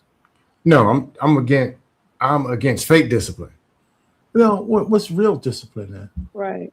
Things that positive reinforcement, influence, morals, and values. And you won't spend your time over there living off of consequences all day. So what you mean, if you just talk to the kids nicely, they'll be okay? That's not what I said. You're doing what he did. No. I asked you a question. You don't have to agree with the question, but I asked you a question. What's the form of what you just said? What does that look like in real life? The fact that you're asking me might be the problem. No, it's not. No. Don't you think that might be the problem? The fact that you aren't going to give me a description of what you just said looks like in real life, in real time. You're acting as if you've never seen a belligerent freaking kid. How did they become belligerent? When you got a belligerent kid in high school and you want him to do what you need him to do, he's calling you everything other than a child of God. What does your way of fixing it look like? I don't know where this is, but most kids are not doing that. No, I didn't say most kids. This is not what they do. But they have kids who do that. Why are they doing that? And where did they learn that from? Where did they learn that? Well, first of all, here's the thing. If you ever read The Lord of the Flies, right? And I don't know if you probably should have read it if you haven't. In the absence of order, kids make up their own hierarchy, right? And that's what the whole movie was about. So we're talking about people might be coming from a community where the order has been displaced, right? And we already established we have a father problem. So these kids make up what they think is their own rules. Don't have to be right. It's just got to be right to them. I don't want to hear nothing from anybody. I'm belligerent. So how do you fix that in the setting of a classroom? At first, they were saying suspending them. They found out they're suspending all of them because you're right. They're not fixing the heart of the problem. They're just getting a whole bunch of these kids coming in there and they're belligerent. But because the school can't fix the family problem. That's one of the reasons why LeBron James schools failed. Because they had all these fancy things for underprivileged kids, but they were sending them home to places that might not have electricity for them to do their homework. I didn't know that. Okay. So I'm just saying. I can see that happening. I can see that happen. Yeah, I can see that. So I'm just saying, what you're saying is not completely wrong, but where do you start? And everybody is not in the right place to fix it. They can only fix it from where they are. So I agree with SDBB in the chat. Says bring back school spankings, starting with the parents. I agree. starting with the principal, the teachers, and the parents first. Spanking them first? You talk about spanking them first? Yeah, because I believe in leadership. I believe in I active don't. leadership. You don't skip over and go No, straight. not nowadays, because people don't understand. I disagree. I come from that. I'm in that era. I'm a 60s baby, and so I grew up in public schools. I also went to school at a mosque, and the discipline was different. In the mosque, yeah, they spanked you on your hand. And that was with the parents' authorization. But some people just don't know the limitations. I'm not going to authorize nobody to spank my child because I don't know what your spankings look like. You know what I mean? And every child is different, right? Every child is different. And how you have some children that a spanking don't matter. They're already timing. They already know your spill. You coming in, you're spanking them, it hurts, and they done. Right? They rather get the whooping than you take, and the spanking, whether you take what they really want most is that TV, that internet, that phone. I want to go play. I want to go do that. Some children, without the spanking, it is most successful when you take away things. I'm not against spanking. That's up to the parent, but I don't want to give permission for anybody else to do that because I don't know what that looks like in the school, right? I have my daughter in a private school, and the lady spanked her hand, and I was okay with that. But then she had bruises on her wrist. I was like, well, what happened? And my daughter looked at me, and she, and explained to me, like she was trying to tell me that this lady went too far. And then I got pissed, and then somebody had to remind me that I had given them permission, So I think we have to, I'm not against it, but when you're giving other people permission in the school, I think that's the least that we need to allow the school to do. I think it's going to start in church, where because there's churches everywhere. It's going we're going to have to come up with some type of program, some type of successful program to penetrate these schools, and it's going to involve the parents. Right. Where, like you said, we got to make sure that this parent is supporting what we're doing in the school. We can't send a child to school and and then send them back home to chaos. So. A lot of areas. Hey, Tootsie, when I was talking about beating parents and all that, I was being facetious. I'm anti-parent. No, we know. Oh, okay. No, I wasn't. Yeah, I'm just punishment. But the point I was making was that our pain through an example, because I'm not with consequence. He went through the wildest case scenario. No, I didn't. And then just said, you wake up one day and it's a 15-year-old that's belligerent in your living room. Do something. No, I didn't. No, hold on. About it. That's not the wildest case. That's not how this works. That's not the wildest case scenario in some of these high schools. It's not. I mean, the social media is flooded with all that kind of stuff. No, I was more talking about parenting. You don't just wake up. You had the kid 14 years. You should know. You know who they are. They don't just click a button at 15 and turn into something that they never were. All I'm saying is, you knew them before they did. Listen. People come, the teachers come and go, and I was a teacher. I'm telling you, kids don't do that. But more importantly, most children. The school that you were at, saying, I want to beat up my dad. They're not doing it. That didn't happen. But to say that doesn't happen with just a myriad of stuff. But let's get to whatever solutions are. I'm saying my brother taught 5 years, my sister 3, me 1. Yeah, but we've never been threatened by students. Okay, that's you guys. Oh, yeah, you guys are not everywhere. I grew up with educators too, and I can surely appreciate them. And I had an aunt, AKA, she had everything in her. She took a bus swinging on teachers. Very few. I didn't say. Well, nobody said it was that it does. But to say it doesn't happen is a lie. Lightning strikes people. That happens too. But to act like it's the norm, and then if you beat on them, that's gonna fix it. No, we was using an example where you might want you want to tongue kiss the kids into submission. I'm saying that there's some. I never said that. Well, you're using the same kind of extreme shit on me. I didn't say that every kid was bad. I'm just saying. So if I don't shoot the kids on the spot, then I'm telling you that's the problem. No, you can't have a conversation without shooting them. But you're telling me if I use an example of a real belligerent kid, then I'm going off on. I'm just going off. No, the first thing you did, I was talking about influence. I was talking about positive reinforcement, and then you threw it all away to just let them do what they want. That is not positive reinforcement, and that is not influence. I asked you, what does it look like? And then you threw the wildest case scenario.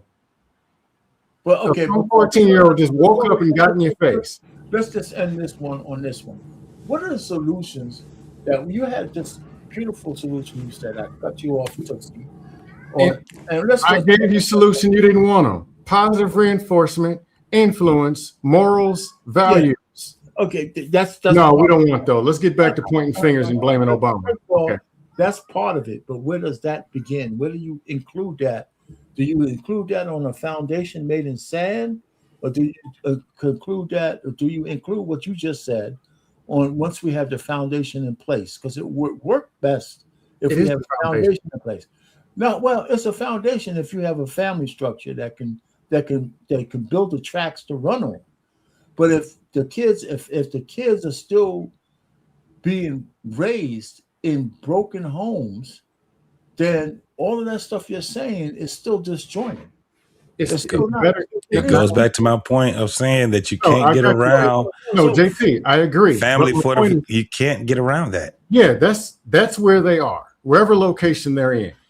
I'm not going to go and adopt every kid, but yeah, I'm not going to take them out the house and have 15 of them living in my house. That's not going to happen. They live where they live. They are where they are.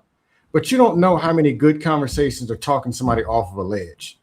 They could have been a -2 or a 0, and your conversations got them at least at a 2. So they only got arrested once, twice, but they could have jumped off a bridge and took 5 people with them. But where does it start? It starts with yourself. Making yourself the better person that people can talk to or be there for the people or whatever. Okay. If us individuals don't adopt it, how are we going to talk about family, kids in the community? Because I'm in the community doing it, and we just the same selfish people we were yesterday. Right. We have to be the example. I do agree. However, make sure. Oh, go ahead. I'm sorry.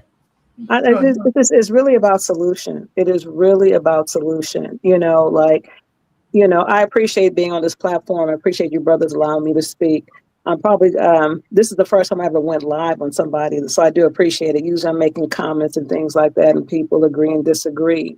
But I think overall, I think it's healthy to have these conversations and these debates. But at the bottom line, we need resolution. And it's legislation. Yes, it's going to start with us individually. We all are work in progress, right? And we're going to be those brothers and sisters that argue, big and fight, and we're going to come back. But it's this resolution. And the question is, outside of the individual, brother, because I understand what you're saying, outside of me being the individual, but collectively, where are we going to start? Are we going to start in the churches? Are we going to have community come together and the community comes together at a community center, be dedicated, right? Because we only want to deal with people who are really dedicated, who is going to see the thing through. Are we going to start in church and having discussions? And how does that grow? Right. I got a list. I got a short, and that's great. And I think everybody should start with the list. Say my short list, and you guys can fix yours and see where I'm going wrong. Right. The first thing is, I think and this legislation can help this, by the way, but I think we need to re-incentivize people getting married to start building families, and there's ways to do that, right? And because we found we do understand that there was cabal that helped break families apart, laws and everything that was put in place that makes it bad incentive to be married. So I think we should incentivize that. And I got a couple of sub things for that, but I didn't want to get off on if I go through the sub things, I don't want to get down this rabbit trail. The second thing is we need to bring back teenage work programs. When I was young, absolutely. we had these manpower programs. Especially during the summer when the kids were out of school. Put your work orders in. You were 14 years old. You could work. You put that in, and we got jobs. We got jobs cleaning parks, working at police stations, working at schools, doing all kinds of community work, and they paid you a couple of trinkets. But what it did, everybody had a counselor. You know, you took little trips here and there where it took you out of the community, see other sites, and you got paid for it. So you got just enough money to say, okay, this is what it looks like to be working. And it filled your time with hours worth of useful things. So your leisure time wasn't spent thinking about all the stupid stuff you could get into. Right. And that's one of the things that really saved so many people when I was young in the Bronx. And when they killed that program, that's exactly the same year that all the gangs came out. Hey, when Go ahead. Yeah, those are the tangibles, and I think those are some of the things you can do right away. You know, somebody can grab a child and go teach them a skill. You know what I mean? Those are the tangibles. Come on, let me show you how to change the oil, change a tire. Let me show you how to do checking and banking and stuff like that. Those are easy, readily tangibles. You know. Yeah, so I got just a couple more, right? Like for example, so these are the family things, right? And one of the things I did say, and this is just like a subset, we got to minimize. I remember this as if it was yesterday. I took Regents history when I was in high school, going into high school. And one of the questions was, what is the pros and cons of young people having leisure time? That was like one of the biggest point things on the test. And I never forgot it because, and that's probably what made me I was happy that I read The Lord of the Flies. When kids are left up to their own devices, they're automatically going to go negative because you got to teach positive because people could be negative all by themselves. So parents have to teach kids to do the right things because in the absence of that, it's not a good assumption to think they're going to do the right thing if you leave them up to their own devices, especially when it's a whole bunch of kids. So it was a great question, and I think that's what that programs used to do when we had those manpower programs. That's exactly what they were doing. They were focusing those kids and taking that leisure time away from stupid things and putting it into constructive work. And with the money we throw around now, it would really be pennies on the dollar to actually save children by bringing some of those programs back. But, you know, where's our Congressional Black Caucus? Where's all the guys to put that into legislation to get the funding? If I could spend $1 trillion on killing people. You muted, homie. I'm thinking it was my internet again. No, our pain is muted.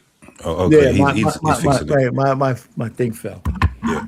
You know, so I'm just saying, if we could spend all that money, we can do something more constructive with those dollars. That's all I'm saying. Hey, but I'll let it land there. Go ahead. Actually, I like what you're saying. I just want to add into some of it. Go ahead. Incentivizing marriage, and I'm saying this even as a person who's single. Marriage already is incentivized. It's just misrepresented, huh? Okay, go ahead. Tell me how you figure that. It's misrepresented to where people believe it's something that it's not, or believe it's not something that it is. Okay. People don't, and a lot of it is from what they see, and we can't change necessarily everything they see. But I think it needs to be successful. Marriage needs to be put in the forefront. Okay. Along with the skills that go along to get people to that very thing, versus just he's a man, he's a woman, they're together, so they married and everything perfect. Yeah, right. Or you ain't married, so something wrong with you. No, the real stuff needs to be there. Because there's the infiltration of that very thing is insane. Yes, I agree. And we see it. The other thing was the work programs. They exist. They're not on the forefront. And they're not. And they're poorly funded. That's right. Poorly funded. That's right. But some of these programs, a lot of them do exist. They are around. I think purpose needs to be promoted with them. like the kid, the 14-year-old, the 18-year-old, whatever, they have to buy into, hey man, look, where you're going, you're going to end up just over here somewhere. Let me show you something that can get you where it is that you say that you want to be. Like actually connecting them and getting them to buy into it purpose and with a purpose. That makes sense? Yeah. So of course, me and JT, you know where we're going to put them. The best internship there is. The best trade school, we send them. Yeah. But, yeah, we put them in the military. Yeah, but it being purpose driven, plan like with the plan. Was an incentive at one point. The military was a shoot, it is even more now. A viable incentive, yes. You see what they're paying them now, JT? Yeah. But I think when the military, when the men who, I think that they, gosh, I think that sometimes they're dropping a ball when they're trying to recruit these young men and women, because they are looking at it from a financial perspective. They're not being, in my opinion, they're being less taught about how to go about that program successfully versus you do this in 5 years, you get to buy a house, you get a GI Bill, you do this, and you know what I mean? It's all about money, money, money. But mentally, how are they going to sustain being recruited into a branch?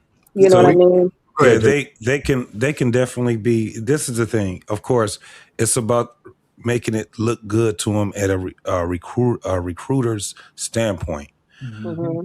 But it is not going to take but probably 48 hours for them to understand exactly what it's about. What happens is the recruiters, what they do is give you an outline. They're not lying to you. They're just giving you an outline. Now, this is the thing. Once you get to that, once you get into that lifestyle, that's exactly what it is.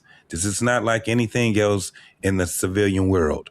However, what happens is that it helps you be more focused on at least having a career.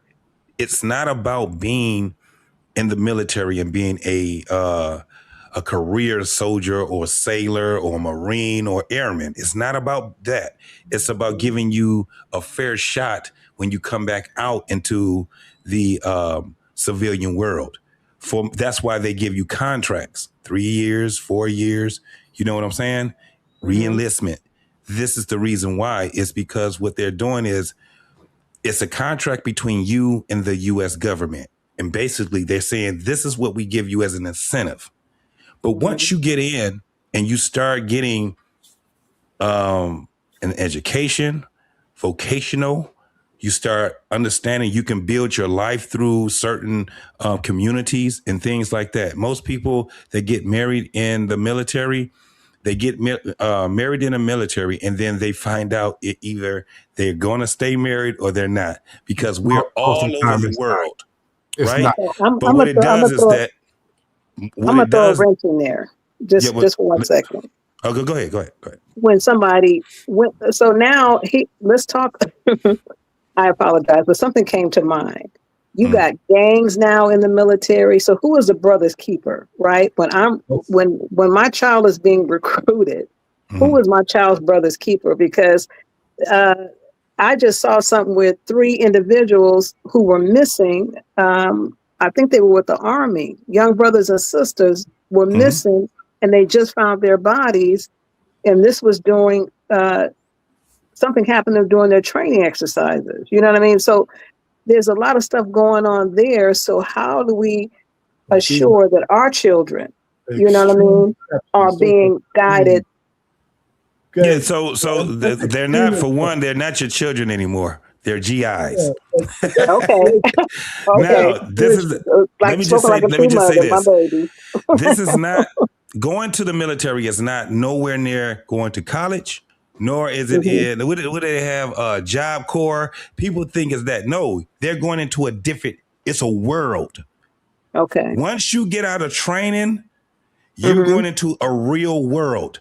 When you go onto military bases and things like that, you're in communities. These are, you got to remember, you have people that are ranging from the age of 18 all the way up into 60. Right. This is not this thing where people go to college and you just dealing with people that's close to your age. No, your superior is going to be a whole lot older than you.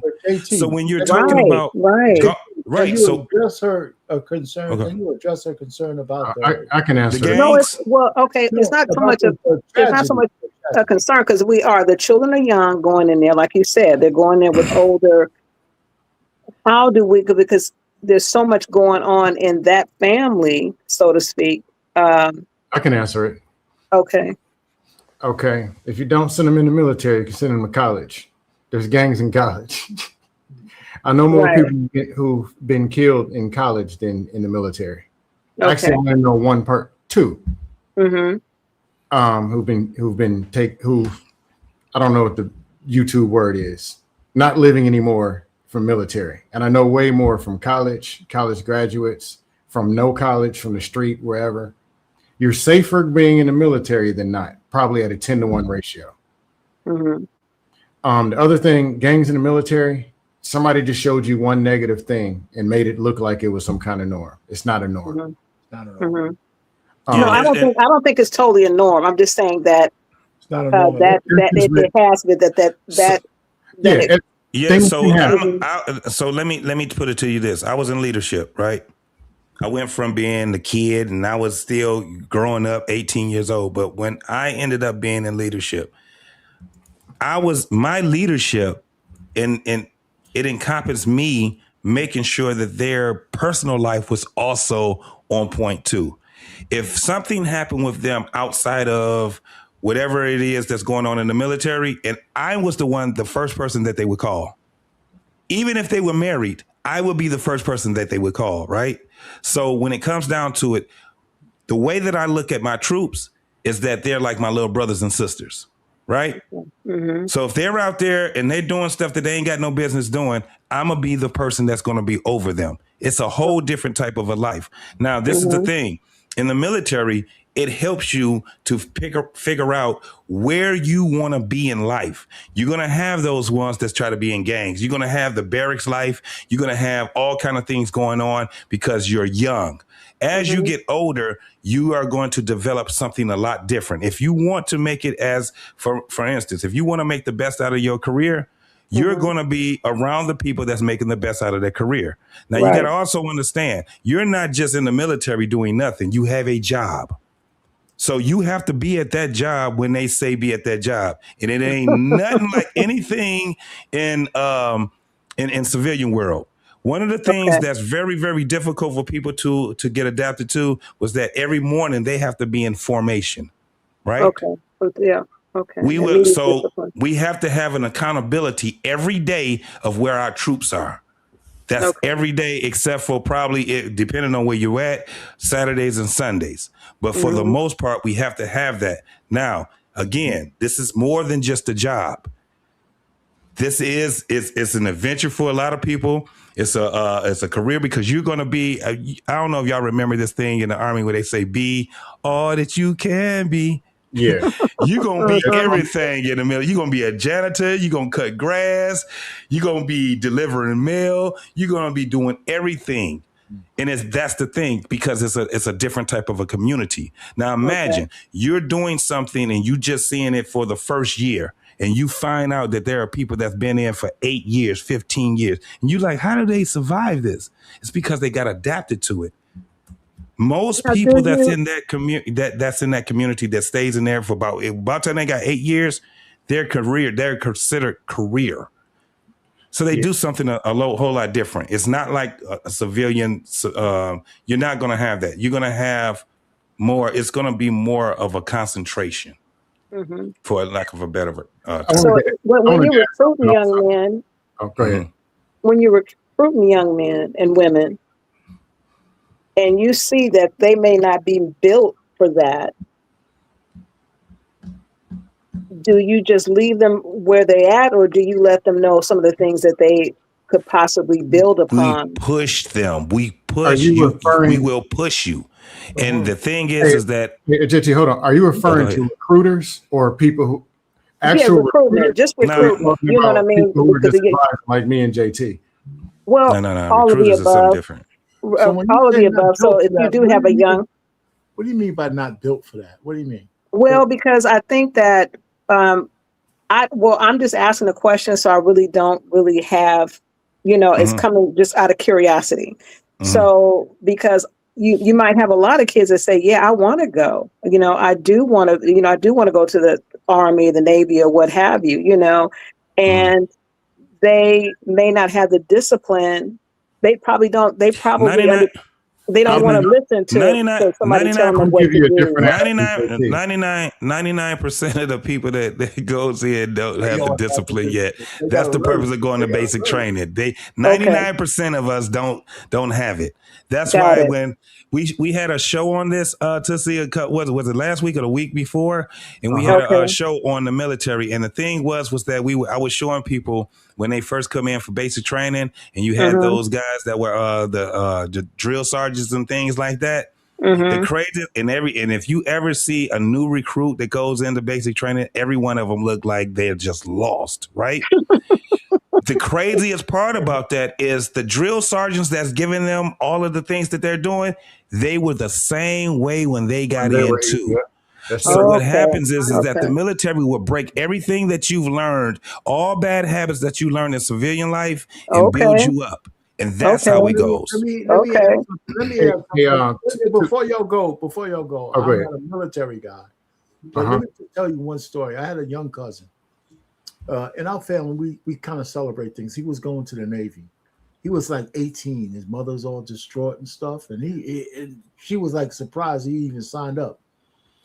And so the thing was that we had like a mini family reunion for his departure, right? Everybody, cousins he didn't know, we were like, maybe 50 deep at a house in Queens. And so he goes to the military and all that kind of stuff. In 6 months, when he came back, his mother almost didn't recognize him. It was like that with me. It was like that with me. Wow, that's beautiful. Yeah, but that's all I need to say there. Go ahead. Hey, what's up, Ferg? What's up, Coach? Tootsie, I wanted to add something. Go ahead. This is something that I forget, and my nephews kind of helped me to get it. I'm old. I'll be 46 soon. When I talk to somebody 16, 17, I got to remember that they're 16 to 17, 18-year-old. If you show them the buildings downtown and say, hey, man, tell me about the employment and job opportunities. 17-year-olds might only know us officer, firefighter, nurse, admin person, an insurance agent. Us that's older that have been in the work, we understand everything from the first floor to the 18th. We understand contract operation. They see it from an 18-year-old view.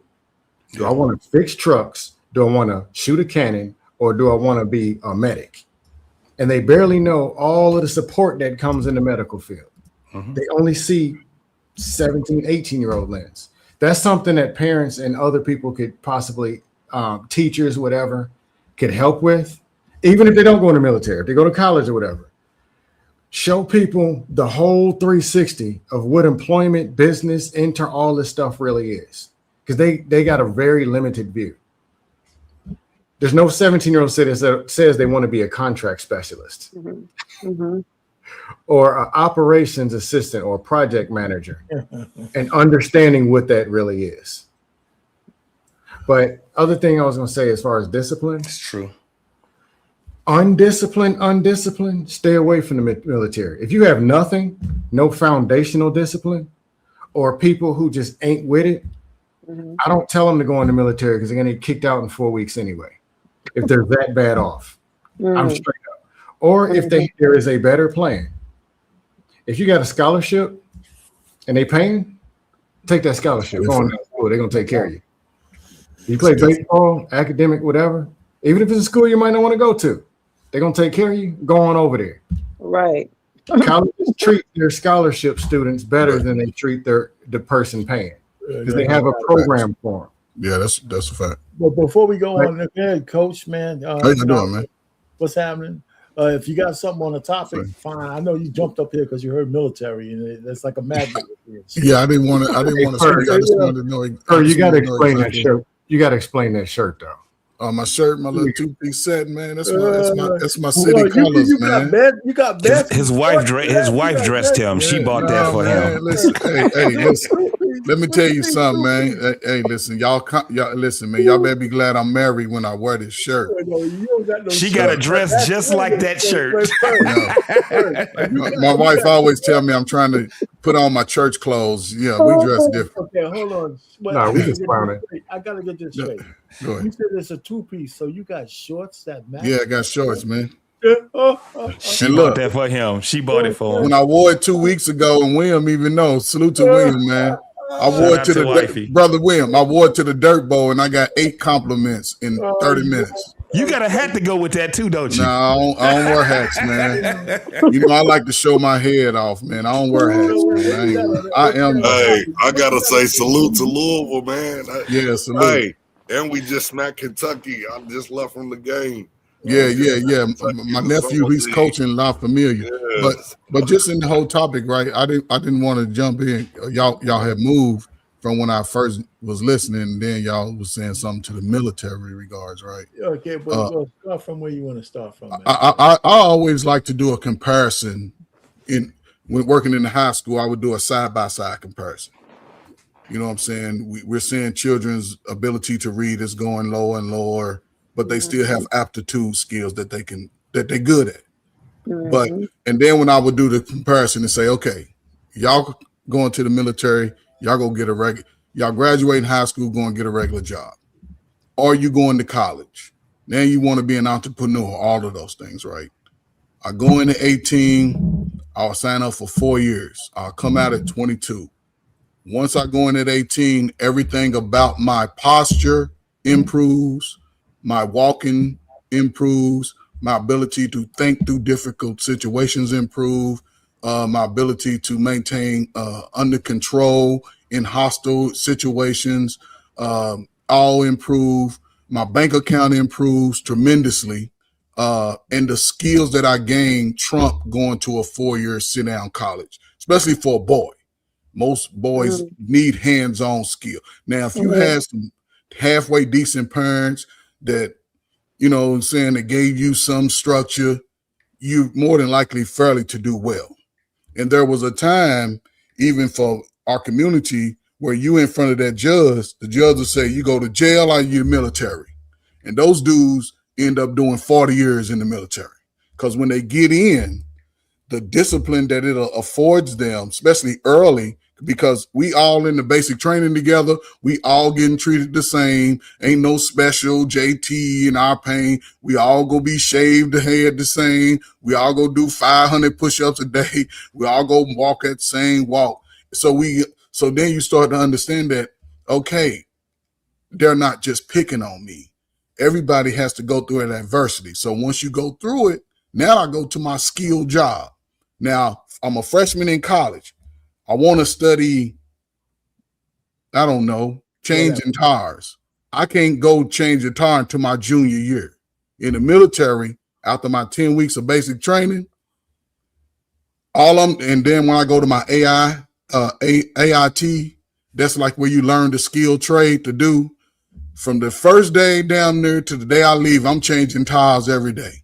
I went from changing regular vehicle tires, now I'm changing tractor tires 2 stories high. So those skills that I do over that next 4 or 5 years trumps somebody who went to a traditional college for the same thing. And when you hear bad stories, I always ask the person, did you get an honorable or dishonorable discharge? Because if you get a dishonorable discharge, then everything about the military is going to be negative, because you know that once you mess up, it affects you in the civilian life 10 times fold. You lose hundreds of thousands of dollars. It's kind of like you going to prison. You went to prison. Yes. That's how it went. And you're stuck in working factory jobs. You're stuck in working regular jobs. And I'll shut up after this. Even for young women, most young women that join, I'm sorry, I'm just saying this. Most young women that join, they are pretty much successful. Yeah. They come out with some rank. So. Got a question for you guys. Yeah, I'm not against it at all. Have you brothers considered creating a panel and traveling to different communities, answering questions of the community about improvement. Because I know they have this other, I don't know what some of you, I don't know if you guys are familiar with that relationship panel. You guys are familiar with that relationship panel? Yeah. Where everybody comes up to the mic and talk about their relationships and my tonight's conversation. That's what you're talking tonight's about. conversation. Yeah. And I think you guys, you brothers have, just listening to you, I think that you, I think that would be a great idea for your platform. You know, That's a great idea. The only way I think it'll work is this, right? The parents are gonna, it's like you can't, what after 30, 35, people ain't in the military don't really want you, but you ain't really interested in that. But that, I believe that 18 to 25-year-old, that's a good platform for them because they haven't catapulted their lives. Even most people have, even if you're in college, you still haven't got to practice a job or career that you're going to do over the lifetime. So, I agree. I agree. I think the age bracket should be considered. I was bringing Mr. Williams over here for a second. What up, Playboy? Before we do that, right? Before you go, Mr. Williams, just to listen. For all the discipline you guys are talking about, this is also one of the solutions to the situation we have. This is also one of the solutions to the situation or the crime that we're talking about. But go ahead, Mr. Williams, what you got?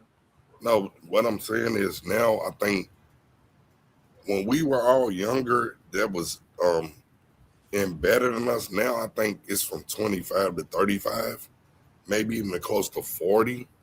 Now where they have to find themselves even a little bit more harder than what we did because we actually had Big Mama and, you know, we had Granddaddy, we had all of that. And we had our parents where somebody was going to teach you something regardless whether you wanted to know it or not. But I think now you can't just do 18 unless you're a parent now currently and you're doing it. But I'm saying now 25 to 35 with these kids and even close to 40, that's when they starting to get it.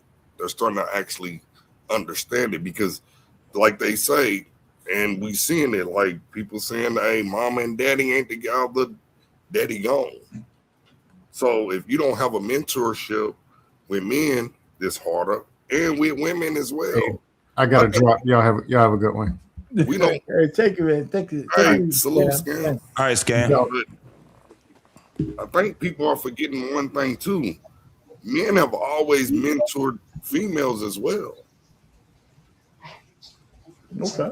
And that's a lack in that. Yeah, but when you say 40, you got to understand 40 is middle age, homie. I'm just saying, like for right now, like when you seeing people find themselves, what are they doing? What are they saying?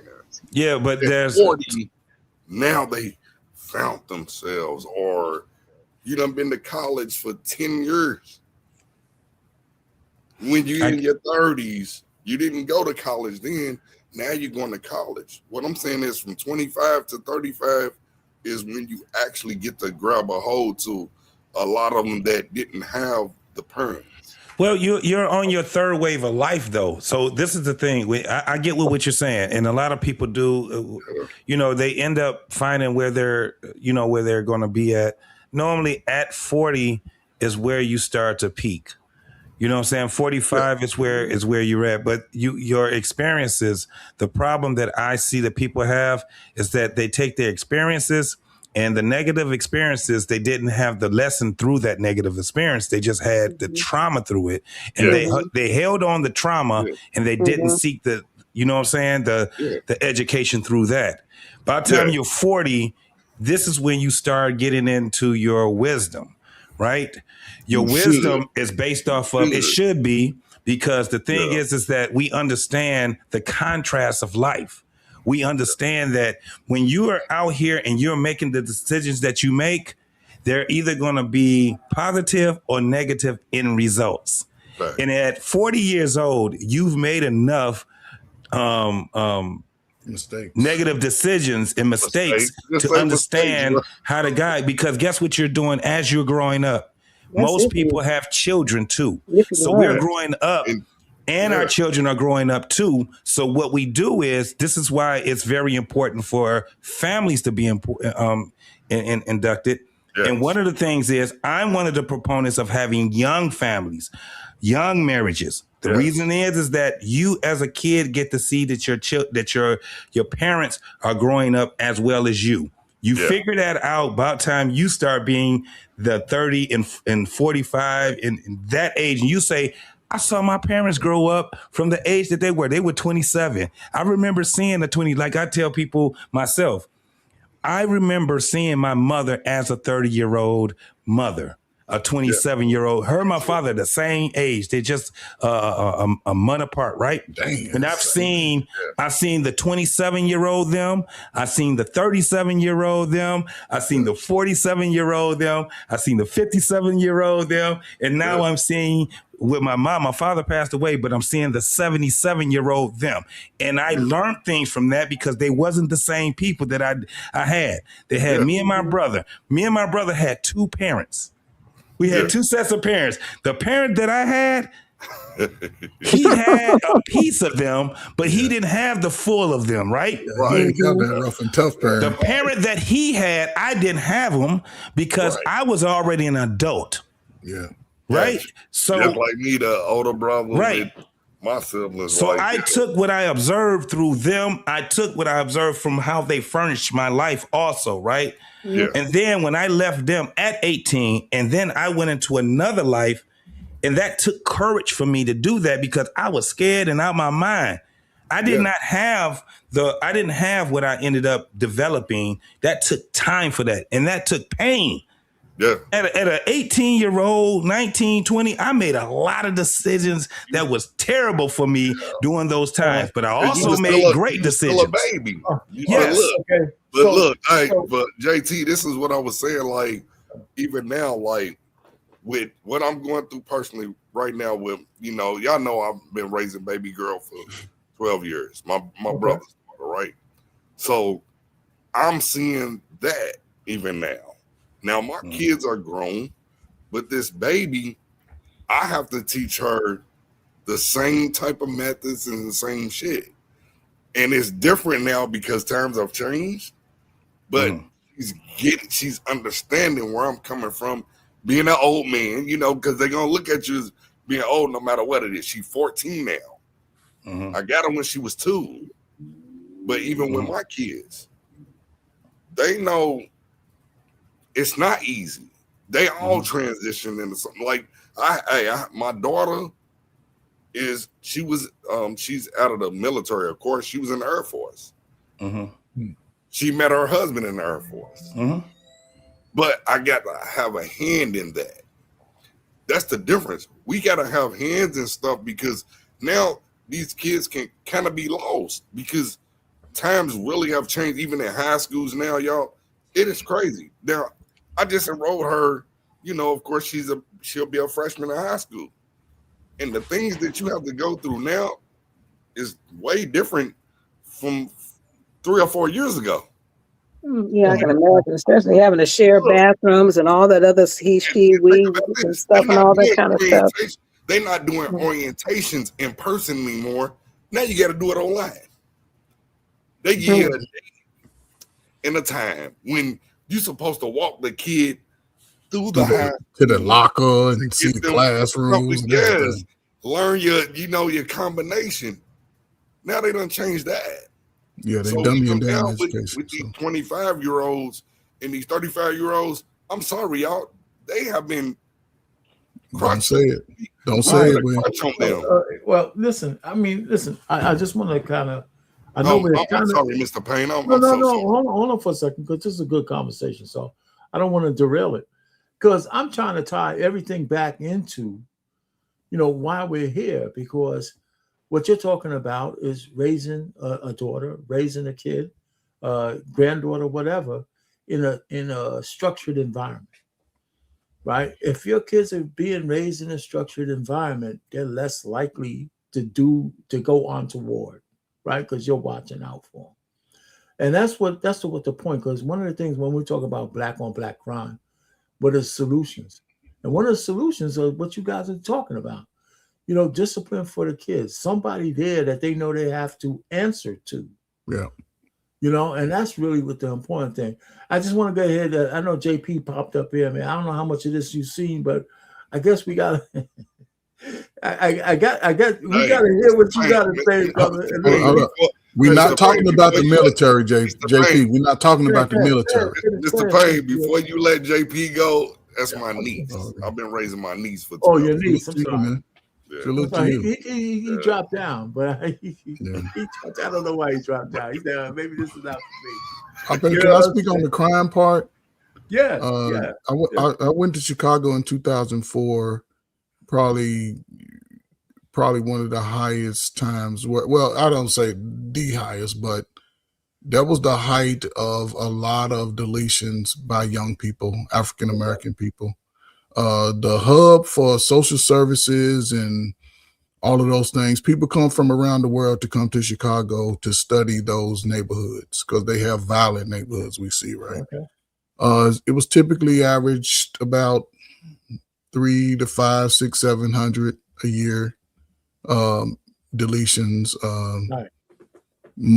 I would say about 60% of that 70% were young black people, young men on young men, young women on young women, right? Right. And there was a time where they were starting to deteriorate. They implemented more programs within the school. See, people, they come into the neighborhood to talk to some kids about behavior. You're in the wrong damn place. That's too late.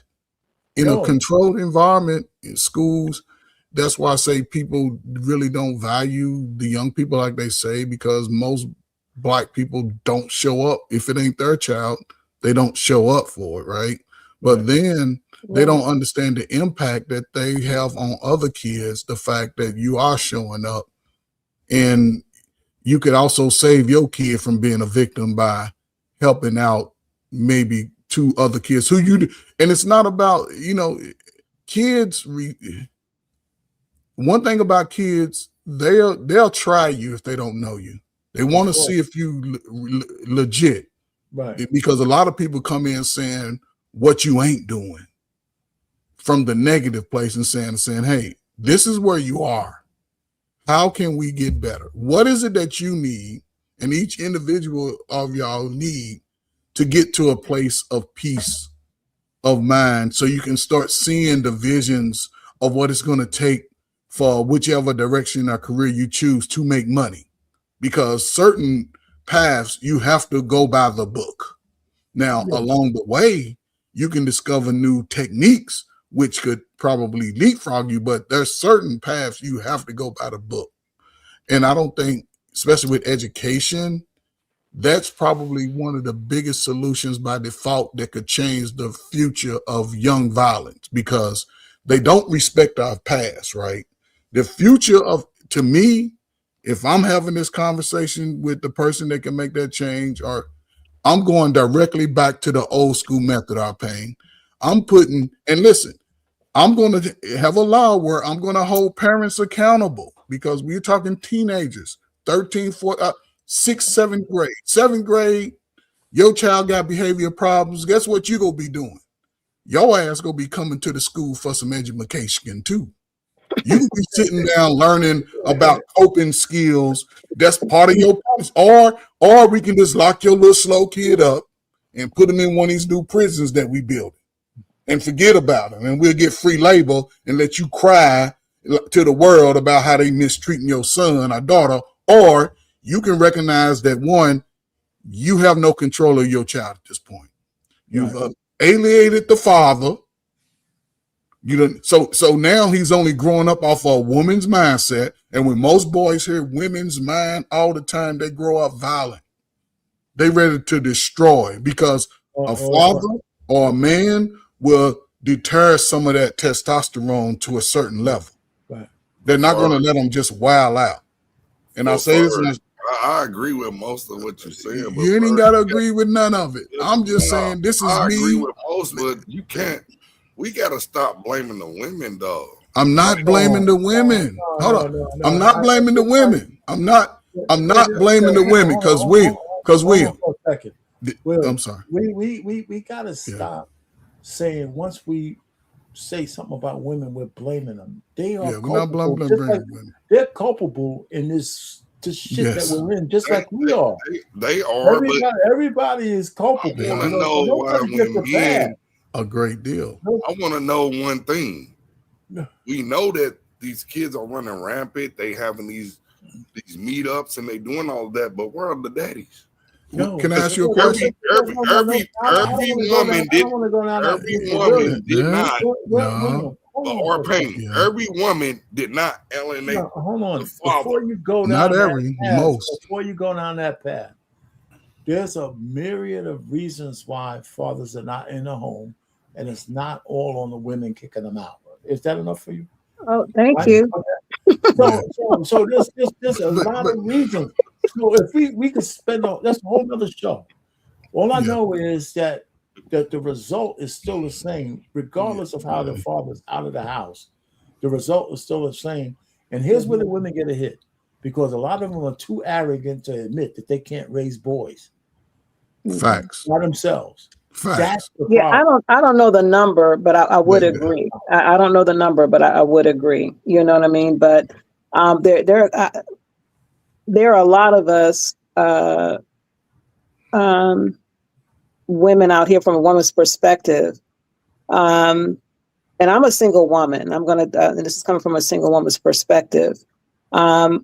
I've been, was asked in a hand of marriage and all that, and I turned it down for whatever the reason that was, But women out here are feeling vulnerable. Women are not here trying to take on men roles, when it comes to meeting a desired man, it's like, where do you put your place? Is it just, if you're intentional, are you going to church? Where are you making this connection? Right. But when it comes to, I would agree that, marriage is crucial. Marriage is crucial, but I don't think that women are, and I don't know the number. I don't think women are deliberately degrading a man or making their children at home feel like a man is not the king of the house. The man is not the. Hold on, Tootsie. Let me just stop you right there. It's not. Let's put it this way. So that I don't want to get down this rabbit hole. I wouldn't say it's all women, but it's enough to make it. It's enough to make a difference. But can you clarify that? Can you clarify that? Because I'm here to get my perspective, but I want to learn too. Can you clarify when women, anybody, men too, when we start hearing these conversations that might sound like criticism of men or women, people say that you might be talking all. If the shoe don't fit, don't wear it. But the point is, in our situation, both men and women in our community, we have defections across the board, and it's not everybody. No, I agree. I totally agree. What I'm saying. So it goes for women too. Just like every man is not a deadbeat dad, every woman is not a bad mother. Right. All I'm saying is there's enough of bad folks on either side to make a difference. Right. And I agree with that. If it's only 10%, or if it's only 20%, and 80% of people are okay, 20%, I'm an engineer, is a pretty significant number. You know what I'm saying? And it's enough to make a difference. And that's all that matters. This is true. This is true, but how do you, so let's talk about the reality if there's single women with children, right? And what is the Black community? But if we're talking about the reality of a woman who is raising children and who was searching, I mean, maybe they want to get married, but that is just not the reality in that moment. What is the expectation? Well, the expectation is that you raise your kids to the point where they're on their own, and then you go find a husband. I'm only joking. The point really is. Well, I'm not coming from a perspective that the woman is seeking. What I'm saying, you gotta be old. Wait a minute, no, but let's. Hold on for a second. The point really is this: the question you ask is, is something that we really can't answer because it's an individual basis. Right, right. So I can't say what would be good for you, and I'm only using you as an example or the next one. It depends on what you're looking for, right? And it depends on who marries up with you and all that kind of stuff. So it's a conversation that doesn't have an answer. So yeah, so let me just say this about this channel right here. So Tussie, what he's explaining to you is this: this channel is full of content that talks about realities between women and men. Okay. It's a rabbit hole that we'll go down because first and foremost, you got to understand that it's more of a generational thing. Yeah. It's also location. But the thing is that the integrity of this particular show here, we stated it earlier. Men and women are needed to be synonymous in the family. Oh yeah, I totally agree. Yeah, I totally agree. So when we start, and so yeah, the conversation. That's why I said that when people sit back and they tell us that we talk too much about relationships, because that's what this channel talks about that a lot too, right? When we're talking about relationships between women and men, we have people that turn a deaf ear to it, right? Because we say a lot of great things when it comes down to it. It's not about blame; it's about how we fix it. Right now. So right now, what we're saying is that just in a nutshell, the reason why we have this whole thing in our community, Black community, with this high percentage of Black people assaulting and killing each other, Black on Black crime, whatever you want to call it, is for the simple fact that we have the degradation of family. That's basically what it is. Now, we have other ways, and matter of fact, I think Tuesday we're going to be talking a lot about this also. Tomorrow, we'll be talking a lot about the relationship part of it. Okay, because I think that's where the question is lying. With I'm saying that for the single people out here, right? Well, I guess we say with children, we can make that a hypothetical thing. So how are people meeting and socializing to come to that common ground if they are interested in marriage? Like where are they? Like how do you start where is the community? Where is that community? This is where the trust. So just since you're here, do you have men in your own family that you trust? Oh, absolutely. So women like you, right? Every damn Tom, Dick, and Joe Junebug that they meet, they should be running them through those men that they trust in their family. They should be running them through it, but we so selfish that we don't do it. You don't find out that they with somebody until they done already clapped cheeks. And most of us, Gen X, we the baby mama, baby daddy generation. We was teenagers having babies. Right. Now, the difference between them, I remember a time, even if people's father didn't live with them, the mama be like, let me call your daddy. Because you getting out of hand for me. And that's when the family and if not daddy, they could call JT over. JT at 30 would have been ready to come over. They would call the big uncle, the big brother, the one that they knew they trusted. Now they isolated. Then when their kid go from wearing a size 2 to a size 15 and he's 6'9", now he's a problem. Because when he was coming up in that problem, instead of addressing it, you made excuses for it. You made excuses. And listen, I cheated on you. We got a slow ass son. I cheated on you. I wasn't no good to you. But then you brought that baby around. He looked just like me. You don't think that'll do something to me? Now, it's different when I was 21, 22. Man, I ain't got time. I got to get to the club. I got shit to do. But now I'm 31, 32. I'm working steady. Man, bring my son over and let it. Look, you seen the movie What's Love Got to Do with It with Tina Turner? Remember the scene when the lady just dropped them little slow ass kids off, say, I can't do nothing with it. You take them. Right. Sometimes that's what you got to do and let that man and that boy figure it out. Because once them scrotum sac, when your boy's scrotum sac separate from their body, they need a straight man in his life. And he might talk shit. Sometimes your daddy go cuss you out. But he gonna say, son, you can do that shit. Don't let nobody punk you out here. So can I piggyback off that? Let me piggyback off that right quick. What we have a problem with too, because what Coach Ferg just illustrated was this: you still had men that were still men. Right. No matter what it was, they still had some type of a foundation of being a man, right? Mm-hmm. What we're having a problem with now is that we don't have men. I totally agree. I totally agree. And I can differentiate one from the other. And I'm really proud to say that I still have that within my family. You know, but we're becoming dinosaurs. We're the 60 babies. We're now the elders. No, but this is the thing. We're warning. This is the thing that a lot of people don't understand. The people that's getting ready to exit out here, we warn you for 20, 30 years, and you don't take the warning. You want to argue everything that you hear. When it comes down to us, we wasn't elders like we just came out the womb being elders. It was a gradual progress, right? When it comes down to it. So what happened? So now what we are seeing is that human beings' mind change. It always changed within 10 to 15 years. The mind change. That's why when people say times have changed, times didn't change. The mindset of the majority of people have changed.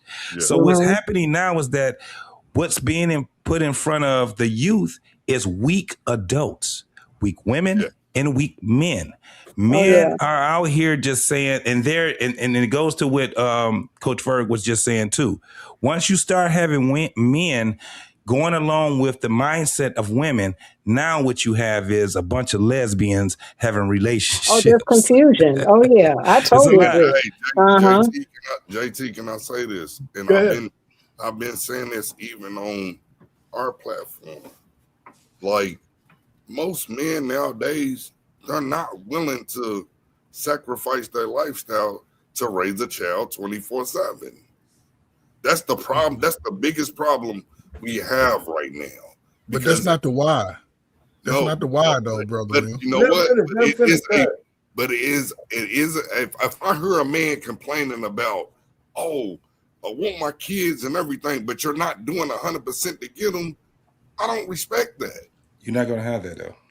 You're not gonna have a man sitting back and doing that by himself. And I was on a platform and we talked about this.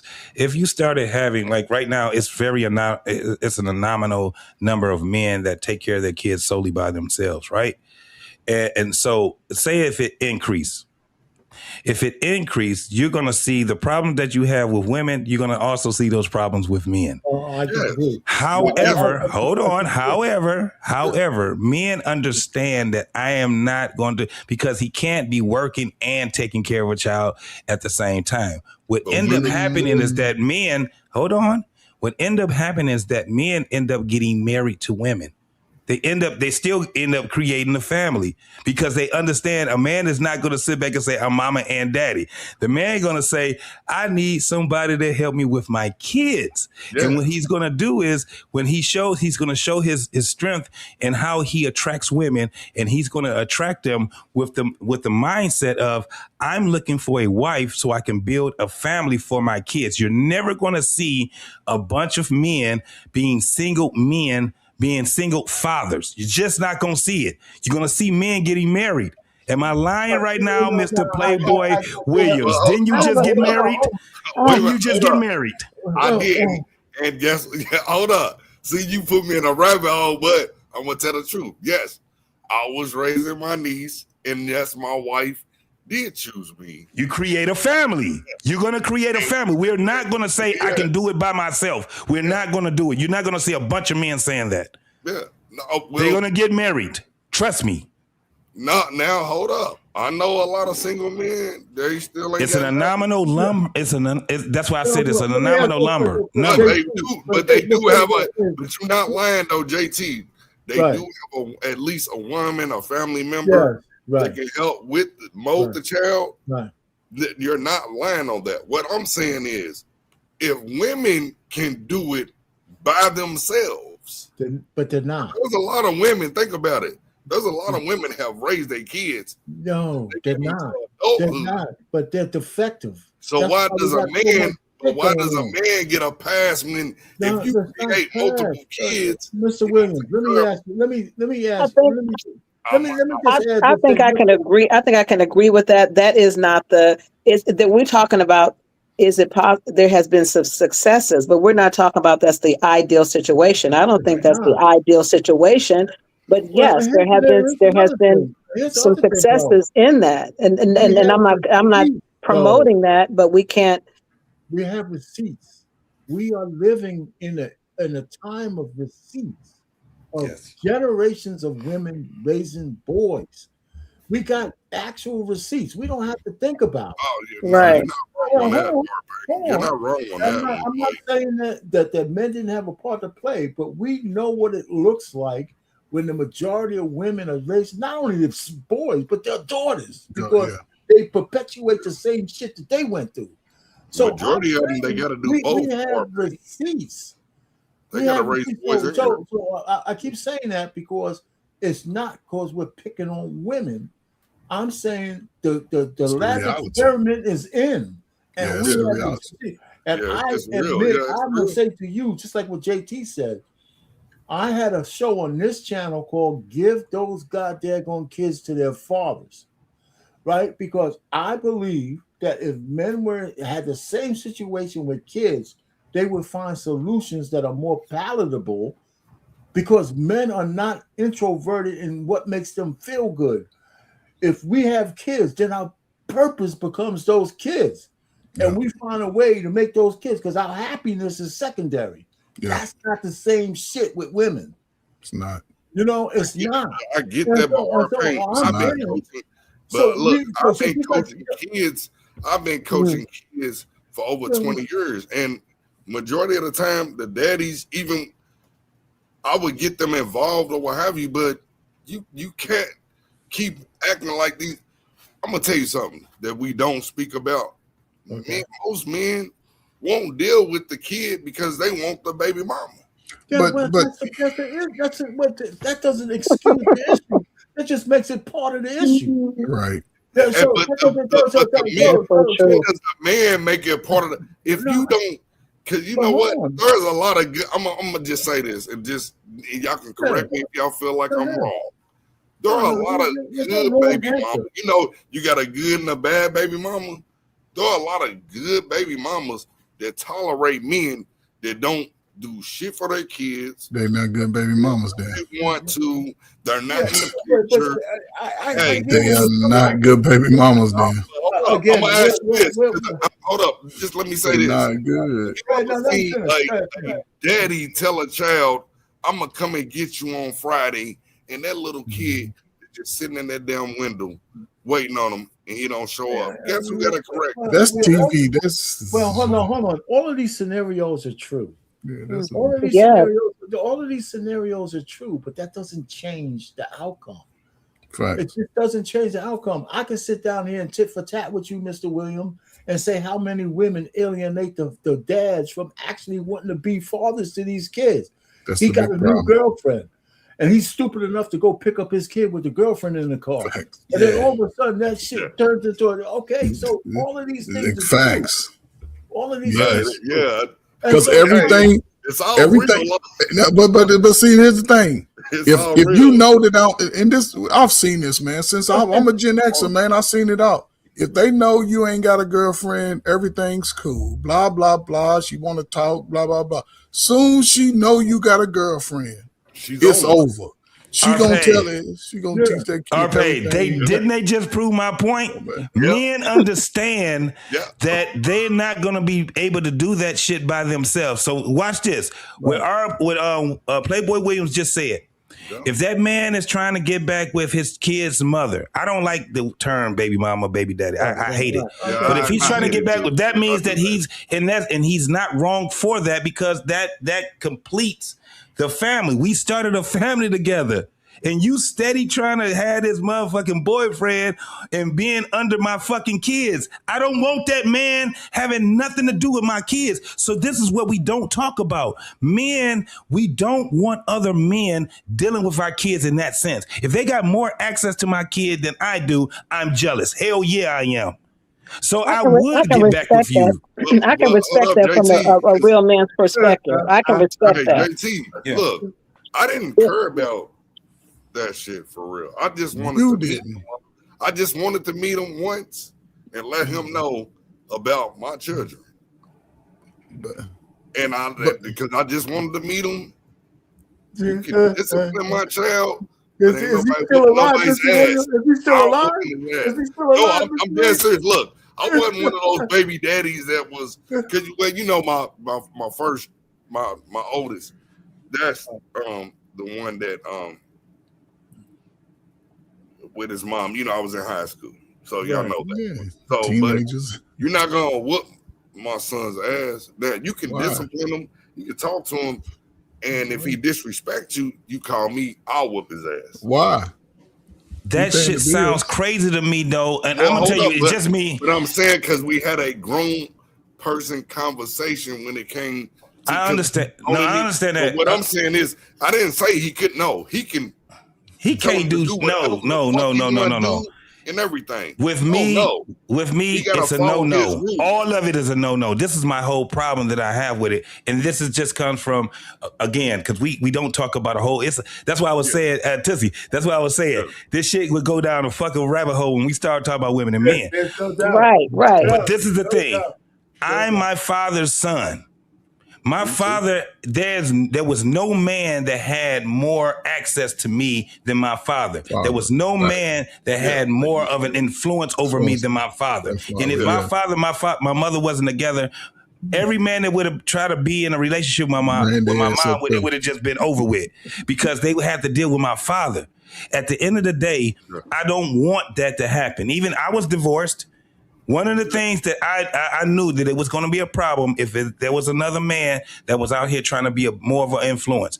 My ex-wife had a boyfriend, but that man could not be an influence like that because first and foremost, she just didn't allow it. Hold up, JT. Hold on. Let me say this.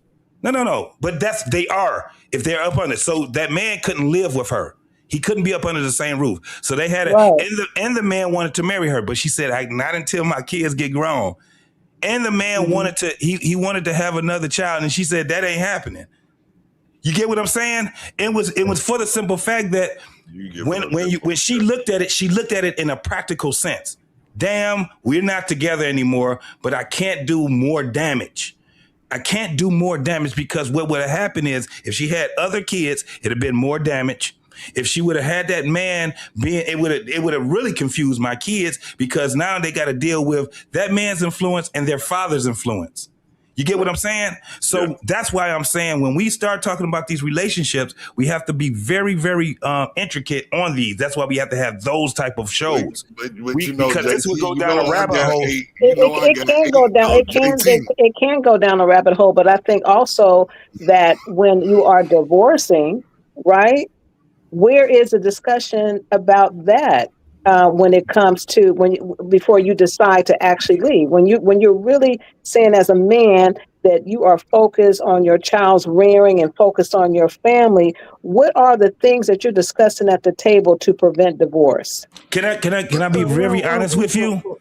It comes down to this. Well, it comes down to this. Hold on, it comes down to this because you're right. They can't have the divorce conversation. You know what the divorce conversation is at? Court. It's at court. Once you start going to court, now we're enemies. Right.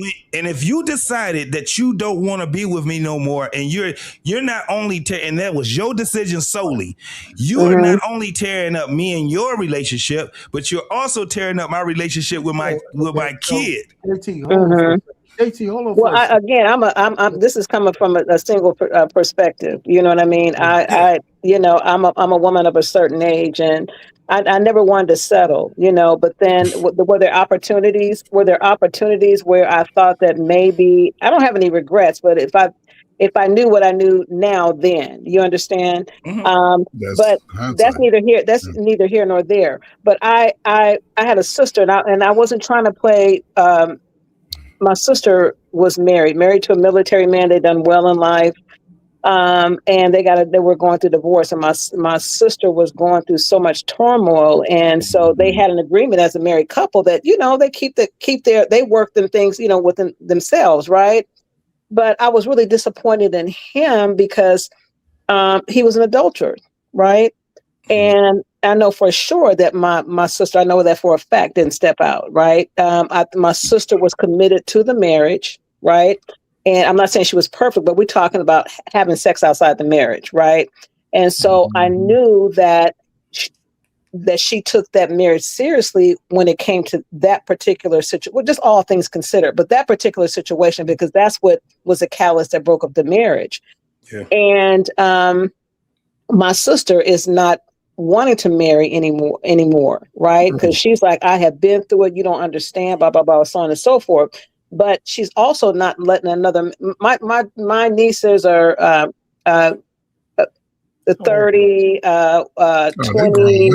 They're grown, but she still has one that's in high school. And she was saying, like, he's being kind of petty, right? He didn't want, he set him up. He was a colonel or something. He had a high ranking in the service. So he did well. Benefits. And he set up the girls to have, most of them they went to college and they got scholarships. They took advantage of that. But they had some kind of benefits of him being a father, being the children of him, right?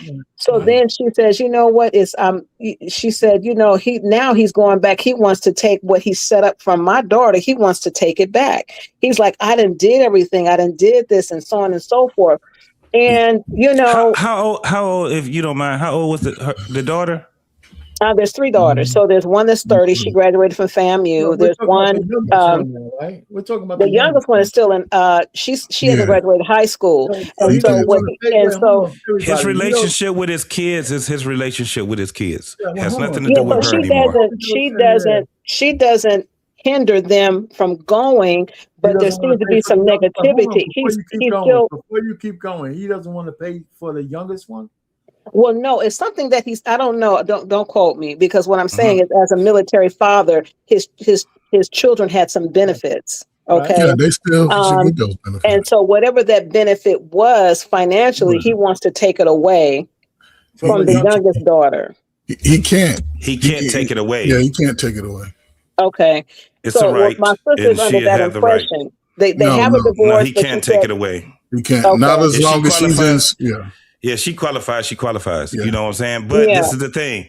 Because I heard you mention something when it comes down to her saying that she don't really want to do this again. And so I would say that she's in her late 40s and her 50s? Yeah, my sister is probably going to be 50 pretty soon. So the way I look at it is that ship has sailed. Because this is the thing, she created what she was supposed to create it during the marriage or whatever it was, right?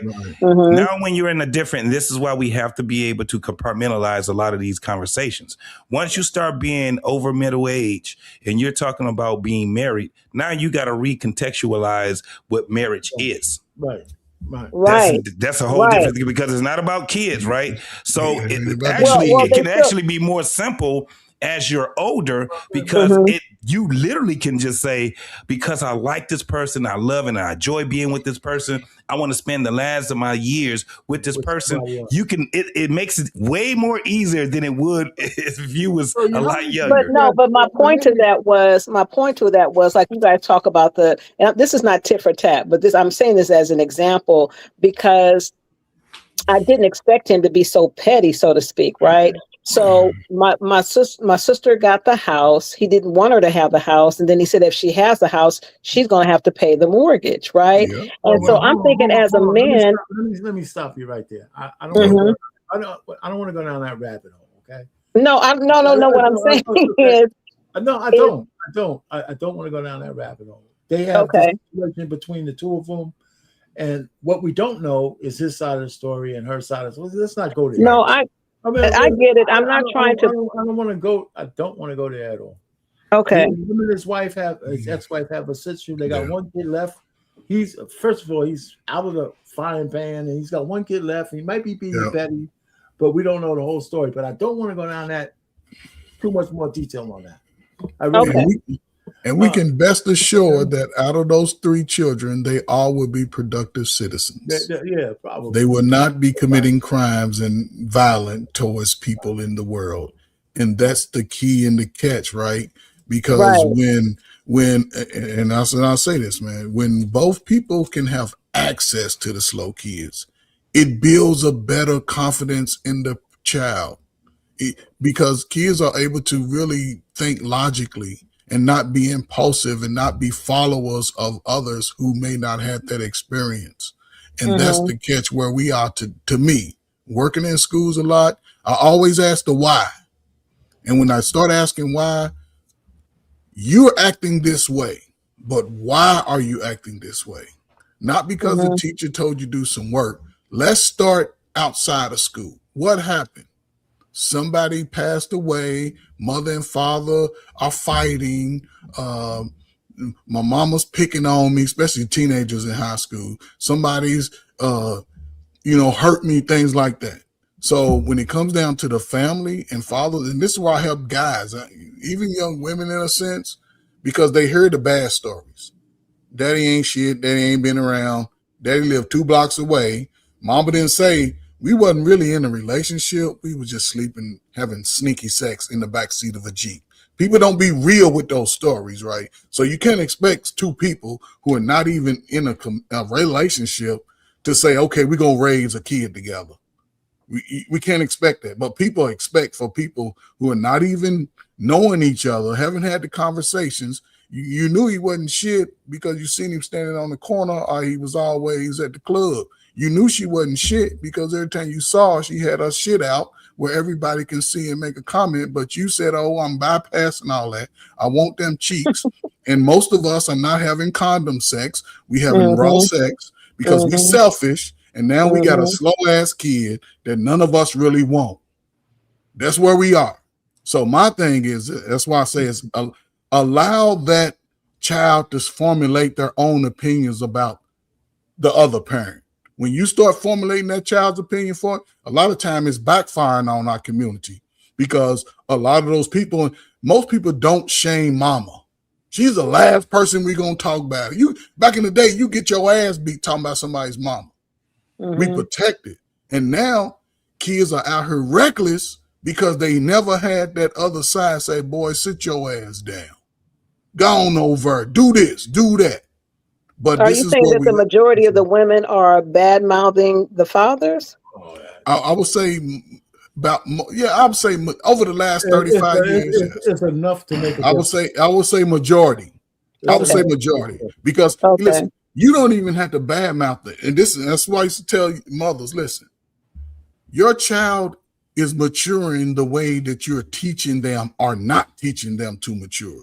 So to alleviate, you don't want your daughter to be at the script club because that's most men's fears. Is like, damn, walk in the club and hear my baby up here. And that's only because more than likely we ain't have a relationship.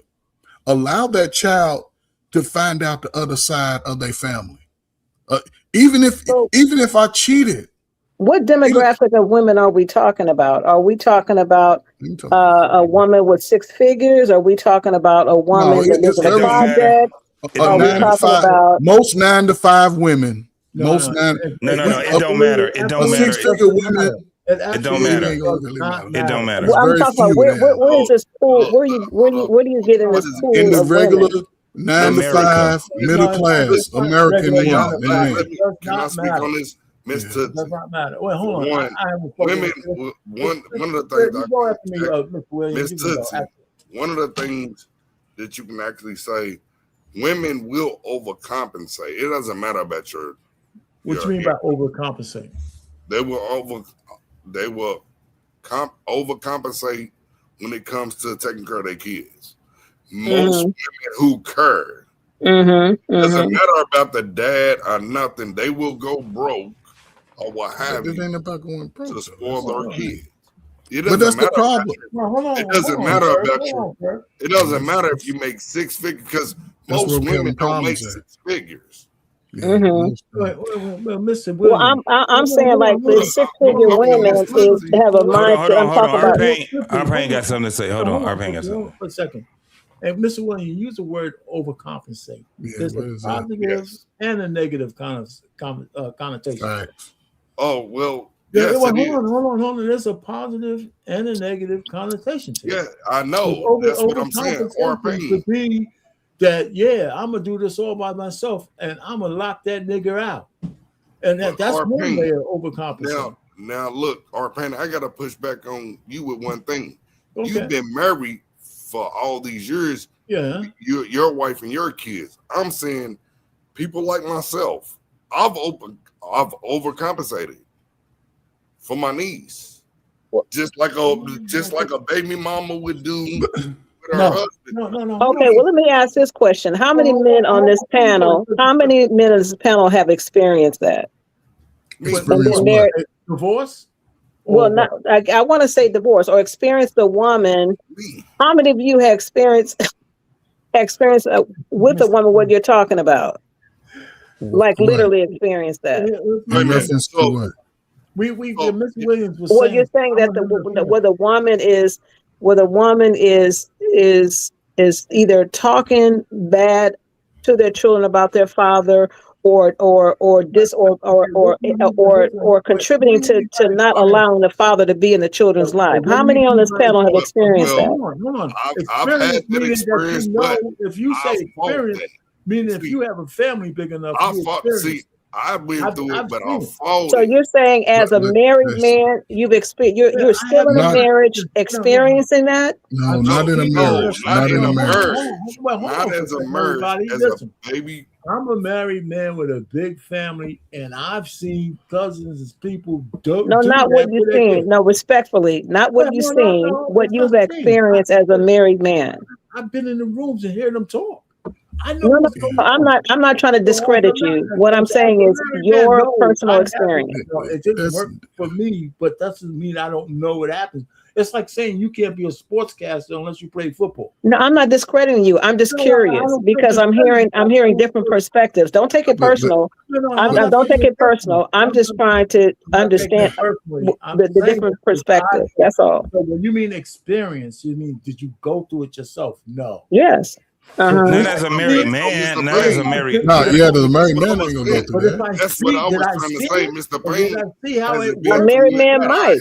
A married man might. He might choose to stay there and raise his children and not necessarily deal with it, but he can be experiencing that, right? But that's a small number, though. That's a very small. So no, it's not that it's a small number. It's that it's a different type of dynamic. This is what happens, and this is what and the same thing with our pain. What you're saying, he may not have went through it himself, but he has an anecdotal observation because of his family. Just like you had an observation through your sister and her husband, right? Or ex-husband. Right. No, I'm not discrediting him. I'm asking that question because I'm hearing different perspectives. And that's the only reason. I'm not discrediting him. Yeah. It's not about a discredit. It's not about discrediting. No. It's not about that. So what happens is this.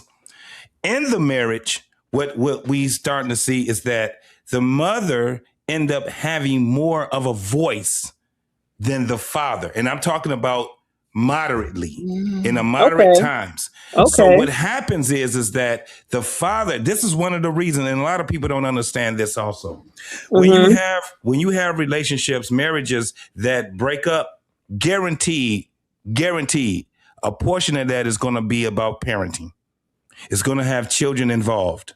So when we're talking about it, you have a lot of women that they drown out the father's authority. And one of the things is that the father in return would tell her, listen, this is the last time that you're going to keep talking, because he'll be talking and she would undermine him. This is in the marriage. She would undermine his authority. One of the reasons why that a lot of people, especially if they've been married for about 15 plus years and then they get a divorce, one of the biggest problems, and you don't hear a lot of people talking about it, is because of the raising of their children. She doesn't. So a lot of times you don't have women that are actually following with the man's ideology of when it comes down to him leading his family. You would have a bunch of women that would have a louder voice. And the man at some point in his marriage would get tired of that because now he's starting to see it. What you will also see is that would bleed into the kids' ideology. What we don't also understand is, well, we do understand it, but we keep going past it. Kids are only kids for a very short time. They turn into adults very fast. And what happens is that those kids that was once kids, they're adults now. A lot of these kids mess around and they end up having kids while they're still in the developing stages of adulthood. What happens then is that once they start having, and this is kind of like steering towards the mothers. Once you start having a young mother, she, at some points, she stumps her growth and maturity. What happens is if she has that child at 20, she stays 20 even when she's 40. If she has that child at 19, she stays 19 until she's getting to a point where she can break through it. That's what we was talking about earlier when we say the mindset, right? The mentality of people when it comes down to, so a lot of these things, and a lot of the people don't understand trauma. It comes in all kind of levels. So now you have where we at right now, 2026, right? Most people would talk more about having children and being single mothers and dads than they would talk about being husbands and wives. I would agree with that. And I'd also would say too, there's a misunderstanding about the roles too, of a man and a woman, of a true man and a true woman, and also the roles of marriage. I think that is convoluted. I think there's a lot of misunderstanding about that. And then, what people's interpretation of a woman and a man's role should be, right? As a wife, as a mother, as a father. And who gets to say that? Who gets to say that? Who gets to make that interpretation? You know who's making that interpretation in real time right now in our modern day? They're doing that shit in the churches. It's in the church. Oh my God, what they accepting in church, and oh my God, I agree. I totally agree. If they taking out the word obey, then you already set up for failure. People not even putting it in none of their vows. You can't even have, and that sets the wrong precedent, especially if you're trying to raise a family and establish a roles or hierarchy in a sense. Not to say you're gonna tell you what to do. It's just that now. Again, man, I love my time I grew up because I see a lot of this degeneracy. I ushered it in. I was the baby daddy generation. We ushered that shit in. We were teenagers selling drugs, right? When you finished, when you landed, Mr. Williams, I know you was trying to say something. So I'm gonna be real quick, man. Give me one more minute. Listen, here we are, right? Again, right today, right? And again. We haven't stopped having sex. About 95% of all America has busted it open at some point. Okay. Now, I'm not saying you having it 3 or 4 times a week or whatever, but you did it at least once, right? We're not planning our families. Most people are getting pregnant in the first or second. Too. We're teenagers getting teenagers pregnant. When in our community, for some reason, we don't wake up till we damn near 30. but that's us, right? That's where we've gotten today. It was a time where, despite having a child, you had family support.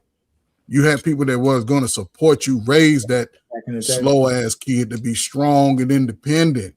Now, by that overcompensation, Brother Williams said, we're trying to fix a problem with buying things instead of once that emotional stability is given to a child through his father. Salute to Joe Jackson. He taught them all how to fight. Oh, are y'all playing my instruments? Guess what? Y'all ass go play this instrument. Guess what, LaToya, as crazy as she was she a baby mama? Nope. She didn't run. Everybody else was married. Even Janet, she had to get married before she had a child. Those messages are not passed down because people are taking their own hatred because I cheated in 1986 and now all men's ain't shit. And the fact that she cheated on me with the dude I didn't like, now women ain't shit. But we ain't stopped having sex. And when our children come, instead of people just saying, let me take a few moments, a few months, years, especially if we realize our children are deficient, and it's helped them get better because they're going to grow old. And I'm not taking care. I tell myself, I'm not taking care of no 40-year-old dude unless you are physically unable to do that. Not because you don't want to. You can't live with me and think you're going to be eating up all my paraplegic, TBI, you going to have That's to have it. something. Wheelchair bound where you're going to bring in a check because you're going to be working. All right, Mr. Williams, what you have? I don't know to say that. I don't know if you're saying it to the lady or in general. No, I actually agree. I agree with I'm not taking care of no grown ass man. Like, hey, daughters, hey, they different, you know, shit happens, but no, I'm never gonna do that. But I grew up in a time where men needed to be men. You had certain responsibilities, but when you created a child, guess what? You need to take care of them. That's what the era I grew up in. This is what the hell it was. Like we were the backbone. Period. It wasn't just Big Mama and everybody, but as men, and you're growing up, we were the backbone. So I don't respect men when they run from their kids or none of that shit because we can't put it on the women because it's on us because we have to be responsible for how we navigate this shit. They got all these pop-ups and everything. You think some women gonna do that? We know women are weaker than us. We're the men out there like, hey, y'all need to, Have y'all been seeing the pop-ups? It's everywhere. And Coach Ferg, I know you've been seeing them in Louisville. You've been seeing them. They have gotten worse. What's the pop-up? I tell me. It's the pain. A pop-up is now they on social media where they can do. See, most people are not paying attention to Snapchat. All these young kids, these teenagers, they on Snapchat. They ain't on Facebook and Instagram. I heard about Snapchat. They say we all gonna meet up, and guess what? It's hundreds of them though. They do that all over the country even today. All Yeah, over the country. You talk about those saying team takeovers? it's getting worse even in my city now. Like it's we a can takeover. And we the can teenagers, guess what they do? It's only a takeover because we allowing that shit to happen. We can stop that. We can stop that goofy ass shit anytime that we get ready to stop that goofy ass shit. What I'm saying is, why ain't no daddies out there? Because you don't have that type of a landscape anymore, Williams. This is not you cannot put the jacket on the men as if they just I'm not left. saying that, but we know that women are weak. Because everybody trying to get these same men, hold on, everybody trying to get these same fucking men that they say that ain't there to be goddamn mentors. This is the craziest part. They're trying to get the men that they said that ran from the community to be mentors. That shit don't make any sense. JT, I don't want most men to be mentors because that's never what it's been. Since I was a kid, it was a selective few that coached us and did everything, even though I did have a dad, but he worked a lot. But so that's your mentor. That's your mentor. And the thing is that this you better go talk to your mama and you tell her why her and your mentor is not together anymore. That's what you got to do. Don't sit back and then and assume that your mentor had just left. So guess what I can do though? My mom fucked up with my dad, right? Oh shit. Hold up. They were married. They had been raised around each other since they was kids. When my mom moved from Alabama, right? And I've told this might be risky, but then they were married for 7 years. I was married. I was actually born in wedlock, but she's been with my stepfather for 30 years. Okay. So my stepfather has been a part of my life and my dad, but they had an understanding, and my father broke it down to him. So I had two men, especially my dad, more than anybody, because that was everything for me. You know, he passed away from COVID in 2020. But even my stepfather, during that time, he helped me get federal license and shit to be in the federal courthouses and shit like that. But my father still made sure me and my brothers had everything and all of that, but they worked together. It wasn't men are not communal, but see, you are. That's what we was saying. Men ain't communal like that. Like I just told you, I ain't that type of nigga myself, and you ain't gonna never have that happening. I did it with one of my sons. So she was there with your stepfather. I know, but this is the thing. That what you talking about? Talk to the young folks like that. They ain't talking like they ain't even thinking that way. But they're not. What I'm saying is that what we're talking about is the end results. They don't even talk about marriage, period, when it come down to that. When they say marriage, they like shit. At the end of the day, we just said, and like I said, we're gonna go to because I know our pain ready to close it out. But let's go back. Let me double back to the beginning. The thing is that when we're talking about this thing, when we're talking about the crime that we commit towards one another, the assaults, the murders, and these things that happen, one of the biggest reasons is because we don't have the fathers and the mothers that are working synonymous with each other, and that's in marriage. That's the whole thing. So everything else that we're trying to teach, if we can't teach how to be socially and involved with one another, especially if we're having sex with one another, if we don't talk about being having principles and standing 10 toes down and teaching those principles, not only just to our own children, but to our nephews and nieces and to the people that's in our community, we will not be able to get past this thing. We're going to keep assaulting each other and we're going to keep killing each other. And the bad thing about this is that we're going to keep going into these prisons that everybody keep complaining about. We're going to keep having problems with the goddamn police that everybody keep complaining about. We're going to have all these problems here because we're so focused on who we don't fuck with or who we hate and all these different things. The reason being is because you don't have the mother and the father as the foundation to community anymore. Legacy is all right. Hey, so Mr. Williams, you got some last words, man? Final thoughts? Yeah, like hey, I told y'all, like this is so dope. I'm sorry that I came late. When I got the text, my son, he'll be 29 tomorrow, and went to the game. Happy birthday, youngin'. And I ain't gonna lie, he's my favorite son. So. No, it's your favorite. No, you got favorites around. Hey, he's dark skinned like me, like me. He's the only one. Everybody else is red. So, shit. No offense, coach. I ain't offended. Hey, you better be offended. I mean, he was the one that I knew when I did the first DNA test. Okay. Oh, you had to take a DNA. Okay. That's my heartbeat. I ain't gonna lie, like, man, just thank y'all for always inviting me, man, for real. Like, I think it's so dope. And I know I was trying to catch up with the conversation, but Mr. Payne, hey, you are really dope. I love the fact that we got a boomer on here, JT. Boomer, man. You know what? You know, it's all love and Coach Frank. It's always love, bro. It's always love. Louisville, Kentucky, but it's always something relevant.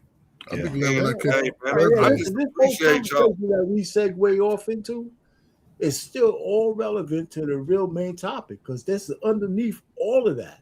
Yes, is the dysfunction that we have in our community that puts too many people, men and women, out there with no direction.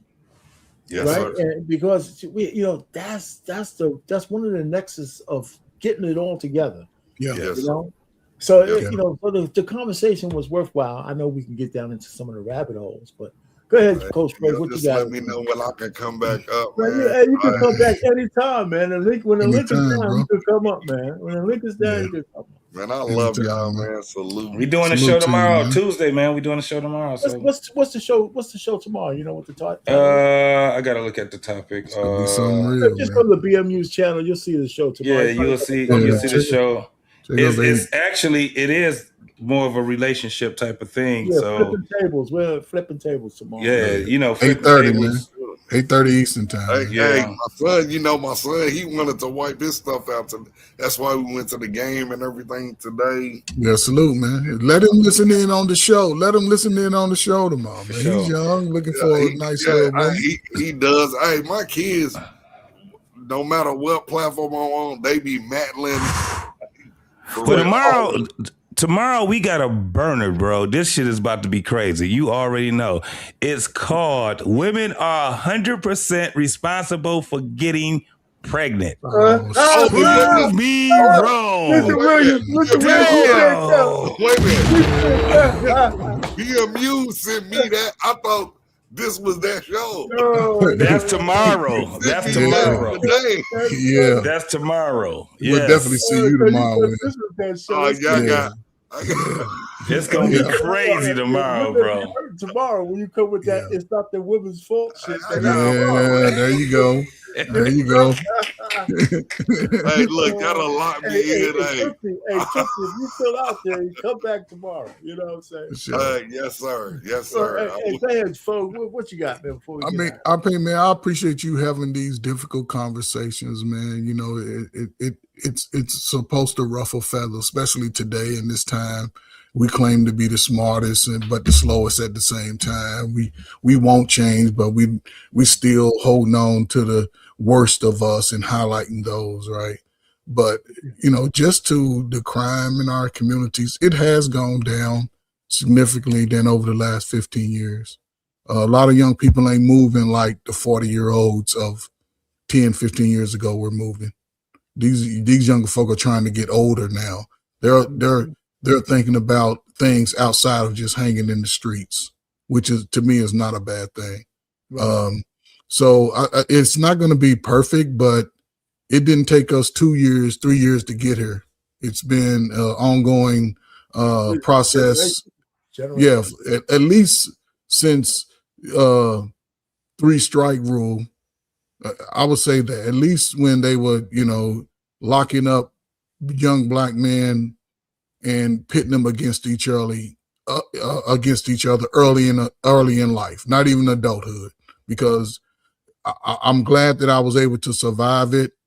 But when I saw teenagers start turning on teenagers and deleting each other, I knew that we was in for a hell of a fight going forward throughout my adult life. So that's why I chose the career that I did.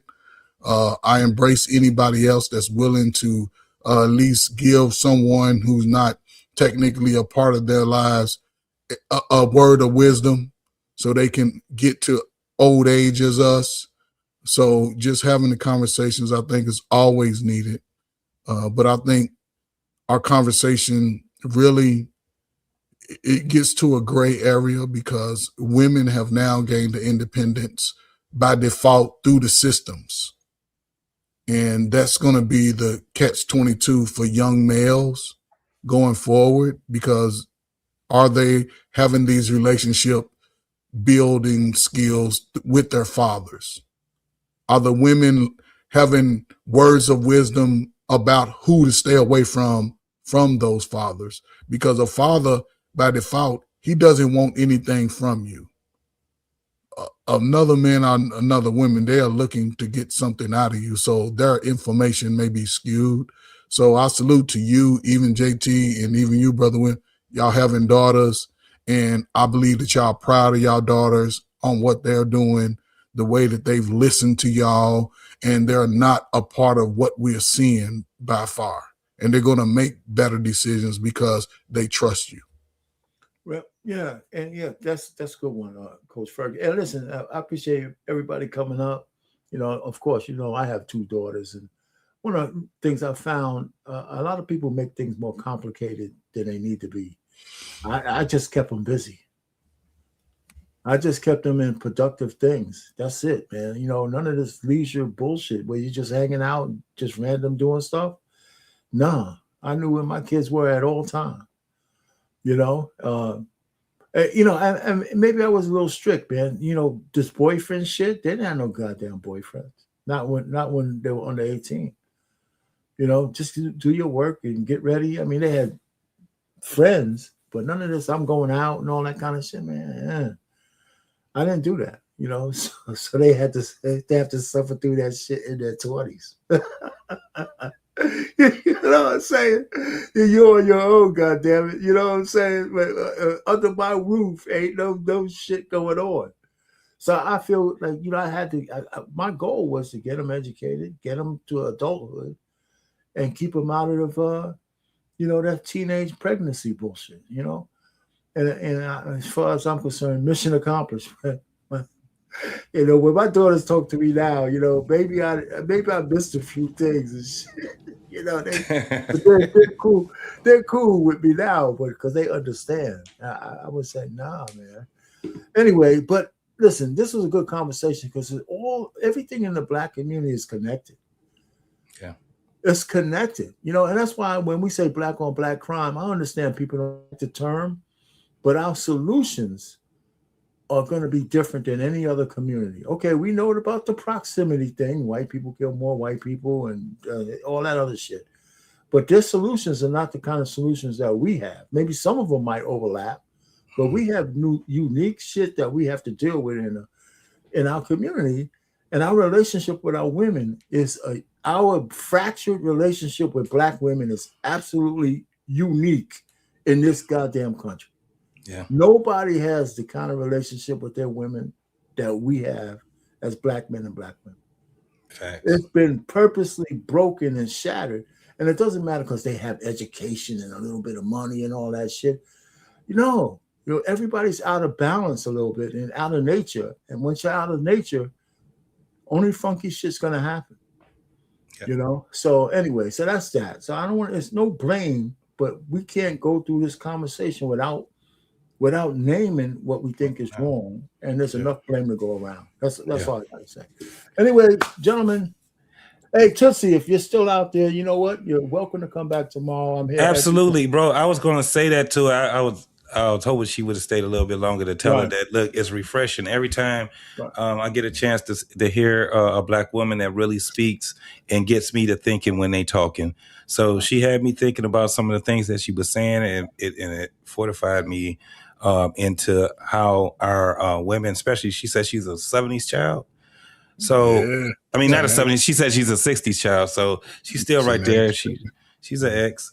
So, yeah, that was one of the things. Her, and you already know our pain. I say that a lot to my girl, and shout out to the Real Precious. It's just refreshing, bro. When I get a chance to have conversations with women, whether we do back and forth or not, man, it's just the discourse is dope. And of course, we got Catelia in the chat over here, and all the other people who stayed all day long. So that's my crush right there. Hey, Catelia. Yeah, this is right. Hey, Braxton just showed up. Hey, look at Braxton. Where you been at, Braxton? Okay, Braxton been trying to get married. That's all he been trying to. Oh, is that right? You gotta come up and tell us about your girl, man. Yeah, tell us about your girl. Hey, all right, y'all gonna be in the back next week? I don't know what. I have no idea what the topic is gonna be next week, but I'm gonna think of something. All right, y'all gonna be in the back. Nah, man, I gotta get myself ready for work, man. What you need, man? What you need, bro? Hey, I want to talk to you, Fergie. We can chat. Oh yeah, we can talk. I'll stay in the back. Yeah, stay up. I'll just end the stream and y'all can stay in the back. All right, man. Love y'all fellas, man. Most definitely, man. Love y'all. You workers, man. Salute to you workers, man.